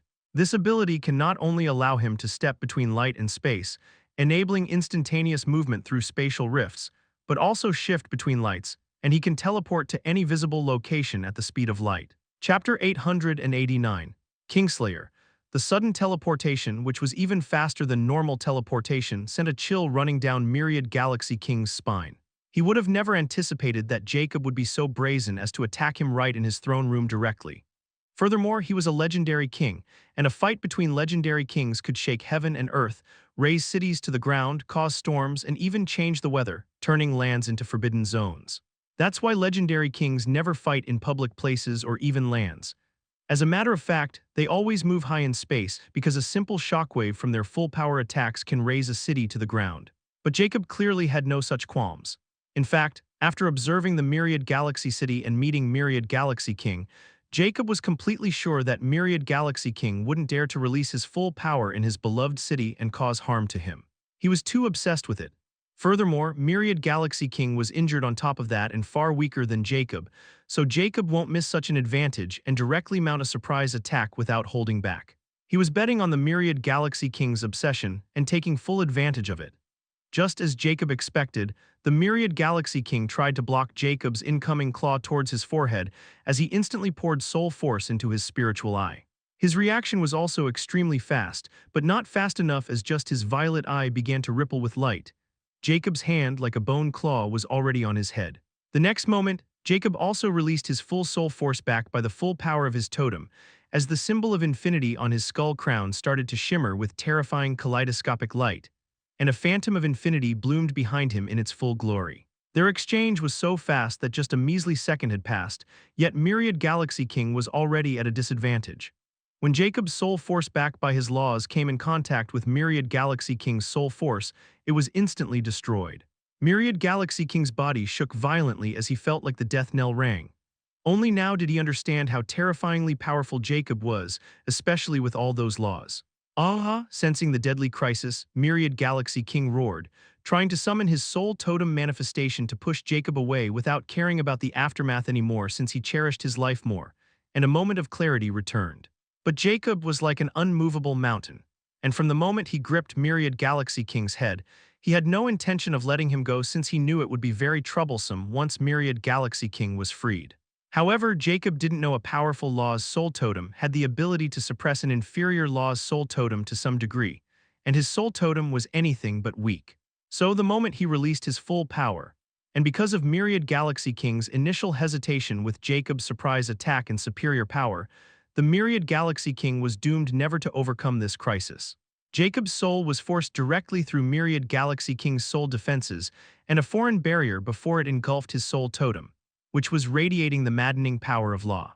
Under his soul force, the soul totem was completely suppressed, and Jacob had even broken a defensive soul artifact. The Myriad Galaxy King's law was utterly crushed under Jacob's laws, and at this moment, Myriad Galaxy King's life was finally under Jacob's control without the possibilities of fleeing with his soul totem. The soul totem was the only weakness of a legendary rank, and that's why they protected at all costs, especially legendary kings.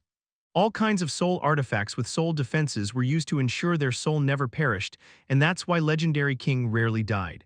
But Myriad Galaxy King just happened to meet an anomaly like Jacob, who was on the crux of becoming a myth, and his soul totem contained a forbidden arcane law that destroyed all of his defensive measures. Eyes wide open with terror and disbelief, Myriad Galaxy King could feel his soul totem was now completely under Jacob's mercy, and if he destroyed it, he'd perish. Jacob was well aware that now he held Myriad Galaxy King's life under his hand, and he could see the Myriad Galaxy King was filled with terror of death. If he wanted Myriad Galaxy King to be a slave, he would probably agree, but sadly for Myriad Galaxy King, Jacob has no intention of enslaving him. Thereafter, Jacob's eyes flickered with merciless light as he ruthlessly destroyed Myriad Galaxy King's consciousness in his soul totem. The light in Myriad Galaxy King's eyes vanished, and the struggle ended as he was lumpen on his beloved throne. Although Myriad Galaxy King still has a life force, he was nothing but a living corpse now with a soul totem and complete soul star and magic core. However, there was no consciousness to control them. This was a meticulous way to kill someone, which required powerful control over soul force and laws, which came to Jacob naturally. Jacob finally let go as he emotionlessly looked at the Myriad Galaxy King on his throne. That was quite ironic, for in a sense he died protecting his city just as he wanted, just not as he had imagined. Ilya was completely shaken as she finally snapped out of her stupor. She had moved so abruptly and fast that before she could even comprehend what was happening, the Myriad Galaxy King was now lying lump on his own throne, and Jacob stood there the same as ever. All she saw was Jacob gripping the Myriad Galaxy King's head before he screamed, and then everything was over. Jacob had again relivened his image in her mind, and right now, she holds absolute obedience and reverence towards him just like a god. Jacob gave the Myriad Galaxy King a final glance before he let Autark do his thing. The next moment, Autark had already vanished into Myriad Galaxy King's ear with a rare excitement. "How is it?" Jacob asked with a hint of anticipation. Although he had wiped Myriad Galaxy King's consciousness, he didn't know if it would hinder Autark's advancement in any way. But he can't risk leaving even a sliver of Myriad Galaxy King's consciousness behind, because only after coming in contact with a legendary king does he understand just how territory their consciousness was, and he can't take chances with Autark. If this didn't work, he would have to think of another method, At this moment Autark's voice rang, "It's sufficient, thank you, sir." Relieved, Jacob pulled a faint smile before his eyes flickered coldly as he looked towards the entrance. Ilya shivered when Jacob looked over but quickly discovered he wasn't looking at her but at the entrance, and her expression also changed when she heard hurried footsteps approaching. Chapter 890, New King. Jacob thoughtfully looked towards the throne hall entrance. Although he had ended the battle quickly, he still wasn't able to make it clean, and legendary lords clearly felt the fluctuations from his soul force and myriad galaxy kings' struggle. However, Jacob didn't panic and waved his sleeve, and the body of Myriad Galaxy King vanished into his infinity pendant.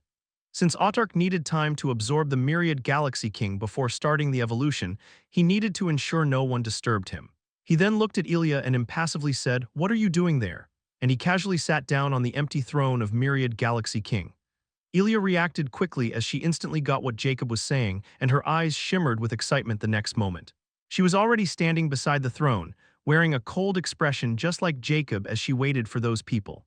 Although Myriad Galaxy King's fate has shaken her, she also feels this is the best way to take over this place since no one would dare oppose Jacob anymore.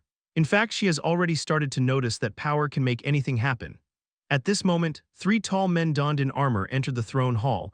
Their physical features were just like the Myriad Galaxy King. They belonged to the violent witch race.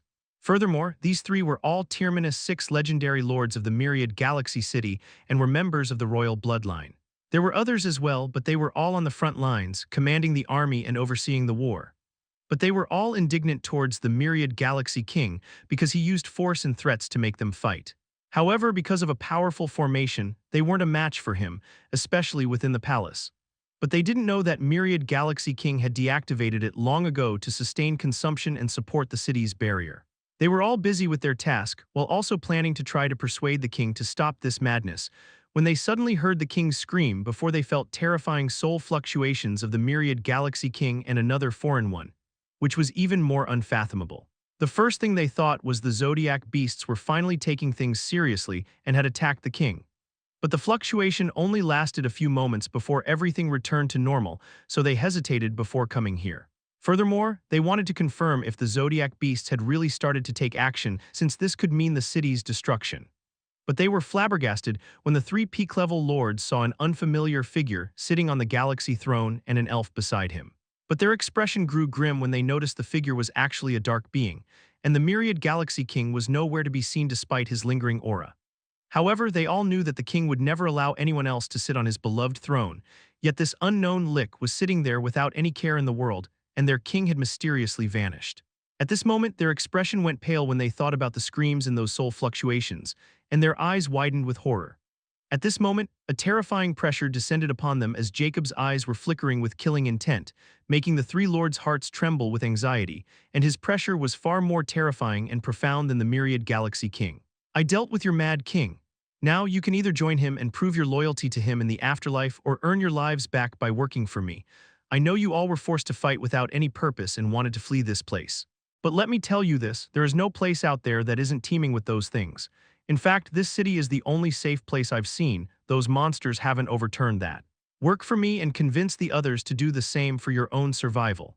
If you worked in fear before, now you need to work for survival, and I can give you all that chance since I'm in the same boat as you guys. Now that this lunatic is dead, you guys don't need to be as aggressive on the battlefield. You can just focus on defenses and protecting your own men.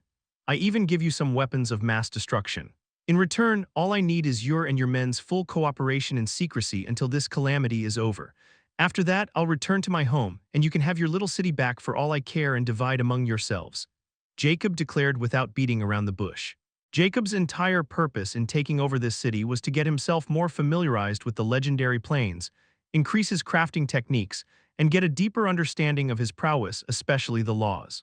Although he already had deep comprehension and knowledge about those laws, he knew he needed to work hard to make them his own and also learn to utilize them in different situations. He also required considerable resources to practice his own skills, and taking over a legendary king-level establishment was the only thing that matched his requirements. The Myriad Galaxy King just happened to be the unlucky one. Moreover, Ilya also needed time to become legendary and now Autark as well, so Jacob decided to turn these guys into his pawns and let them keep those Zodiac beasts in check while he focused on his own things. And once he was done, he would be really gone just as he promised. Those legendary lords were clearly shocked before disbelief flashed past in their eyes. Now that Jacob was admitting that he had killed their king, his pressure also made his claims more authentic. Furthermore, Jacob's offer was terrific, and when they heard about the situation outside, their expression grew unsightly as they were planning on running away.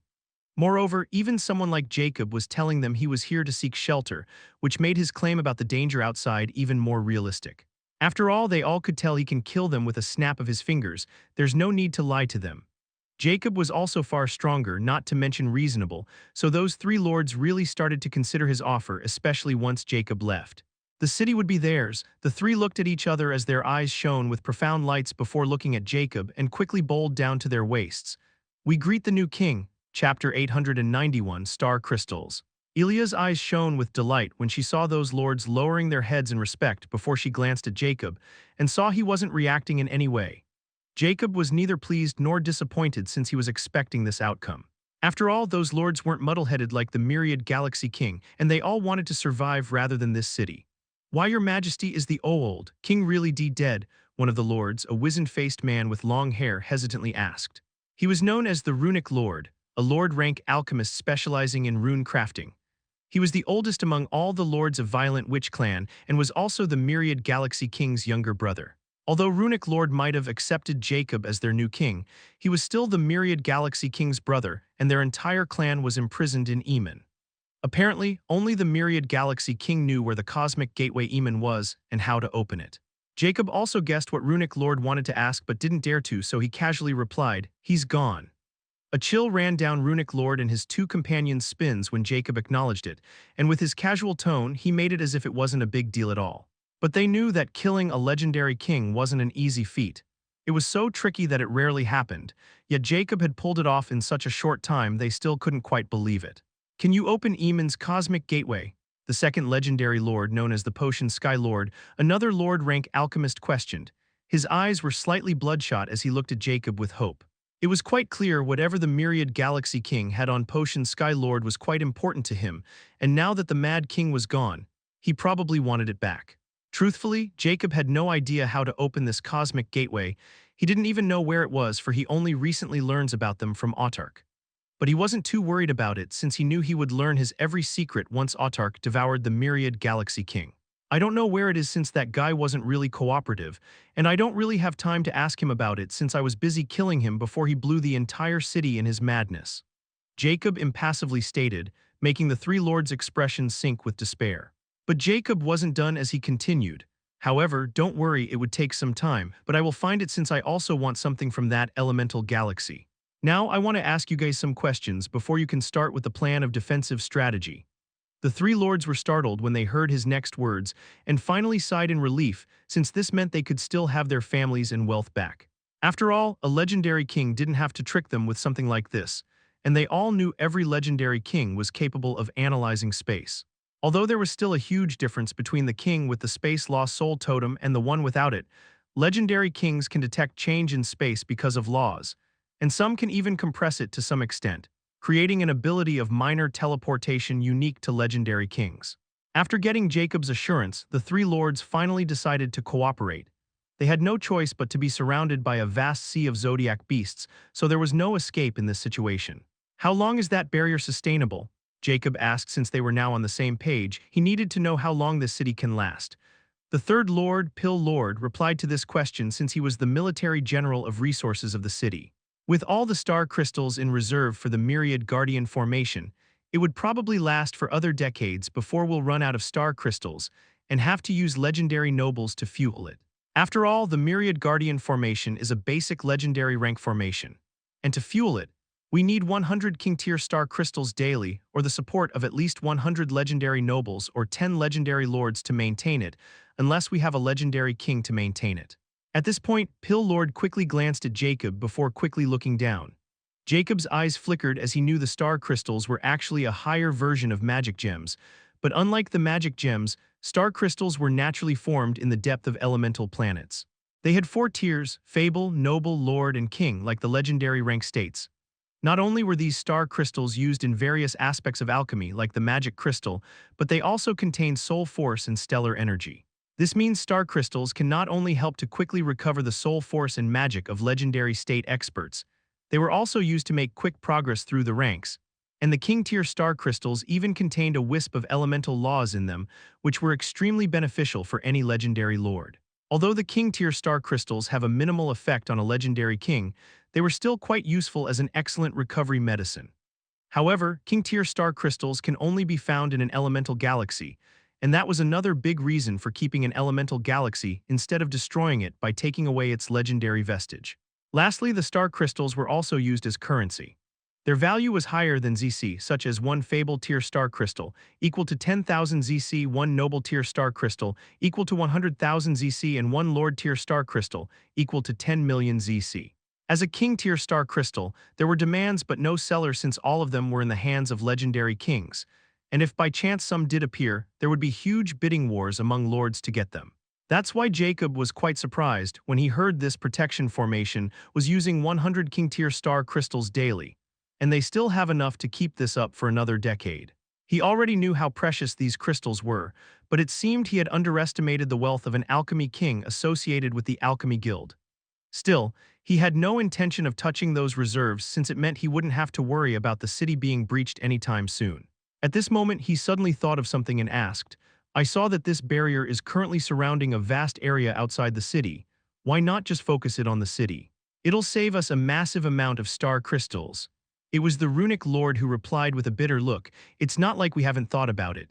But it's impossible because the old king had created this formation using all the lands of the myriad Galaxy Guardian Mountains as formation nodes, which gives this formation the defensive power of an almost tier 3 legendary king despite being a basic legendary rank. However, this also makes it impossible to control its area of effect and consumption. We can't do anything about it. That guy really deserves to die, Jacob thought as he really started to wonder how the myriad Galaxy King was able to make it all the way to this point without getting killed by his idiocy. Since he can't cut off the barrier consumption, he has another long discussion with the three lords before they all leave with exhausted yet excited looks in their eyes. They also felt a deep respect for the new king since he was really different from the old king, and they finally saw the hope of coming out of there alive. Back in the throne room, Jacob looked at Ilya, silently observing everything from start to finish, and seemed to be pondering about something. He uttered, "Go and start the breakthrough to the legendary rank. After that, I want you to be at the front line and experience what it's like to be at war and fight with your life on the line." Ilya was startled and paled slightly, but her eyes shone with resolution, and she solemnly said while bowing her head, "Order acknowledged, teacher." Chapter 892. Soul Star Watch. After Jacob sent away everyone, he was alone in the throne room and took out the myriad Galaxy King's body, which now houses Autarch. However, he didn't disturb Autarch and instead started to scan the myriad Galaxy King. The first thing he noticed was that the myriad Galaxy King's robes were a treasure, and he directly stripped them off him. Although he didn't have it since he already had the illusionary space symbiont skin, it was still a basic legendary king rank treasure. The next thing he took was a gray ring from the myriad Galaxy King's finger, and he instantly knew it was a space ring. Jacob easily erased the myriad Galaxy King's soul totem signature from the space ring since not only was his own far more powerful, but the myriad Galaxy King wasn't alive to resist it. Jacob's eyes flickered when he saw the 100,000 cubic meter wide space in the space ring. It was clearly a legendary king rank space ring. Although it wasn't at the level of a soul artifact, it was still extremely precious. Furthermore, this space ring wasn't empty. There were tons of treasures like herbs, ores, special sealed cases, and most importantly star crystals. Since the myriad Galaxy King was a king alchemist, he was naturally rich and had tons of alchemy materials that were hard to find. More importantly, he saw 3 wisdom tomes. At least he wasn't poor like the cursed necromancer king. Jacob's eyes shone brilliantly as he felt it was all worth it. Keeping the space ring, he then finally looked at the myriad Galaxy King's wrist and used his soul sense to pull something. The next moment, an invisible symbol suddenly surfaced on the myriad Galaxy King's wrist, and under his soul force's influence, a sleek bracelet-like device forged from a radiant alloy that glows faintly with shifting star-like patterns appeared. Soul Star Watch. Jacob's eyes flickered as he pulled the Soul Star Watch from the myriad Galaxy King's wrist, which landed in his hand. Ever since he arrived in the legendary plains, he had wanted to get his hands on this Star Watch, but it was simply too elusive and difficult to obtain. Now he finally had one. From what he could tell, it should be the highest rank one available in the legendary plains. After confirming that there was nothing more on the myriad Galaxy King, and he seemed to have destroyed a soul artifact with his soul force, He stowed away the myriad Galaxy King's body back in his pendant since he had yet to find an appropriate safe place to hold it. Only then did he start to observe the Soul Star watch in his hand. It looked like an ordinary wristband, but the symbols carved on it were extraordinary. He placed it on his own wrist, and it instantly wrapped snugly around his wrist, its surface adorned with intricate celestial engravings that seemed to move like constellations across the night sky the moment it came in contact with his soul force. At this moment, in its center, a circular interface resembling a miniaturized starry void with a shimmering gem embedded in the middle appeared, and an unknown force probed his body. Jacob was familiar with this process and knew the Soul Star Watch had started to bind itself. The Soul Star Watch was very different from the ones in the lesser galaxies because there were two different ways to bind it. One was with life signature like in the lesser galaxies, and other and unique binding feature was binding it with soul totem signature or soul signature unique to legendary totems holders. The former was for others below the legendary rank, while the latter was for legendary rank experts. Furthermore, considering the binding process, there were special privileges. The former was the same, while the latter instantly promoted the user to a 3-star privilege user, and they would appear in the area unique to legendary rank in the Soul Star world. Jacob was naturally considered the latter and was already a 3-star privilege holder in the lesser galaxies. But Jacob didn't know if this Soul Star watch would be able to find his old star ID because of his transformation. At this moment, the device scans his soul signature, glowing brightly for a moment before dimming to signify successful bonding and integration into his wrist, turning into a symbol like the myriad Galaxy Kings. Furthermore, Jacob wasn't a dark being, so his soul signature didn't have the dark being's mark, which means he could still join the star network. Moreover, he can now even fool the dark network of dark beings, but he doesn't know the medium of the dark network yet. At this moment, a static voice rang in his head which was also familiar to him. Welcome back to the Star Network user Faceless Ancient. Permission to integrate 3-star privilege ID Faceless Ancient? Jacob was astounded. It still managed to find my star ID. Could it be because my life signature can't be changed even with the godly scripture involved? He was very interested in discovering this, which made him even more vigilant about the background of the Star Network. But he knew the Destiny Star Corporation had always been mysterious, and he had never had any contact with them directly. Still, he knew he would find out about their secrets eventually, so he continued with the binding process and integrated his star ID. Although he can use the gluttony mask, he doesn't have a legendary rank disguise yet, and his accumulated wealth is still in his Faceless Ancient ID. Faceless Ancient Star ID has successfully activated. Because of your legendary feat, your Star ID has upgraded to 4-star privilege. Star Administrator Artificial Intelligence, SAAI, congratulations, Faceless Ancient, for completing a hidden achievement of crossing the Lesser Plains. Achievement Reward, Legendary Adventurer Honorary Identity Badge, Legendary Adventurer, an honorary title granted by the Destiny Star Corporation to those who have crossed the path of legend and entered the legendary plains. Honorary Identity Badge Effect, increase star privilege rank by 1 star. Jacob was again surprised since he wasn't expecting to gain another honorary identity badge by simply coming to legendary plains from the lesser plains. Wait, if I get this badge, then doesn't this mean everyone from the lesser plains who came here will get them? Jacob thought as SAAI's voice continued. Initiating the virtual star world. Your virtual clone is being made using your soul force. Please don't resist the process. We require your soul force. At this moment, Jacob instantly fell. The Star Watch absorbed his soul force and he could easily resist, but he didn't since this seemed part of the process. After absorbing a sliver of his soul force, Jacob felt a deep connection established with his Star Watch. Virtual clone has been successfully created. Now you can send your soul force to gain access to the virtual star world through the Soul Star Watch. Chapter 893. Virtual Star World. Jacob's eyes flickered when he heard the notification, and not only that, but other information also suddenly appeared in his head about the use of the Soul Star Watch, which was quite unusual. The Soul Star Watch not only gives access to the virtual star world, but also has the same functions as the star watches of the lesser planes. The virtual star world was actually more of a second world where people from all over the legendary planes interact and trade with each other without needing to be physically present there. This virtual star world is just like the Dark Battle Arena of Dark City, but more advanced since I don't need to be in that pod to enter it. Furthermore, since this is Star Network, they couldn't use it as a soul farm, right? Jacob couldn't help but think about the Dark Battle Arena of the Lesser Planes, which was actually a soul farm. Furthermore, it was because of devouring it that Nyx managed to evolve so quickly, and he also escaped the backlash of Immortality's appearance that day. Nyx, I'm going into this virtual star world and want you to observe it closely. Tell me if this virtual star world is like the Dark Battle Arena or not. he ordered. Heh, if this is like that soul farm, are we going to grab it? Nix excitedly asked. Jacob's eyes flickered coldly. We'll see once we determine what it is.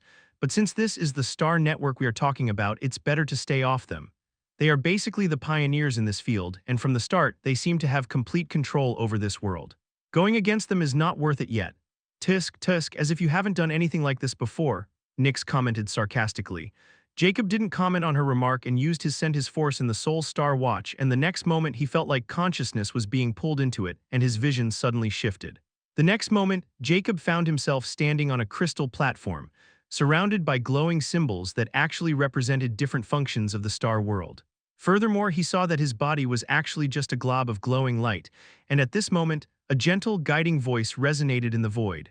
Welcome, faceless ancient in the virtual star world. Do you want your virtual clone to resemble your real body? You also have the option to customize it one time. The next moment in front of him, the virtual appearance of his skeletal body materialized. However, Jacob was paying more attention to his actual body because despite being here, he could easily shift his vision to his body and feel everything. It was like being in a meditative-like state. Continue your adventure at Novel Firecom. How thoughtful this way. I don't need to worry about someone sneaking up on me while I'm here. Jacob was pleased with the situation and preferred it far more than the dark room's setup, where he was completely at the mercy of others. He finally looked at the appearance of his skeletal body. Although it might look the same, it wasn't because it didn't have the runic marking nor the crystal appearance. Upon focusing on it, he discovered he had the option of changing it. The moment he thought about flesh and skin, it instantly appeared, and then he shaped it like his actual appearance. All he needed to do was imagine it. However, Jacob suddenly thought of something and changed it again, and his overly handsome face became more mature until a wrinkle appeared on it. His hair turned gray with sword-like eyebrows and sky-blue eyes, and he adjusted his height to 6'12 feet. He looked at the widened man with a sturdy, aged body in his late 60s with a hint of nostalgia. This was his old appearance. Use this appearance, Jacob ordered without hesitation. He didn't want to appear as a fairy human from the lesser planes, and even if someone he knew were here, they wouldn't be able to connect the faceless ancient to old Jacob Steve. The moment he gave his confirmation, the gentle voice rang again, integrating virtual clone into virtual star world. You are a legendary rank user. Thus, you will appear in Legendary Spectrum Sky City of the virtual star world. As a 4-star privilege user, you'll be entering the 4-star region. You are a member of Dark Kingdom. Thus, you are allowed to enter the Dark Kingdom's virtual domain in Legendary Spectrum City. Do you want to enter the Dark Kingdom's virtual region? No, Jacob replied without hesitation despite being intrigued by this revelation. He wasn't expecting there would be such an arrangement in this virtual star world, and from what he could tell, those factions seemed to have their domains in here, just like their servers on the network. Nonetheless, Jacob wasn't interested in using his Dark Viscount identity unless he had to, since it would be like revealing himself, especially since he knew about the involvement of the Dark Prince in that attack. After receiving his confirmation, Jacob instantly vanished from the platform, and the next moment he appeared in the virtual star world in his old body, wearing plain white clothes. But when he saw the surroundings, he was amazed by a stunning and expansive realm of pure wonder, resembling an endless, star-filled void almost like the nightmare dreamscape realm. The sky was a swirling canvas of vibrant nebulae and constellations, each shifting slowly as if alive. Shooting stars streak across the horizon, leaving trails of sparkling energy in their wake. Furthermore, on the far horizon, Jacob saw a grand, floating structure shaped like a neon eye and shimmered like starlight, as if it were the epicenter of this entire world. Below this eye were smaller floating islands like stars scattered in the infinite space, with massive, rune-etched archways floating in front of them like portals within the virtual star world. Jacob finally averted his eyes and looked around and found himself standing in a huge plaza. The ground was made of translucent crystal that reflects the stars above, making it feel as though he was on the fabric of the cosmos itself. Furthermore, he saw many other people dressed far more imposingly appearing there before they hurried towards different directions, and some instantly vanished after muttering something, leaving behind a flash of light. Jacob's eyes flickered as he observed his surroundings, the virtual star world. Chapter 894, Legendary Spectrum Sky City. The virtual star world was a massive digital construct designed as a meeting ground for warriors, merchants, and powerhouses across Legendary Plains. Its expansive design was divided into 3 distinct realms, each reflecting the status and progression of the great cosmic continent's inhabitants. The first realm was called the Mortal Realm, which sprawls across the lowest level of the virtual star world, forming the foundation of this word. Basically, all the lands were considered the Mortal Realm, and there were many bustling cities with a mix of simple dwellings, communal spaces, and entry points for participants below the legendary rank. The mortal realm's terrain was flat, filled with broad plazas and streets, with ambient energy illuminating the skies, giving it an ethereal glow. There were many training grounds and networking hubs for the aspiring generation. Essential goods, common trading stalls, and introductory missions by factions could be found everywhere. These people could even freely interact, forge alliances, and seek guidance from their peers. However, despite the vastness of the mortal realm, they all longed to go to the sky because suspended in the skies above the mortal realm, the legendary realm takes the form of a sprawling, majestic city, the legendary Spectrum Sky City. From the outside view, this dazzling city is built of radiant, otherworldly materials, shimmering with hues that shift under the light. Floating bridges connect various sections of the city, with glowing spires piercing the sky. The city exudes a sense of grandeur and exclusivity. But this place was only reserved for legendary rank experts and those who have ascended beyond mortal limitations. It represents status and power, a realm where only the elite mingle. Here, resources, opportunities, and secrets coveted by the masses were readily available. The legendary experts dominate this realm, each carrying an air of authority. Conflicts were rare due to the oversight of powerful factions, but the tension of competition was palpable. Lastly, encircling the eye of the virtual star, which is also called the world's eye, at the very top center of this world was the privileged realm, also called the private islands. These islands were isolated sanctuaries floating around the world's eye, shrouded in mystical veils to ensure privacy. Each island reflects the wealth and culture of its owner, ranging from lush, garden-like landscapes to metallic fortresses brimming with energy.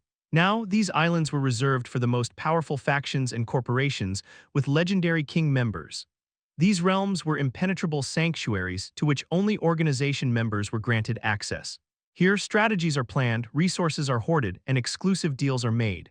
The privileged realm symbolized absolute authority and influence, where legendary kings and their factions oversee the affairs of the legendary plains. The legendary Spectrum Sky City was divided into distinct sections, each catering to the specific needs and roles of its legendary residents. In the heart of the city, there is a grand circular area where public announcements, grand auctions, and major events take place, all of which are held by the SAAI. There were towering statues of some legendary figures of the faction who once roamed the legendary plains and left their marks worthy of the Star Network's remembrance. Then, where was the trading district, a bustling area filled with trading shops, auction houses, and rare item merchants? Legendary rank gathers here to exchange treasures, techniques, and even intelligence. All shops have a kaleidoscope of glowing shop signs and holographic displays advertise treasures from across realms to draw the legendary rank experts. Then finally, there was the Star Battle Coliseum, a designated arena for combat where legendary rank experts could duel to test their skills or settle disputes. Many spectators gather in amphitheaters to watch legendary battles unfold, and even the mortal realm experts can watch by paying ZC if the battles are made public, which was a very lavish income source for legendary rank experts. There were also luxurious private manors and floating estates where legendary experts resided when not trading or fighting. These areas exude opulence and privacy. It took Jacob some time to gather all this information, which was actually relatively easy since all he needed to do was to buy a virtual Star World guide for 10,000 ZC from the digital trading system of this world, which became available after he entered the legendary Spectrum Sky City's central plaza.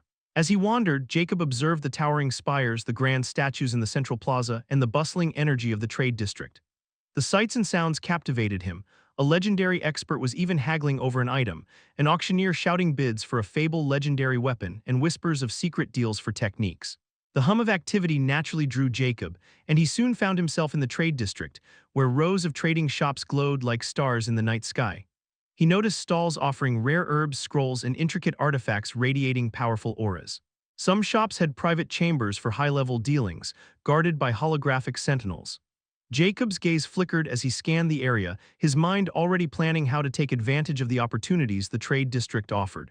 The possibilities seemed endless, and he felt the weight of his ambitions pressing against this legendary realm's vibrant atmosphere. But he also noticed that those legendary experts were giving him wired, scornful glances as he walked on the vibrant streets of the trade district. And he instantly figured that it was because he was wearing plain clothes, while others were adorned with luxurious, imposing robes befitting their legendary statuses. He knew he could buy virtual clothes for his clone from shops, but he found this a waste of time since he wasn't in the real world. Jacob also heard some conversations about the current situation of the legendary plains, and he found zodiac beasts plagued every inhabitant area. He was astounded when he heard even the legendary kings were helpless against their relentless assaults. Most of these people were here to buy supplies from the city because outside trading was almost impossible, and even private islands were offering treasures because of the gravity of the situation and some treaties made recently. Experience exclusive tales on novel Firecom with a serious expression, he thought, I've underestimated the zodiac beasts. I thought the legendary kings would be able to handle them when I causally unleashed them, but I was wrong. Just how many are in the universal void, and why can't they enter the plains under normal circumstances? It's almost like those beasts are natural enemies of the Zodiac Plains, and they are clearly outnumbered by the Zodiac Plains, at least in the legendary plains. Well, this has nothing to do with me since I was raising my strength, and anyone else in my shoes would have done the same. Still, those beasts would be a problem if I wanted to move around, but at the same time, those legendary kings were completely bound by them in their respective territories. So even if someone wanted to cause trouble for me, they must go through the sea of Zodiac beasts first. Jacob's lips curled slightly in a cold smile as he looked at those legendary experts who were nothing but ants in front of him, because they were all below the legendary king state rank since all those legendary kings had their own private islands. Even he could claim one as long as he took a test and proved he was a legendary king rank expert. But he knew it wasn't a time since once he revealed his actual strength, the virtual star world would directly make a world announcement since a new legendary king's appearance was a huge event all over the legendary plains. Chapter 895, Prehistoric Taboos. In the boundless void, a realm devoid of light and sound, an enigmatic figure sat motionless. Cloaked in ethereal black mist, the being seemed both a part of the void and separate from it, a dichotomy of existence. Suddenly, 6 radiant neon silhouettes materialized around the black mist. Their presence illuminated the darkness with a kaleidoscope of shimmering colors, shattering the oppressive silence. The black mist churned in response, and an eerie, oppressive presence awakened. A glowing, dark purple eye emerged at its apex, devoid of emotion or time, as if mirroring the void itself. Yet its malevolence was palpable, a force so profound that even the 6 figures trembled despite their terrifying might. Oh, you came with friends this time, Constellation Arbiter, what feeling shy this time around, heh. An eerie, sinister voice rang from the black mist, but from the hearer's point of view it seemed to emerge from the void itself. The neon-white silhouette, the Constellation Arbiter of Leo, spoke in a grave tone, Please forgive our offense, O Great One. We bear the message of our Lord. Heh, about time, I suppose. The voice sounded amused yet wary as it continued, Let's hear what the old schemer had to say. The moment the voice rang, the neon emerald silhouette trembled furiously. A heavy voice rang, You what gall. Don't be disrespectful, Constellation Arbiter of Taurus, don't forget our Lord's revelation. We ought to show utter respect to Great One. The Constellation Arbiter of Leo quickly cut the Constellation Arbiter of Taurus short with a hint of apprehension as it promptly looked at the black mist and apologized. Please forgive the Constellation Arbiter of Taurus's offense, O Great One. No harm done. I can understand your loyalty to the old schemer since you are his children, or should I say experiments. After all, I have my own subjects, want to mingle with them, the voice playfully questioned with apparent derision. As the voice trailed off, countless glowing eyes blinked open in the void, followed by an eruption of bloodthirsty roars. The 6 Constellation Arbiters froze as a tidal wave of malice surged toward them. The 6 Constellation Arbiters were shaken as they sensed mortal danger. At this moment, a neon-black silhouette quickly bowed and said, Please quell your anger, Great One. We mean no disrespect. The other Constellation Arbiters quickly followed suit, even the Constellation Arbiter of Taurus, who offended this terrifying existence on the spur of the moment because he dared to be disrespectful to their lord. Yet only now did they understand why even their lord was wary of this ancient monster and told them to be highly respectful. However, despite their plea, the glowing eyes seemed to grow nearer, and the pressure kept increasing while the voice owner remained silent as if enjoying the show. Just as their luminous forms began to flicker, a gentle sigh echoed through the void. The pressure vanished instantly, the glowing eyes halted and the 6 arbiters froze as if turned to statues, their forms emitting strange mystical power forming an ethereal white eye. Sigh, a gentle sigh rang. Although this sigh sounded harmless, the moment it surfaced, the pressure seemed to have completely gone and those looming eyes seemed to halt. Hey, I knew you were here, old schemer. After all, those experiments of yours are too precious to you, or how are you continuing to play your schemes? But you have some guts by entering my domain, I give you that. The voice rang again with apparent hostility. Tusk. The gentle voice sounded with clear annoyance as the white eye flickered. I don't mean to intrude, but I need 6 of them present to speak with you. And I respect my boundaries since I'm not present in person. However, it seemed you have forgotten yours by invading the Middle Plains. Now that's just an unjust accusation. I gave you enough face by not sending my god-rank subjects, and even keeping those little guys in check by not destroying the entire Middle Plains from the get-go. Furthermore, I don't think you didn't know I didn't invade out of boredom to tease you, and it wouldn't be so easy to come here if the boundary wasn't weakened. So tell me, old schemer, why am I here? The voice playfully questioned. The other voice owner remained silent for a while as if contemplating something before the white eye glowed briefly. Finally, it spoke solemnly, so it's the cursed one, huh? Hehehe. The one and only. The voice burst into eerie laughter filled with mirth and killing intent before it said, "Now, let's not play these meaningless games since we both know it'll only waste time and benefit the cursed one. It's back and weakening the boundary temporarily is just the tip of the iceberg. As the cursed one matures, the rules shatter until nothing is left, and I'm the only one who has been preventing it from happening for a very long time. In fact, you should be grateful to me since I'm saving everyone. So how about you stay put in your little turtle shell and let me focus on the cursed one? Don't blow your own horn, immortal Nimrod, by martyring yourself. I know hunting the cursed one is not a selfless act, but your need. I admit the universe fears the cursed one's parousia, which should never be allowed." The voice stated without any hesitation or fear of this immortal Nimrod. "However, you are just as vile and a threat to the universe as the cursed one, so I'm afraid this time you won't be able to succeed in your venture. After all, the problem on our side should be handled by us, not the void." For the first time, the purple eye flattered and a terrifying aura surfaced, making the entire void shake. Immortal Nimrod's eerie voice, filled with defiance and killing intent, reverberated, "You dare, Destin Saint." At this moment, the white eye shone brilliantly, turning into a white flash of blinding light, and the statue-like figures of the constellation arbiters started to fade away despite the terrifying power of the immortal Nimrod. Discover more stories at Novel Firecom just before they fully vanished. Destin Saint's powerful voice rang, filled with provocation. "We won't let you do as you please, immortal Nimrod. While you were growing up in secret, we are the same, and I know you are aware of it.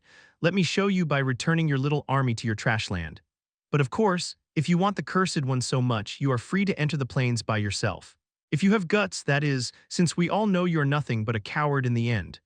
Oh, and you only have a little time to decide since we might have found the cursed one already." As Destined Saint's voice fades, the constellation arbiters are completely gone, and there are no traces of them leaving the immortal Nimrod and countless zodiac beasts alone in the endless void. Immortal Nimrod was left reeling in fury as cracks began to surface in the void as it roared, "Destined Saint, no one can come between Cursed One and me, no one." Chapter 896, Nightmare Sepsis. Jacob's eyes regained focus, and the next moment, the soul star watch on his wrist vanished into his infinity pendant.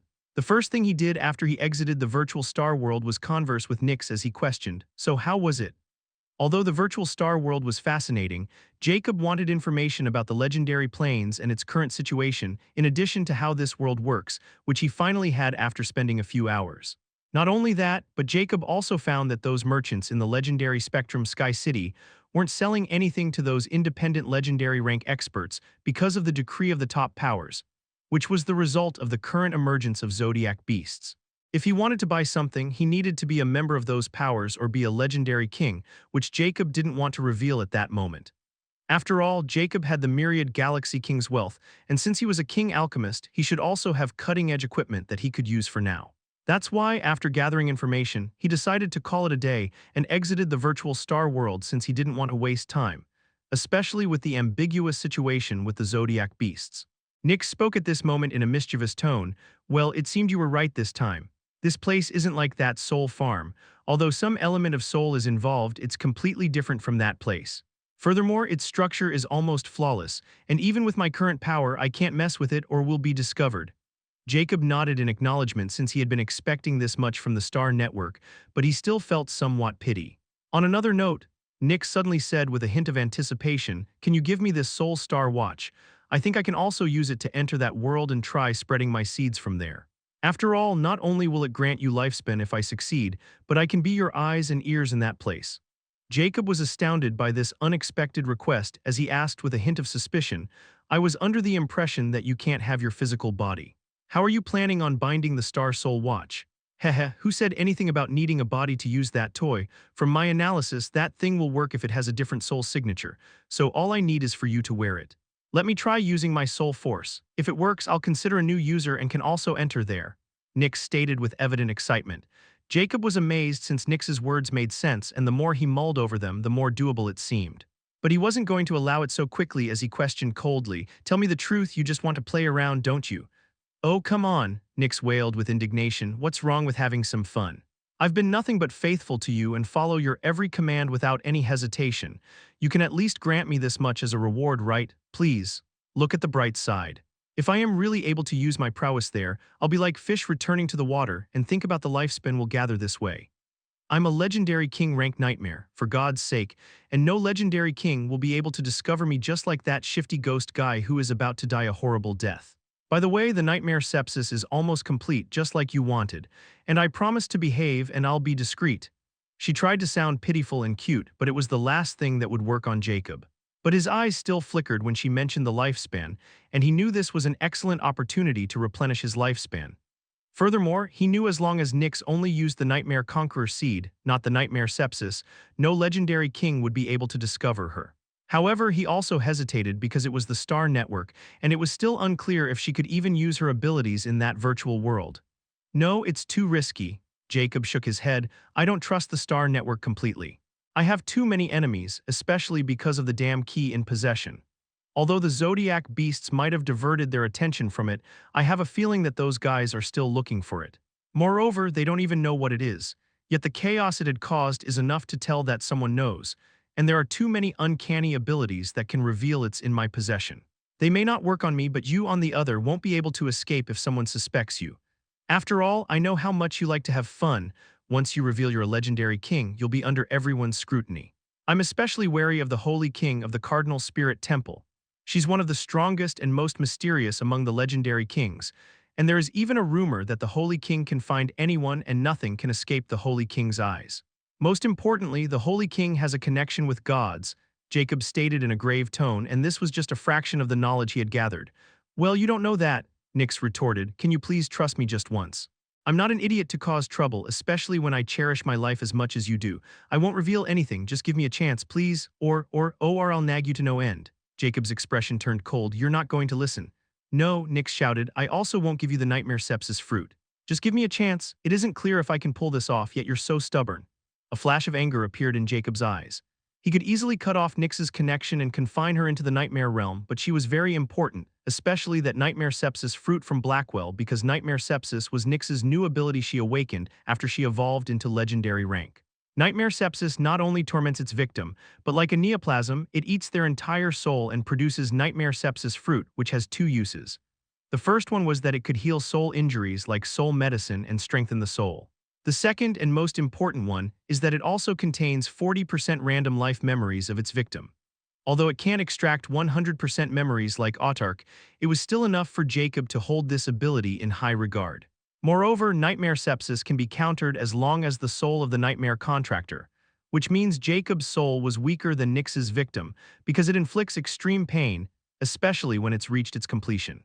At the same time, Nyx can use her abilities on Nightmare Sepsis victims, no matter where they hide.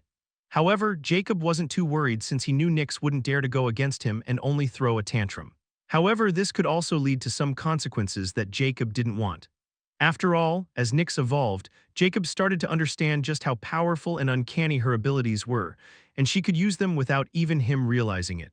Although there was the Nightmare contract in play and she couldn't betray him, he was never able to confirm its exact contents and only had Immortalita's assurance.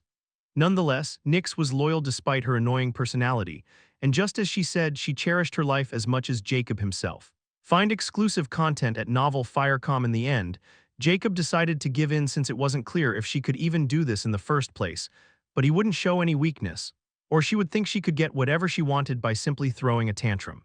"I'll think about it once I have the result of your Nightmare Sepsis fruit, but this will be the last time you try to threaten me, is that understood?" Jacob asked in an icy tone. Nyx pursed her lips since she knew Jacob's personality, so she knew pushing this further would only cause herself trouble. She replied, "HMPH, fine." Chapter 897, The Fall of Blackwell. Far away from the myriad Galaxy Guardian Mountains, Blackwell clutched his chest as he stumbled across the wasteland riddled with the remnants of his battles, where dense corpses of Zodiac beasts lay in fragments.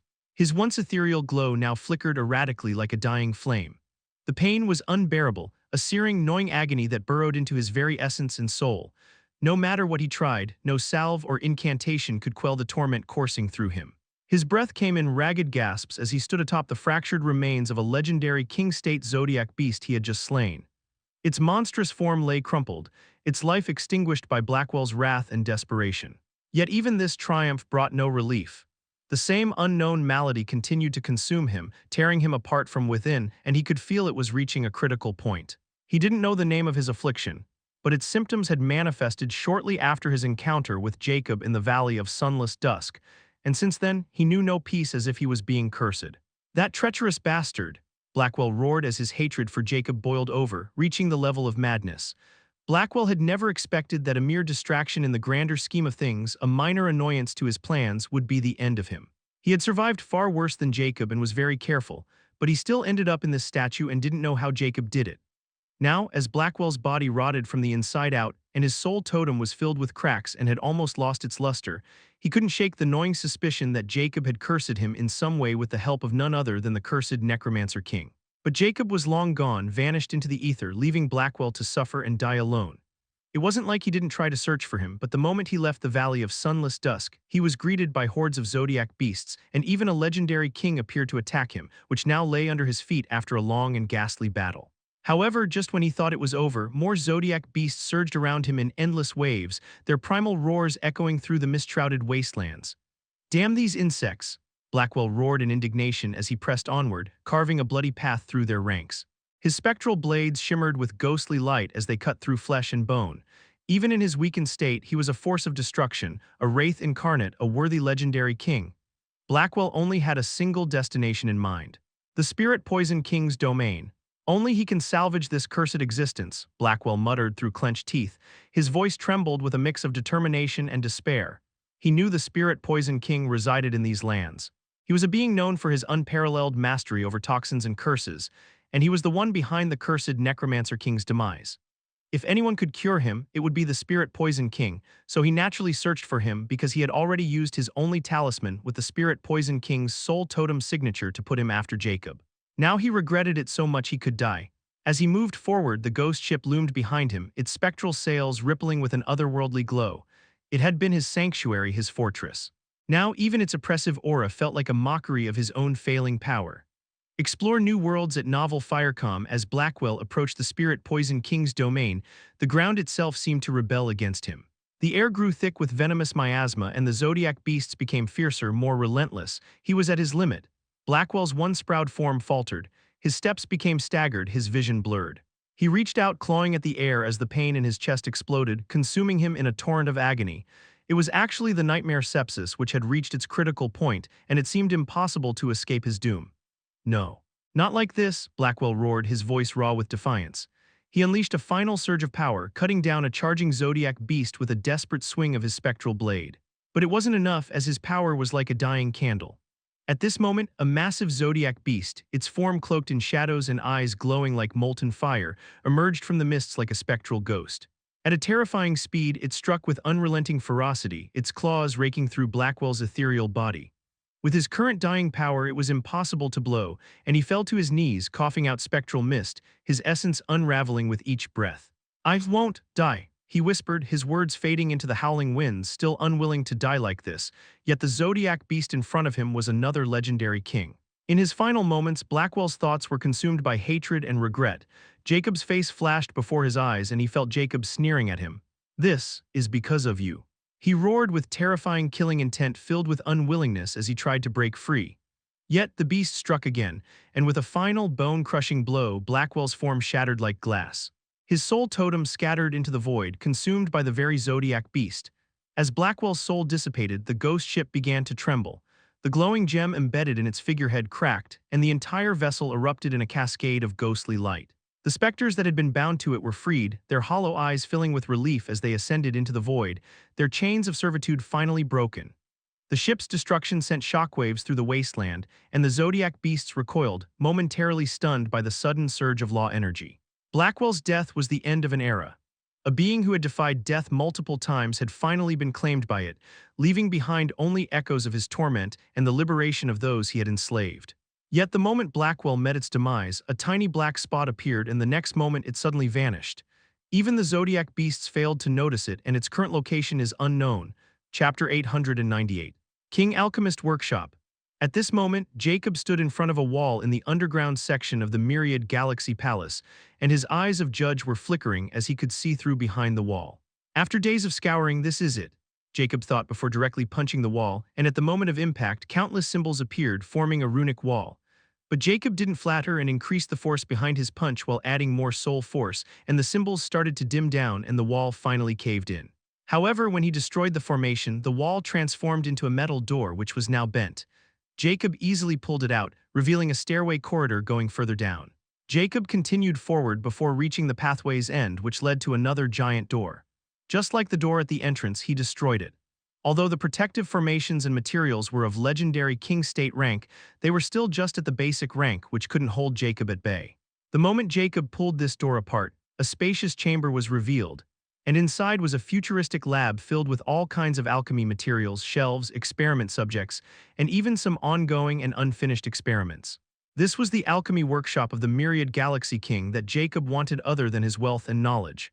After all, Myriad Galaxy King was a king alchemist, which aligned with Jacob's purpose and needs. The equipment here was tough to get in the legendary plains, and probably the Alchemy Guild was the only place with them. To get them, one needed an identity like a king alchemist. Although Jacob was confident that he could develop his own tools and equipment, he knew it would take him a long time, so the easiest way was to raid an Alchemy Guild base. Jacob's purpose was simple. He wanted the Alchemy Guild's technology after he got the infinite space. Now that he had a place of his own and didn't need to worry about abandoning it, he wanted to develop his own workshop, and what could be a better start than Alchemy Guild's technology? Furthermore, with the third phase heavily focused on alchemy, Jacob needed all the advantages he could get.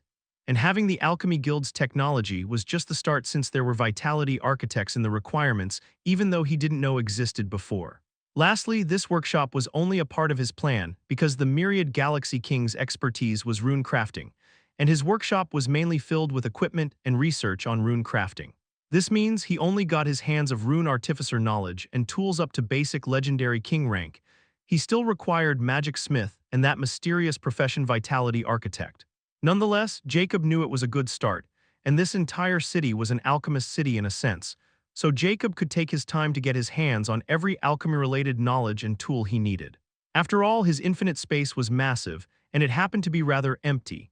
Jacob didn't waste any time and focused his mind on the workshop in front of him as his soul force started to spread in space, which was 10,000 meters in diameter, and there were even some hidden compartments that didn't escape his detection. Once Jacob's soul force covered the entire workshop, he tried to pull it all into the Infinity Pendant's infinite space. And just like what happened with the Death Law Essence pool, the entire workshop became empty the next moment, squeaky clean without any traces of the lab before. Enjoy new chapters from novel Firecalm. Jacob smiled faintly in satisfaction since things were going smoothly. And now he could get busy with his rune crafting and absorb the wisdom tomes in his possession, especially the one he got from the cursed Necromancer King. After all, he was still a relatively new legendary king, and there were some things he wasn't sure about, such as soul force. He wanted to see if he was missing something and then reinforce his own power further. The Myriad Galaxy City has become his base of operation, and he had no intention of leaving until he was done. Ilya and Autark also needed a place to finish their breakthrough and evolution. Now that I've taken care of the professional requirements to some extent, I need to search for those requirement materials as well. Besides those obvious mythical rank ones, I should be looking for ambrosia of life tree, law essences, and godly faith nectar. I do know the law essences exist in the legendary plains, and I've already gotten death law essence, which has left me with 11 other law essences. But from what I've found in the virtual Star World's Information Trading Center, there is no clue about law essences or these other two.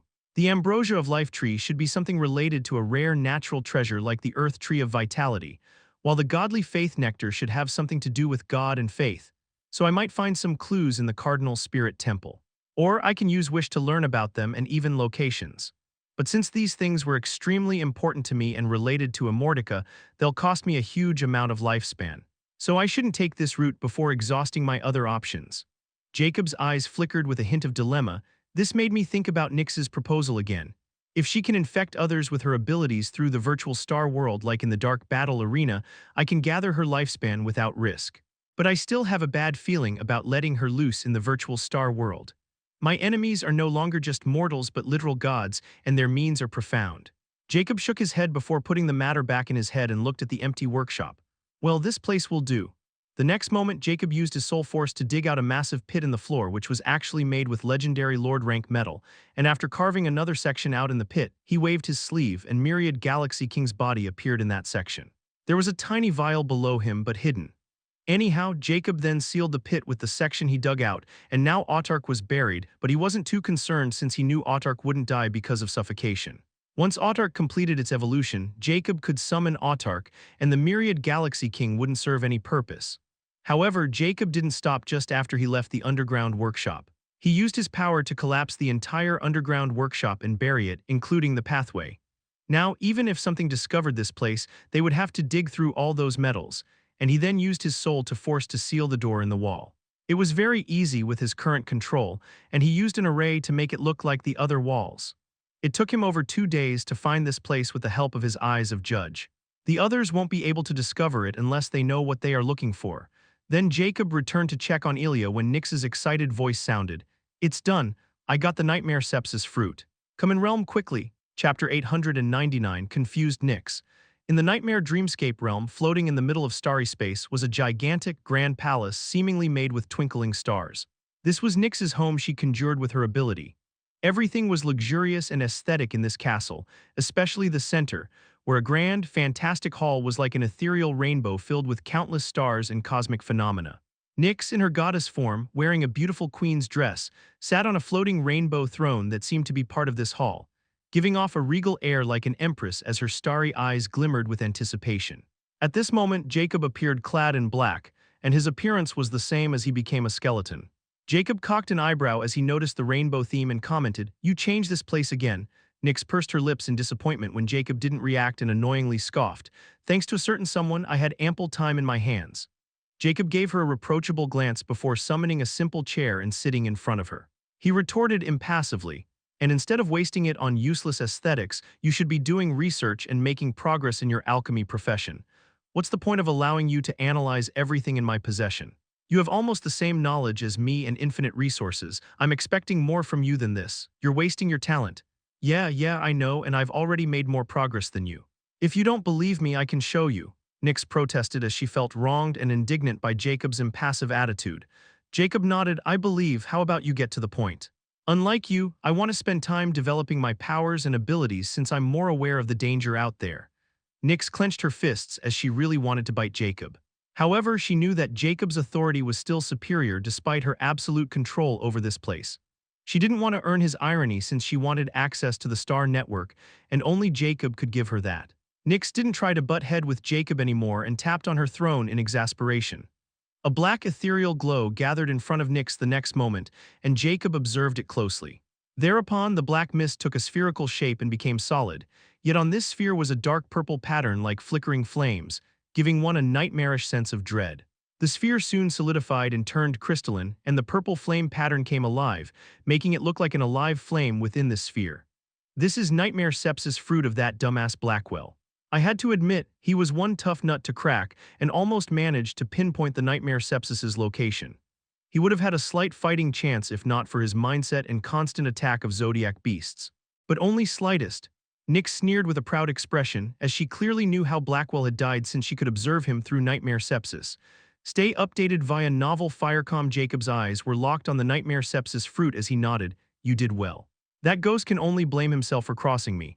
So how should I consume this fruit? Eat it?" he asked. Nyx pursed her lips and replied, Tusk, you still like to eat everything, huh? But no, this Nightmare Sepsis fruit can only be consumed through my power or the holder of it, and it needed to be consumed in my realm. If it appeared outside, it'll be destroyed. Since you are my nightmare contractor, you meet all the conditions to consume it, but you even need an ability related to me. Currently, you have the Nightmare Eater ability, which makes it perfect to consume this fruit. Such a waste, though you never used it on others. She muttered softly at the end before quickly saying, "Anyway, just hold it and activate the Nightmare Eater ability, you know how to." Within an hour, not only will your soul force reserve increase, but you'll also get 40% of random memories of that ghost. So, it can't be consumed by others, but only Nyx and I can consume this fruit. Jacob thought as he finally grasped the complete function of Nyx's new abilities and their limitations. Nonetheless, Jacob was pleased since he didn't have any intention of letting others consume his benefits. With such thoughts, Jacob raised his hand to grab the nightmare sepsis fruit, but just as he was about to touch it, Nyx tapped her finger on her throne handle and it instantly vanished, and Jacob grabbed nothing but air. Jacob's expression sank and he looked at Nyx coldly. "You're still on it."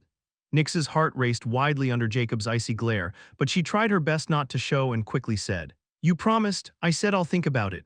Jacob replied matter-of-factly in a cold tone, "And I've also told you I won't be threatened into it." Nyx bit her lips as she gathered her courage and stood him from her seat. And under Jacob's cold glare, she came close to him before she shakily sat on his lap, but Jacob didn't even flinch and remained stoic.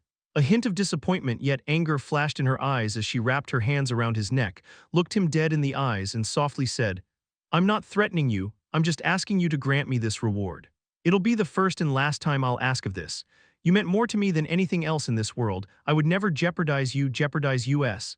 Jacob frowned, seeing Nyx's resolute front and her bold actions. Although he didn't want to give in, Nyx could be helpful if her schemes became reality. The most crucial point behind his hesitation was his lifespan, and now nightmare sepsis fruit is another precious resource that Nyx can create. Although he didn't want to admit it, Nyx was tremendously valuable to him, even more than Autark since she could directly affect him. He never retaliated despite her tactless behavior. He wanted to keep her happy and ensure her loyalty remained the same. He even knew she was attracted to him, but he feigned ignorance since he had no interest in sleeping with her. He also knew Nyx in front of him was just a facade. The primordial nightmare beast had no gender.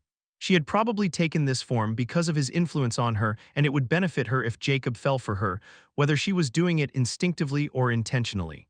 After all, Nyx can also gather information through her nightmare conqueror seeds and experience almost anything with her nightmares. Most of all, Jacob knew Nyx's nature. She was inquisitive and wanted to experience the world out there. Maybe it was her imprisonment in the Trial Plains, but she craved adventure, and now her personality was acting up. Now that she wanted to enter virtual Star World, which was a chance to roam free and interact with the outside world freely, she became bold and acted in a way that could help her achieve it. And it was seducing Jacob.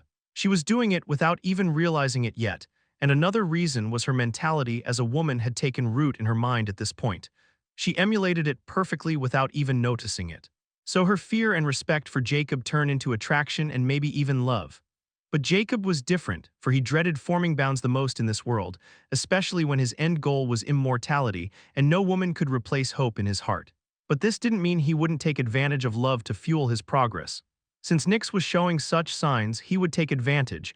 This way he could control her even better. Jacob looked at Nyx, who was inches away from his place, and he could feel her hot breath.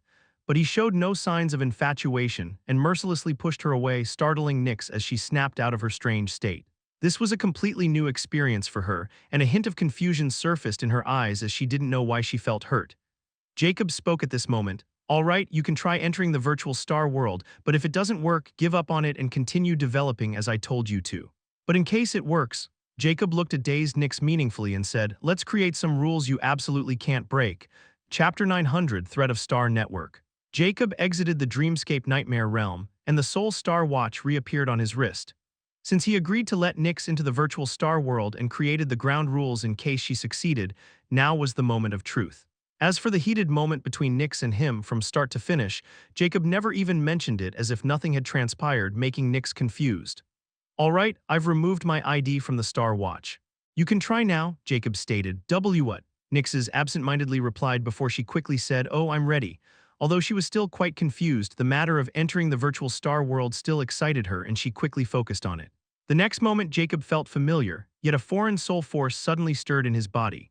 Jacob always wondered where the dreamscape nightmare realm or Nyx was in his soul since, despite progressing so much in his soul, he never found any traces of it or Nyx's existence. So Jacob determined that the dreamscape nightmare realm had completely fused with his soul and was an indispensable part of it that couldn't be removed. And they were a single entity, just like Nyx had told him before. But then why would Nyx have her own storage of soul force and magic power? Now that Nyx was using her soul force through his body for the first time, he clearly felt that her soul force's characteristic was different, but it was familiar as if it was his own. She said the law she awakened through evolution, not comprehended, is dream law, and her soul totem is actually the dreamscape nightmare realm. Since my soul totem is my entire body, her soul totem is also unique like mine. But I could only achieve it through a universal godly scripture, while she inherits it with evolution. I wonder if there are other entities like her out there. Jacob's thoughts were suddenly disrupted when he heard a familiar static voice in his head. Welcome to the Star Network, new user detected. Would you like to register your new Star ID? It freaking worked, Nyx exclaimed with ecstasy as she also heard the static voice of the Soul Star Watch, and a virtual interface also materialized above Jacob's wrist. Jacob was also momentarily shocked since he wasn't expecting this to work, but the new user registration interface in front of him was evidence of that. Can you control it? Jacob clearly implied the Soul Star Watch interface. After all, this just opened many new possibilities because if Nyx could use the Star Watch without his help, it would mean she could do many things independently as long as Jacob wore it, and he didn't like it. But Jacob got his answer the next moment when the new user interface started to change, and the Yes button on the interface was activated. Please select your Star ID username. It's really working, Nyx was over the moon and she didn't notice the grave look in Jacob's eyes. It's really working, username is available, do you wish to proceed with it? She can even communicate with it. Jacob's eyes flickered fiercely as he didn't think Nyx's voice could also reach the Soul Star Watch. No, I wasn't talking to you, cancel it. Nyx panicked as she realized what had happened and was greatly concerned about her username.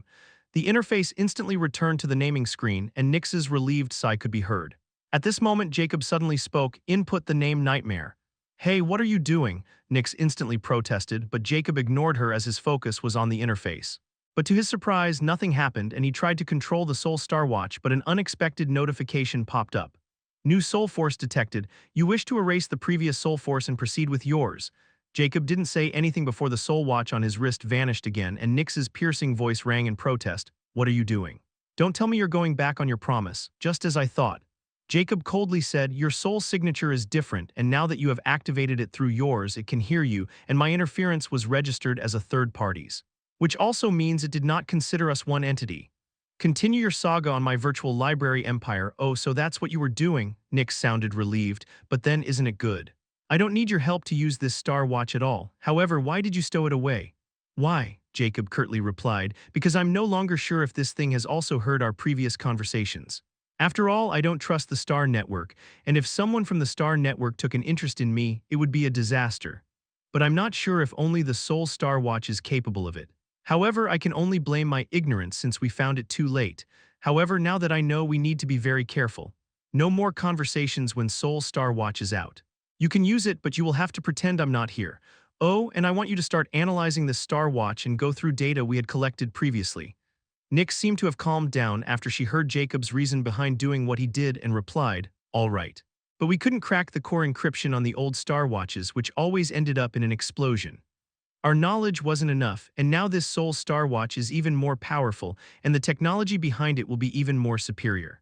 I don't think we can crack it even if we gather all the knowledge in the legendary plains, but we succeed with old Star Watch. Jacob didn't retort since he knew Nyx wasn't making things up. The Star Watch was something he had been interested in for a long time, and he always wanted to find its secrets but always failed. But the Soul Star Watch had surprised him, so his interest was rekindled. Well, previously I wasn't trying enough since I was taking it as a side project, but I can't ignore the Star Network anymore since they are a huge variable, and it's concerned my safety. Jacob's eyes grew cold. His thoughts unknown before he told Nyx, all right, you can continue with the registration, but you need to be extra careful now. I will, Nyx quickly promised since she didn't want Jacob to change his mind. And this new discovery was enough reason for Jacob to stop her. Jacob was about to take out the Soul Star Watch when Nyx suddenly said, now that it's confirmed, I'll be entering the virtual star world. Can you, what is it? Jacob asked curtly.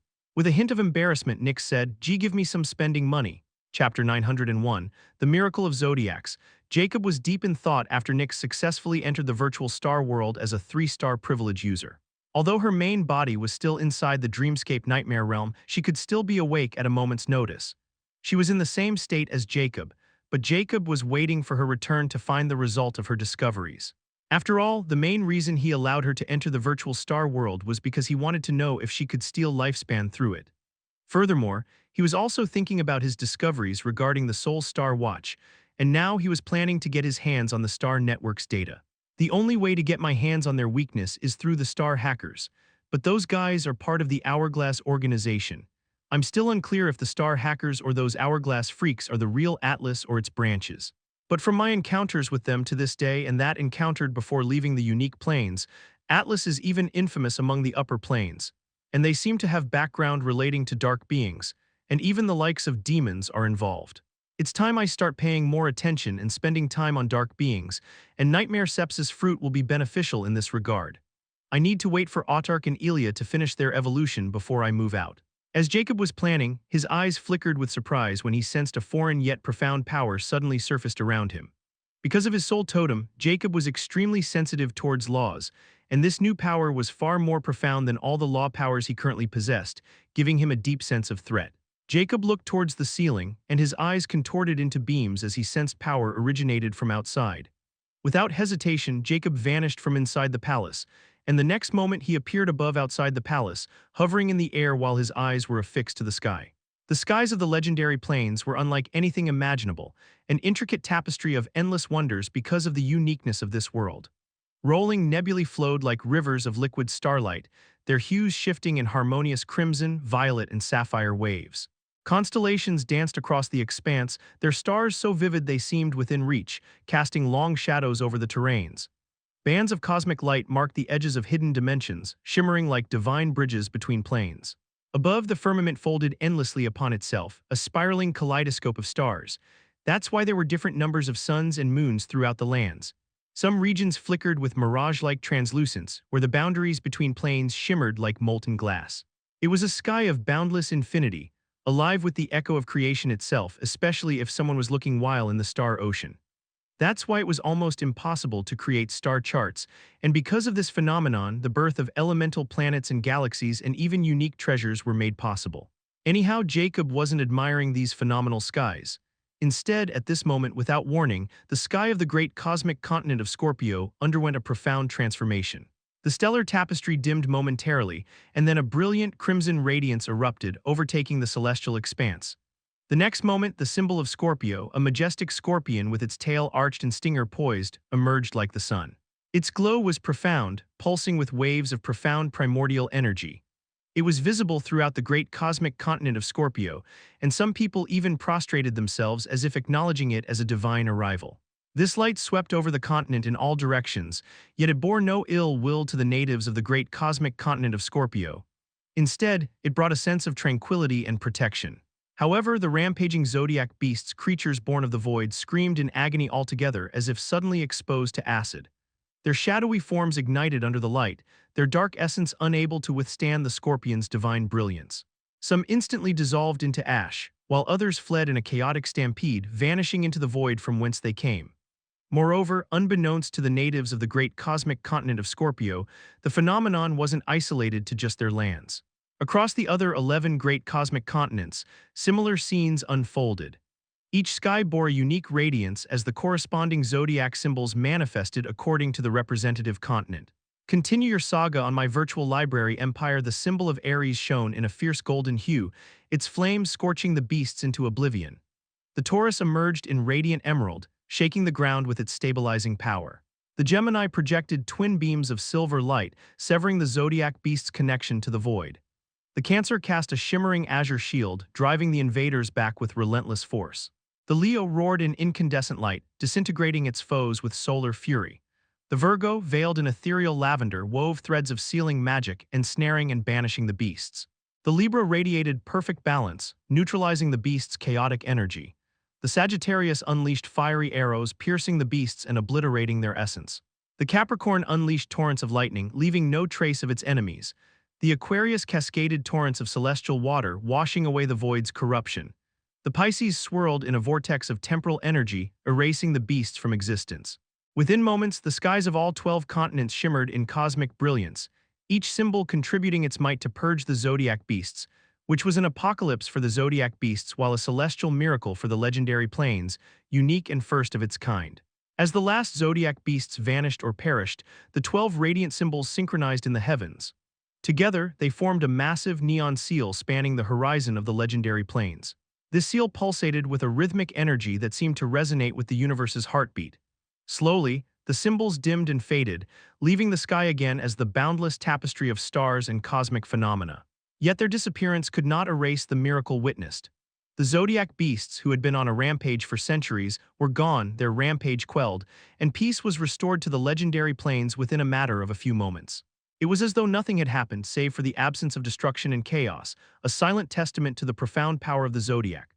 But for Jacob, it was a ghastly reminder that despite his current prowess and knowledge, he was still nothing in the grand schemes of things, and he remained in his position for a very long time, ignoring the resonating cheers throughout the myriad galaxy city, his thoughts tumultuous. Chapter 902, New Problems. Jacob returned to the throne hall and sat on the throne with a gloomy look in his eyes, and he uttered coldly, "Cursed immorality." Jacob was completely rattled by the scene he had just witnessed, and from what he could tell, whatever had transpired couldn't have been done in the legendary rank capacity. He couldn't even achieve that despite being a step away from the mythical rank, so he summoned the only thing to give him clues about what had just happened. "What just happened?" Jacob asked as his eyes flickered coldly with a hint of fear. "Haha, what you just witnessed is someone using the Zodiac Plains rules," Immortality curtly stated with a hint of mischievousness. Jacob's eyes contorted. "Rules? Who could have done it?" "Zodiac will? Well, that's for you to figure out." Immortality replied, "All I can say is whoever did it would be paying a terrible price. For example, the order of legendary planes won't be disrupted unless someone seeks death. Simply put, this trick was just a one-time show, and the laws of the universe will be even more menacing now. Anything that shouldn't be here would find itself in a lot of trouble." "Heh. One-time show, huh?" Jacob muttered, visibly relieved since this also meant he didn't need to worry about someone way out of his league interfering with him, or he had no choice but to run away and hide.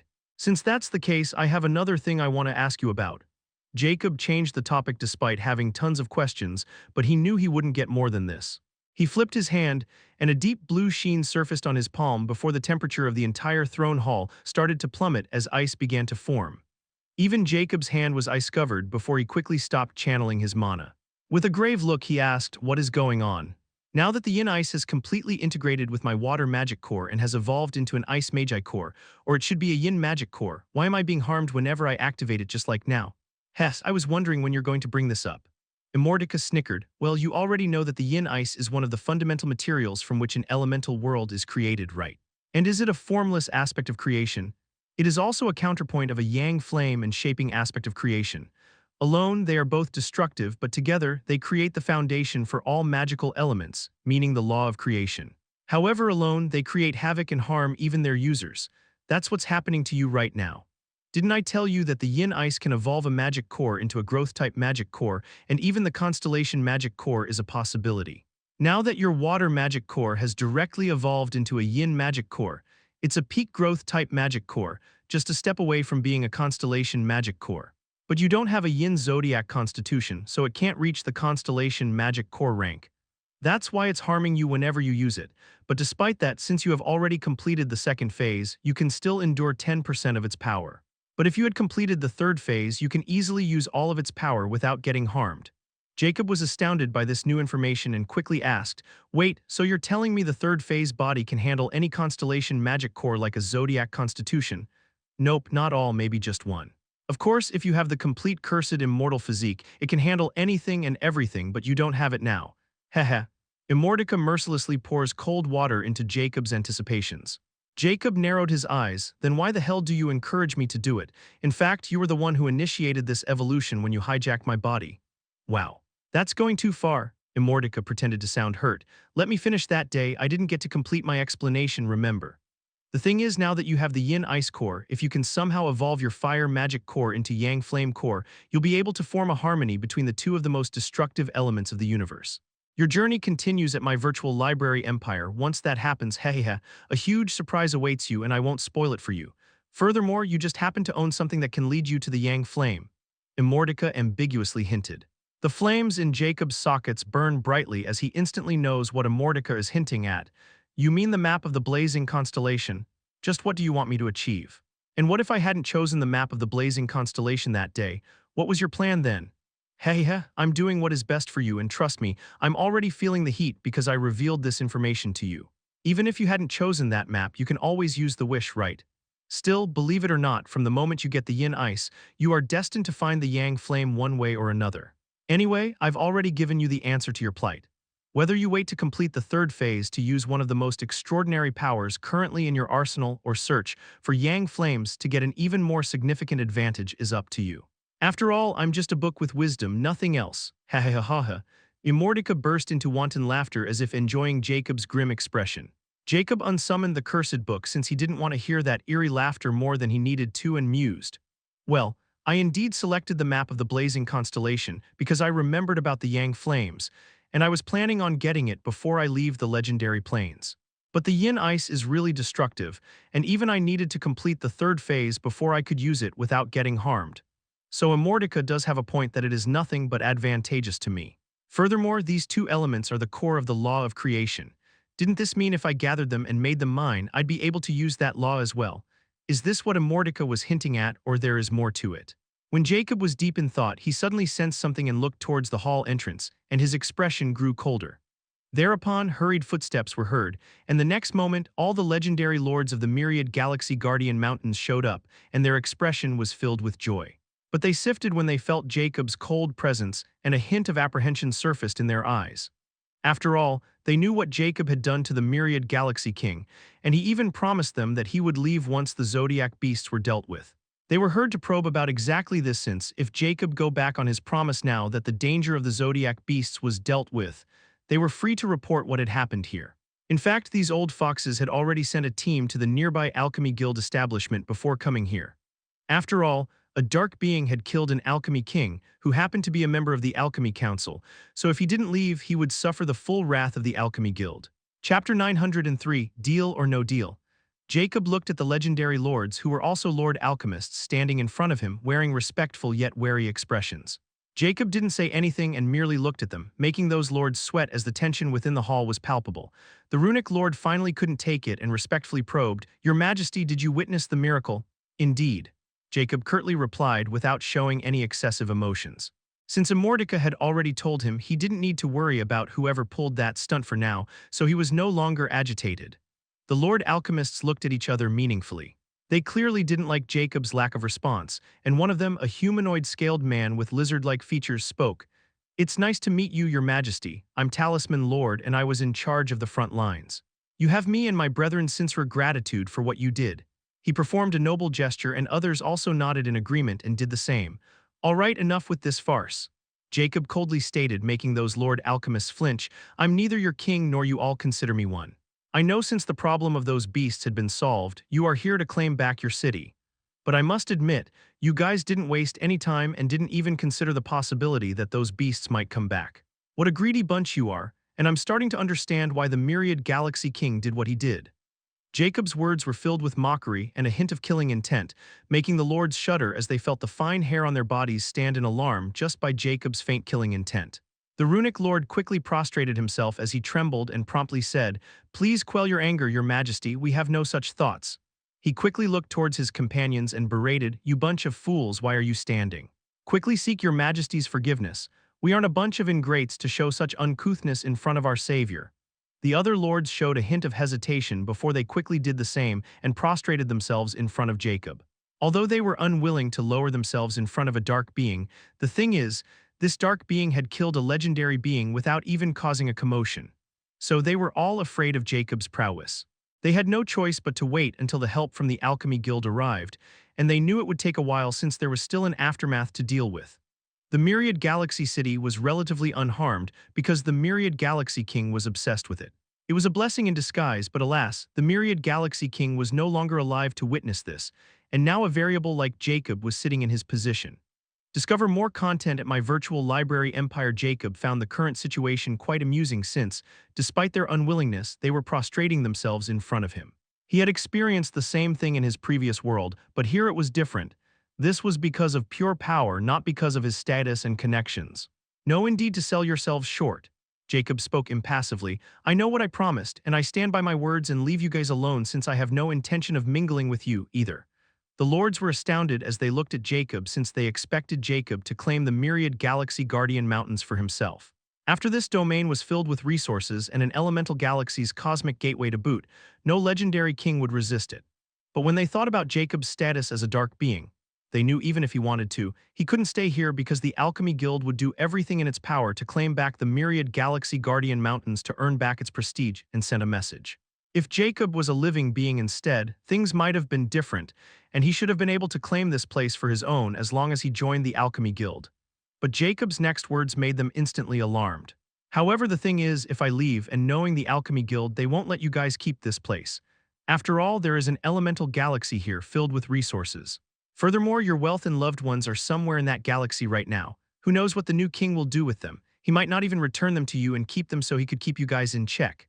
Jacob's voice was like the devil's as he continued, but if you can bear with me a little longer, not only will I find the cosmic gateway, I'll also return what belongs to you. As for why I'm doing it, it's simple. I want star crystals for my dark alchemy, and I also need your knowledge. So, if you sincerely trade with him, I'm willing to sign a soul contract with you guys, and once I get what I want, I'll leave silently, and you guys get not only the entire city but also the elemental galaxy to yourselves. All you need to do is find a way to trick the Alchemy Guild into thinking that the Myriad Galaxy King is still alive, and is in retreat because of his fight with the beasts. You all are capable of doing it, and afterward, you need to keep that facade for a long time, and you'll be enjoying everything a legendary king should have without any fear of a legendary king taking them back from you. You'll be master of your own, and who knows, some of you might even become legendary kings, and at that time you won't have to be afraid of someone else taking over this place. Jacob's eyes were flickering as he looked at those lords, and he could see their greed and ambition were aroused by his words. He knew that even if he tried to keep them in check with his power, it wouldn't be possible because of the Star Network and the restoration of peace. He even suspected them to have already sent some people to alert the Alchemy Guild, so it was useless to suppress them here. So what he needed to do was make them feel that they were in control and could benefit from him being here instead of him leaving. Are you really willing to form a Zodiac soul contract with us? One of them asked with a hint of disbelief, since they knew even a legendary king had to obey the Zodiac soul contract. As I mentioned before, I stood by my words. If you cooperate with me, we can all benefit from this deal. In the end, dark being or living, we all want benefits, don't we? Jacob curtly replied. The lords looked at each other with a hint of doubt before the Potion Sky Lord spoke. See, can we discuss this among ourselves? Jacob nodded. Of course, you have a day to consider it. If you agree, then we'll sign the Zodiac soul contract and you can write the conditions yourselves. If not, then I'll leave right away. Thank you. The lords were moved and quickly left the hall. They had many things to consider now. Once Jacob was alone, his expression turned infinitely cold as he sneered, "What a bunch of idiots." Chapter 904, Surging Undercurrent. Not even 10 hours passed when the legendary lords showed up again, but they were filled with smiles and anticipation this time. Jacob didn't seem surprised since he had already expected this much. After all, since their self-interest was involved, these guys clearly didn't care who they made a deal with. Furthermore, to make sure these lords wouldn't suspect anything, he let them use their own Zodiac soul contract and filled it with the conditions, and he signed it without hesitation. Thus, the partnership between Jacob and the lords was formed. They will provide him with all the alchemy knowledge in their possession. When he discovers the elemental galaxy, Eamon, he'll return their belonging and loved ones without any tricks, and even share 40% of the wealth he gains from Eamon with them until he leaves. Furthermore, Myriad Galaxy Cities management will also be handled by them, and Jacob would be like a puppet king, which Jacob gladly accepted since he didn't want to waste his time on this city. They could do whatever they wanted with it. All Jacob wanted was for no one to disturb him until he was here, while he would enjoy every benefit of being a legendary king. Once the contract was formed, those lords left with ecstasy while Jacob merely sneered at them since only he knew what awaited them. After this problem was resolved, Jacob finally had some peaceful time for himself, and he returned to the chamber of the Myriad Galaxy King before he directly entered the infinite space to start another seclusion with the knowledge he had gathered until now. At this moment within the Cardinal Spirit Temple, the Holy King, Eliza, finally sighed in relief after she dealt with the aftermath of the Zodiac beasts. It's finally over. She muttered as her spiral eyes contained a hint of exhaustion. But the next moment, her expression changed as she vanished from the throne hall and appeared in a hidden temple location where only she could enter. This place was a spacious hall seemingly made of white gold with towering runic pillars. In the center of this hall was a beautiful holy shrine, and the statue of the holy justice god was enshrined in it. This statue was currently releasing mystical power ripples as he glowed in a pale golden light. Eliza prostrated herself in front of the statue, and she had no arrogance or bearings like one of the top legendary kings of the legendary plains. Your servant is here at your behest. Seek your guidance, O embodiment of justice. Eliza was pale with fear yet excited nonetheless because she knew this was the sign of God's revelation and only she could accept it. Last time, the revolution happened when she was told to retrieve the legendary master key. Furthermore, she was also warned not to help the higher god Whiteness claim the legendary master key, which made her skeptical and fearful since she had to lie about a godly existence, which was almost impossible. But to her shock and relief, she didn't have to lie to God because whiteness seemed to have vanished since that day, and it's been over 2 centuries since then. Although she was relieved since she wouldn't have to work for whiteness anymore, she was also disappointed because now she was again stuck in this place, and there were no clues about where the ascension permits were nor the legendary master key. After all, it's been over 2,000 years since the Path of Legend had closed, and to this day, no one has been able to discover that person who had riled up even the upper planes and gods. Now even she thought that he should be dead because of the Zodiac beasts or not far away from it, since she thought that person should be a fable legendary state at most, and many such experts had met their end in the calamity of Zodiac beasts. But to this day, Eliza is still curious about how that person eluded her detection and law abilities, and he made her lose face in front of whiteness multiple times. At this moment, the statue of Holy Justice God shone in brilliant holy light before an imposing yet gentle voice reverberated in her mind. Child of justice, we bestow upon you our holy decree. Search for the Cursed One, for with Cursed One lies everything. Read latest stories on my virtual library empire. The Cursed One shall be where death and destruction reside. The Cursed One is behind the calamity of Middle Plains, and this is just the start. Get rid of all the curses and anything related to them, and this will bring you to the Cursed One. So band together and search for the Cursed One, and once the Cursed One comes to light, we'll move. Eliza was shocked when she heard this holy decree. The statue of the Holy Justice God had already returned to normal, leaving Eliza bewildered and frustrated. Who is this Cursed One, and is this person behind the calamity? Even God wanted to hunt this person, she muttered with apparent disbelief. In another hidden location, a towering giant kneeled in front of a towering statue, and a deep voice reverberated in his mind. The ancestral divine aspect has been manifested in one of the descendants. Find the inheritor for this child, which will be the hope of our entire race. Create this artifact, and it'll react once you're near ancestral divine aspect. Furthermore, be wary of the Cursed One, for the Cursed One is our mortal enemy. Anyone associated with curses is your enemy. The giant was bewildered as he looked at the towering statue. The connection was already broken as he muttered, the ancestral divine aspect of the giant race. Who could that be, and why we haven't heard anything about it? And who is this Cursed One? Within the pitch-black darkness, a pair of purple flames suddenly ignited before a silhouette of a cloaked figure emerged, and the next moment the darkness suddenly parted like a door, revealing the endless starry sky of the legendary plains. This figure floats out of the darkness as he emotionlessly scans the peaceful lands of the legendary plains. The purple flames flickered in his hollow sockets, and a terrifying killing intent raged around him. He muttered with cruelty, bunch of fools, did they think they could find the Cursed One? Those ignorant fools, heh, only I know how to track Cursed One down. The next moment in front of him appeared a dark object appeared in front of him which was shaped like an infinity symbol, and within one of its empty sockets a white gem was revolving. It was shimmering in an ethereal glow, filled with life and vitality, and there was a mystical air around it, almost impossible to comprehend. Furthermore, the moment this infinity-shaped object appeared, it seemed to be drawing toward a peculiar direction. A hollow laugh escaped from this being, extraordinarily eerie and filled with ecstatic killing intent. Just you wait, destined saint. Once I get my hands on the last cursed heart, the first person I'll devour will be you and your band of hypocrite bastards. Chapter 905. Caged Chaos. The great cosmic continent of Sagittarius was a land steeped in the essence of death, where the very air pulsed with the foreboding aura of decay and entropy. For any living being, mere survival here was a daunting challenge. Only those who had reached the legendary rank or mastered the profound death law could endure its oppressive environment. But for the dark beings, this place was a haven, a sanctuary that nurtured their existence. The continent's morbid essence resonated with their very nature, making it an ideal stronghold where they thrived far more than in any other great cosmic continent. Yet, danger and opportunity often walked hand in hand.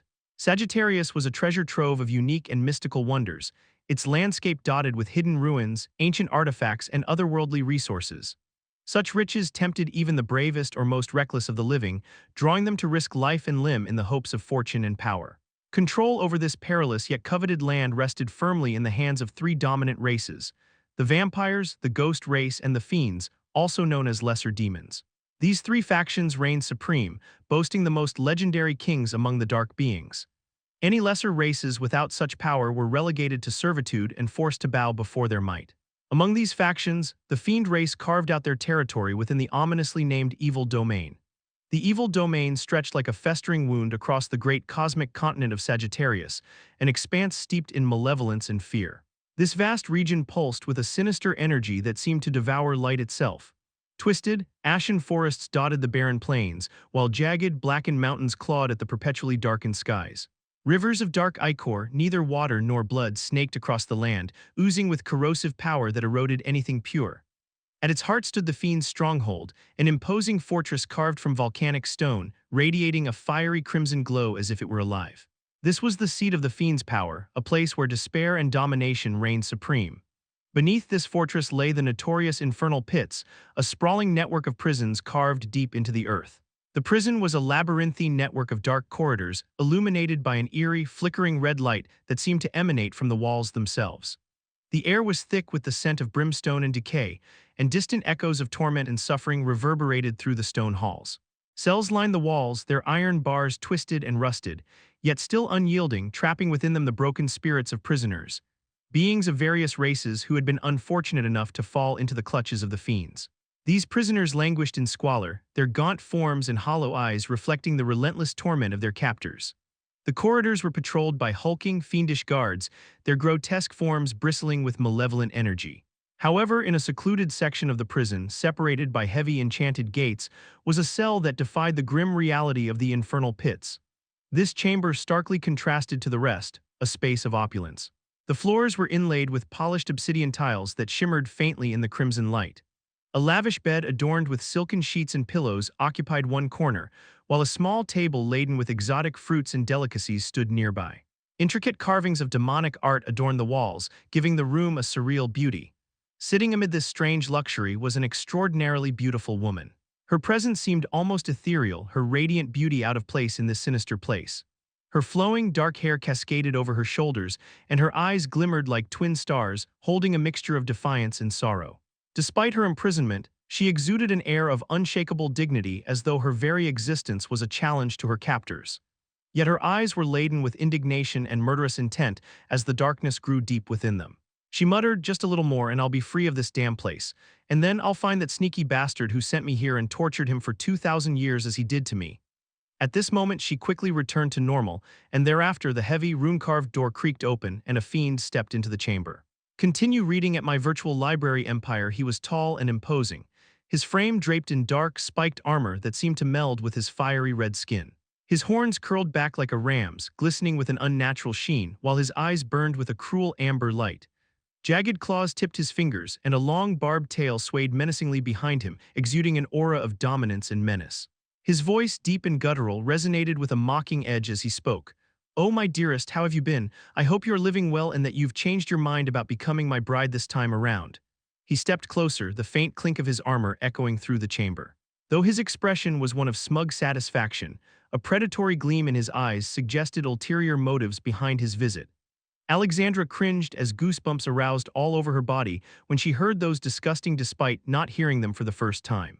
But she endured the urge to rip this fiend's mouth and coldly said, "It's been 2,000 years, Underwood, since you confined me in this golden cage, but my answer will always be the same: go fuck yourself." The fiend Underwood burst into wanton laughter instead of getting angry with her, as if he found this defiance amusing yet charming at the same time. "You are the only one who had ever made my infernal heart flutter, and because of your unyielding will I just couldn't help but like you more and more." He grinned, which was eerie and horrendous. "I'll always be waiting for you no matter how much longer it'll take. One day you'll come to like this king, and that day will be when you become mine. We'll rule the legendary plains together."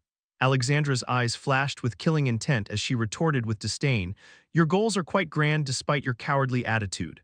How about you pull these restrictions off and let me cultivate? Within 100 years, if I don't beat you, I'll be willing to be your bride."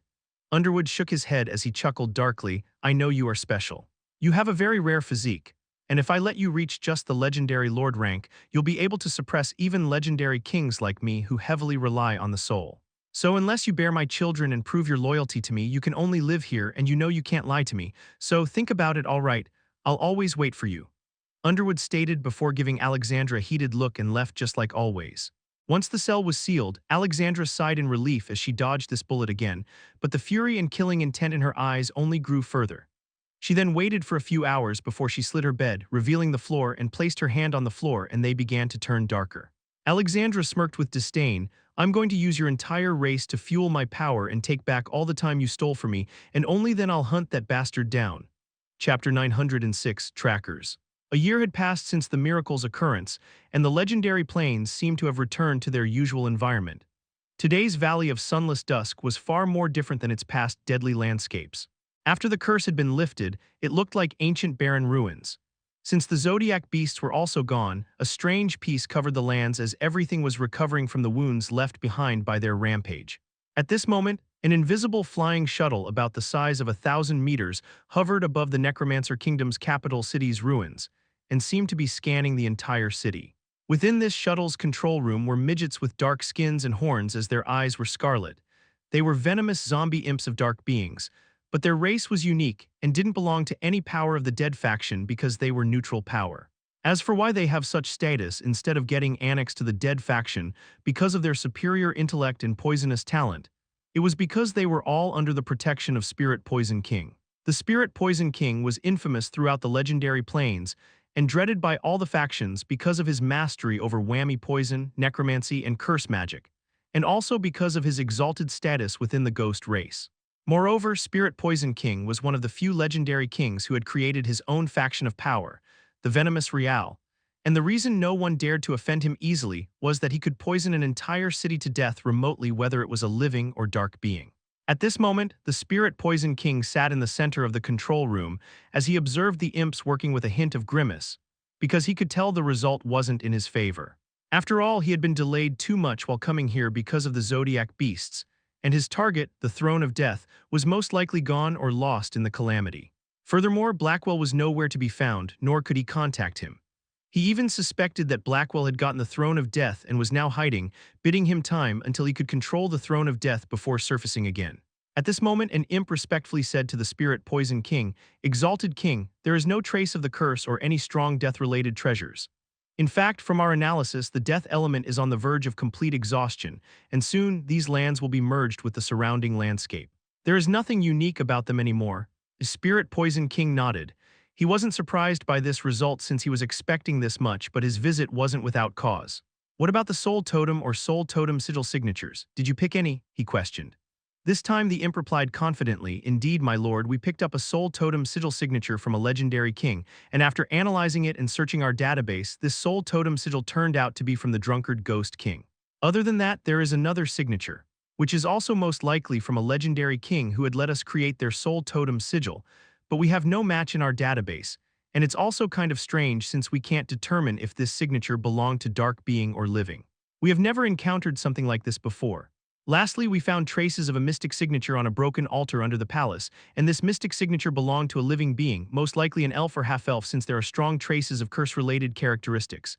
Spirit Poison King was surprised when he heard the last part, "So there were only these three in here, no one else?" "Yes. If there were any legendary rank, their soul totem signatures would last for a year, while a legendary king's would last for over a decade as long as they use their soul force. But mystic signatures are completely irrelevant since they would only last for a month. If we are talking about strife among legendary kings, their soul totem sigils can destroy any residue soul totem signatures in the area. However, we found no traces of fight worthy between legendary kings, so it was most likely small probing before one of them backed down. The mystic signature was only found because its owner seemed to be used in some spell or formation, and a strong one at that," the imp stated. Spirit Poison King's eyes narrowed slightly. "Since this second legendary king has yet to create its soul totem sigil, can we assume that it was just a newly ascended legendary king?" The imp nodded, statistically speaking, then yes. Since any legendary king above tier -1 will have already made their soul totem sigils, since it increases their soul force and control over it. Then didn't this mean that drunkard bastard was the one who got the Throne of Death? But then why did he alert me? Shouldn't it be in his favor if he won't let anyone find out? Could it be that another legendary king escaped, and he was worried that the news would soon spread, so he was trying to draw others' attention to him? However, this logic also has a massive flaw since that drunkard bastard knew it was impossible to hide such factions with magic technology. What is going on, and why would a mystic signature have been involved between legendary kings? How did the curse break? The more he thought, the further his doubts increased and the more complex this matter became. After thinking for a while, the Spirit Poison King tapped on his chair's arm, and a black compass-like object appeared in front of the imp.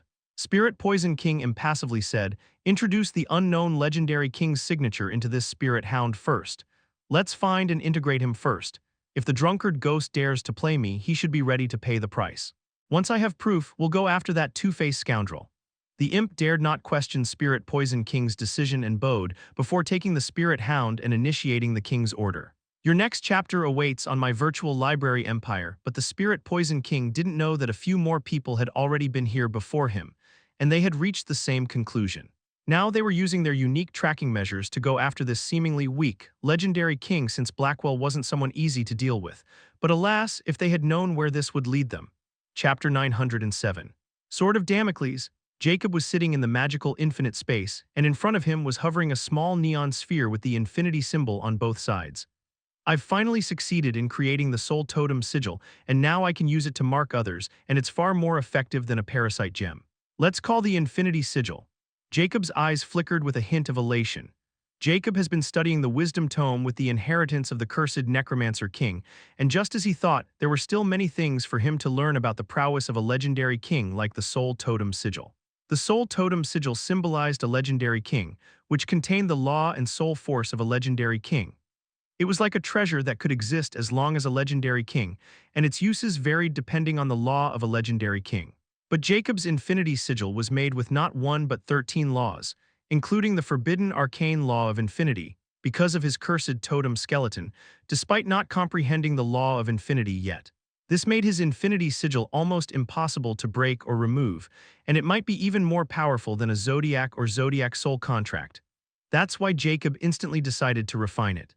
Besides the infinity sigil, Jacob also gained another power of a legendary rank not just unique to the legendary king, Soul Sense, which a legendary rank awakes after entering the legendary rank by assimilating their soul force and magic with their soul totem.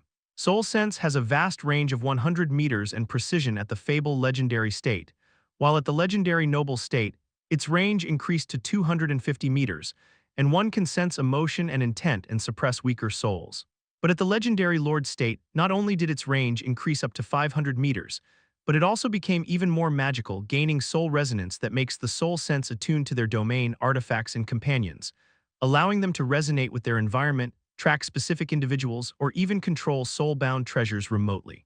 However, the true terror of soul sense lies within the legendary king state when soul sense range became 1 mile, and it transcends its earlier limitations, evolving into an extraordinary ability that encompasses an unparalleled depth of perception and influence. This heightened sense allows the legendary king to perceive, interact with, and manipulate their surroundings on both a physical and metaphysical level, making it a cornerstone of their power. The soul sense will also gain something called multidimensional perception, which can extend the soul sense beyond the physical plane into the spiritual, elemental, or law-based dimensions. This means the legendary king can perceive phenomena like spiritual fluctuations, law imprints, and elemental auras that are invisible to others. With soul sense, a legendary king was capable of probing through barriers, formations, and veils that conceal or protect individuals in spaces. This makes them adept at breaking through protective measures unless countered by a formation or treasure of equivalent power.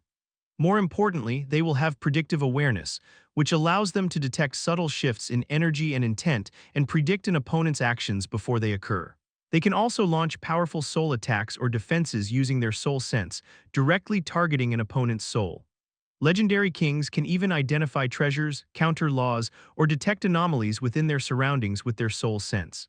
Lastly, if a legendary king has a space soul totem, his soul sense can partially extend into the void, enabling them to locate spatial tiers, hidden dimensions, or treasures concealed in spatial folds. Jacob has been unknowingly using a few soul sense characteristics without even realizing it, but he has no idea what they are and thinks that it is just his senses that are reaching a higher level. But when he started probing the soul sense and refined it using the inheritance, he discovered he wasn't even using 1% of his soul sense because not his soul totem was a universal godly scriptures product. He had 13 laws, including the law of infinity. Just this fact alone makes his soul sense range to a 21-mile radius, 12 miles from each element of the zodiac and 9 miles from the forbidden arcane law alone. Furthermore, soul sense discovered he could preserve and observe the laws even more efficiently, and the infinite space mysterious also started to unravel itself to him. Now he can even feel the absence of a very important part of the infinity law that makes Jacob completely absorbed into comprehending this inheritance and attuned to his prowess. If the current Jacob fought Blackwell, he was confident in taking him down within a minute without using any tricks. Now that his infinity sigil was also completed, he focused on soul techniques of soul sense inscribed by the cursed necromancer king. He had to admit that this inheritance was far more critical than treasures, and he changed his opinion of the cursed necromancer king. At this moment, while Jacob was immersed in the infinite space, the Myriad Galaxy City was now completely recovered. There weren't many residents thanks to the Myriad Galaxy King. Nonetheless, the legendary lords were handling the city without any misgivings because of Jacob's soul contract. They knew it wouldn't be long before Jacob found the cosmic gateway and everyone would return. However, to ensure that Jacob's existence won't be revealed, they thoroughly check anyone who comes and goes outside the city and even use a barrier around to make sure no one spies on them. But unbeknownst to them, a few people had already infiltrated the city, and that barrier was useless against them unless they activated the same barrier against the Zodiac beasts. A tall elf wearing black robes with handsome features was sitting in a fancy bar and sipping wine, while his eyes were affixed on the magnificent Galaxy Palace that could be seen throughout the city. His eyes averted from the palace and he glanced at his palm. A projection of a needle flashed on it and it was continuously pointing at the palace. The elf couldn't help but narrow his eyes and muttered, "So, the other guy was the Myriad Galaxy King. This would be troublesome, but something is strange going on here. This city is too empty and the security is too abnormal. I should use a soul search to determine what is happening before I move. I'm sure those other guys after the Throne of Death will show up here instead of going after that drunkard." A few million miles away from the Myriad Galaxy Guardian Mountains, an eerie figure was looking at the infinity-shaped object in his decayed palm as it remained stoic. He muttered with a hint of grimace, "Why was the connection cut off 398 days ago? Unless the Cursed One has left the Zodiac Plains, it shouldn't be possible to serve the connection with its godly artifact. It seems this Cursed One has progressed into the unknown section. I need to revise my plans."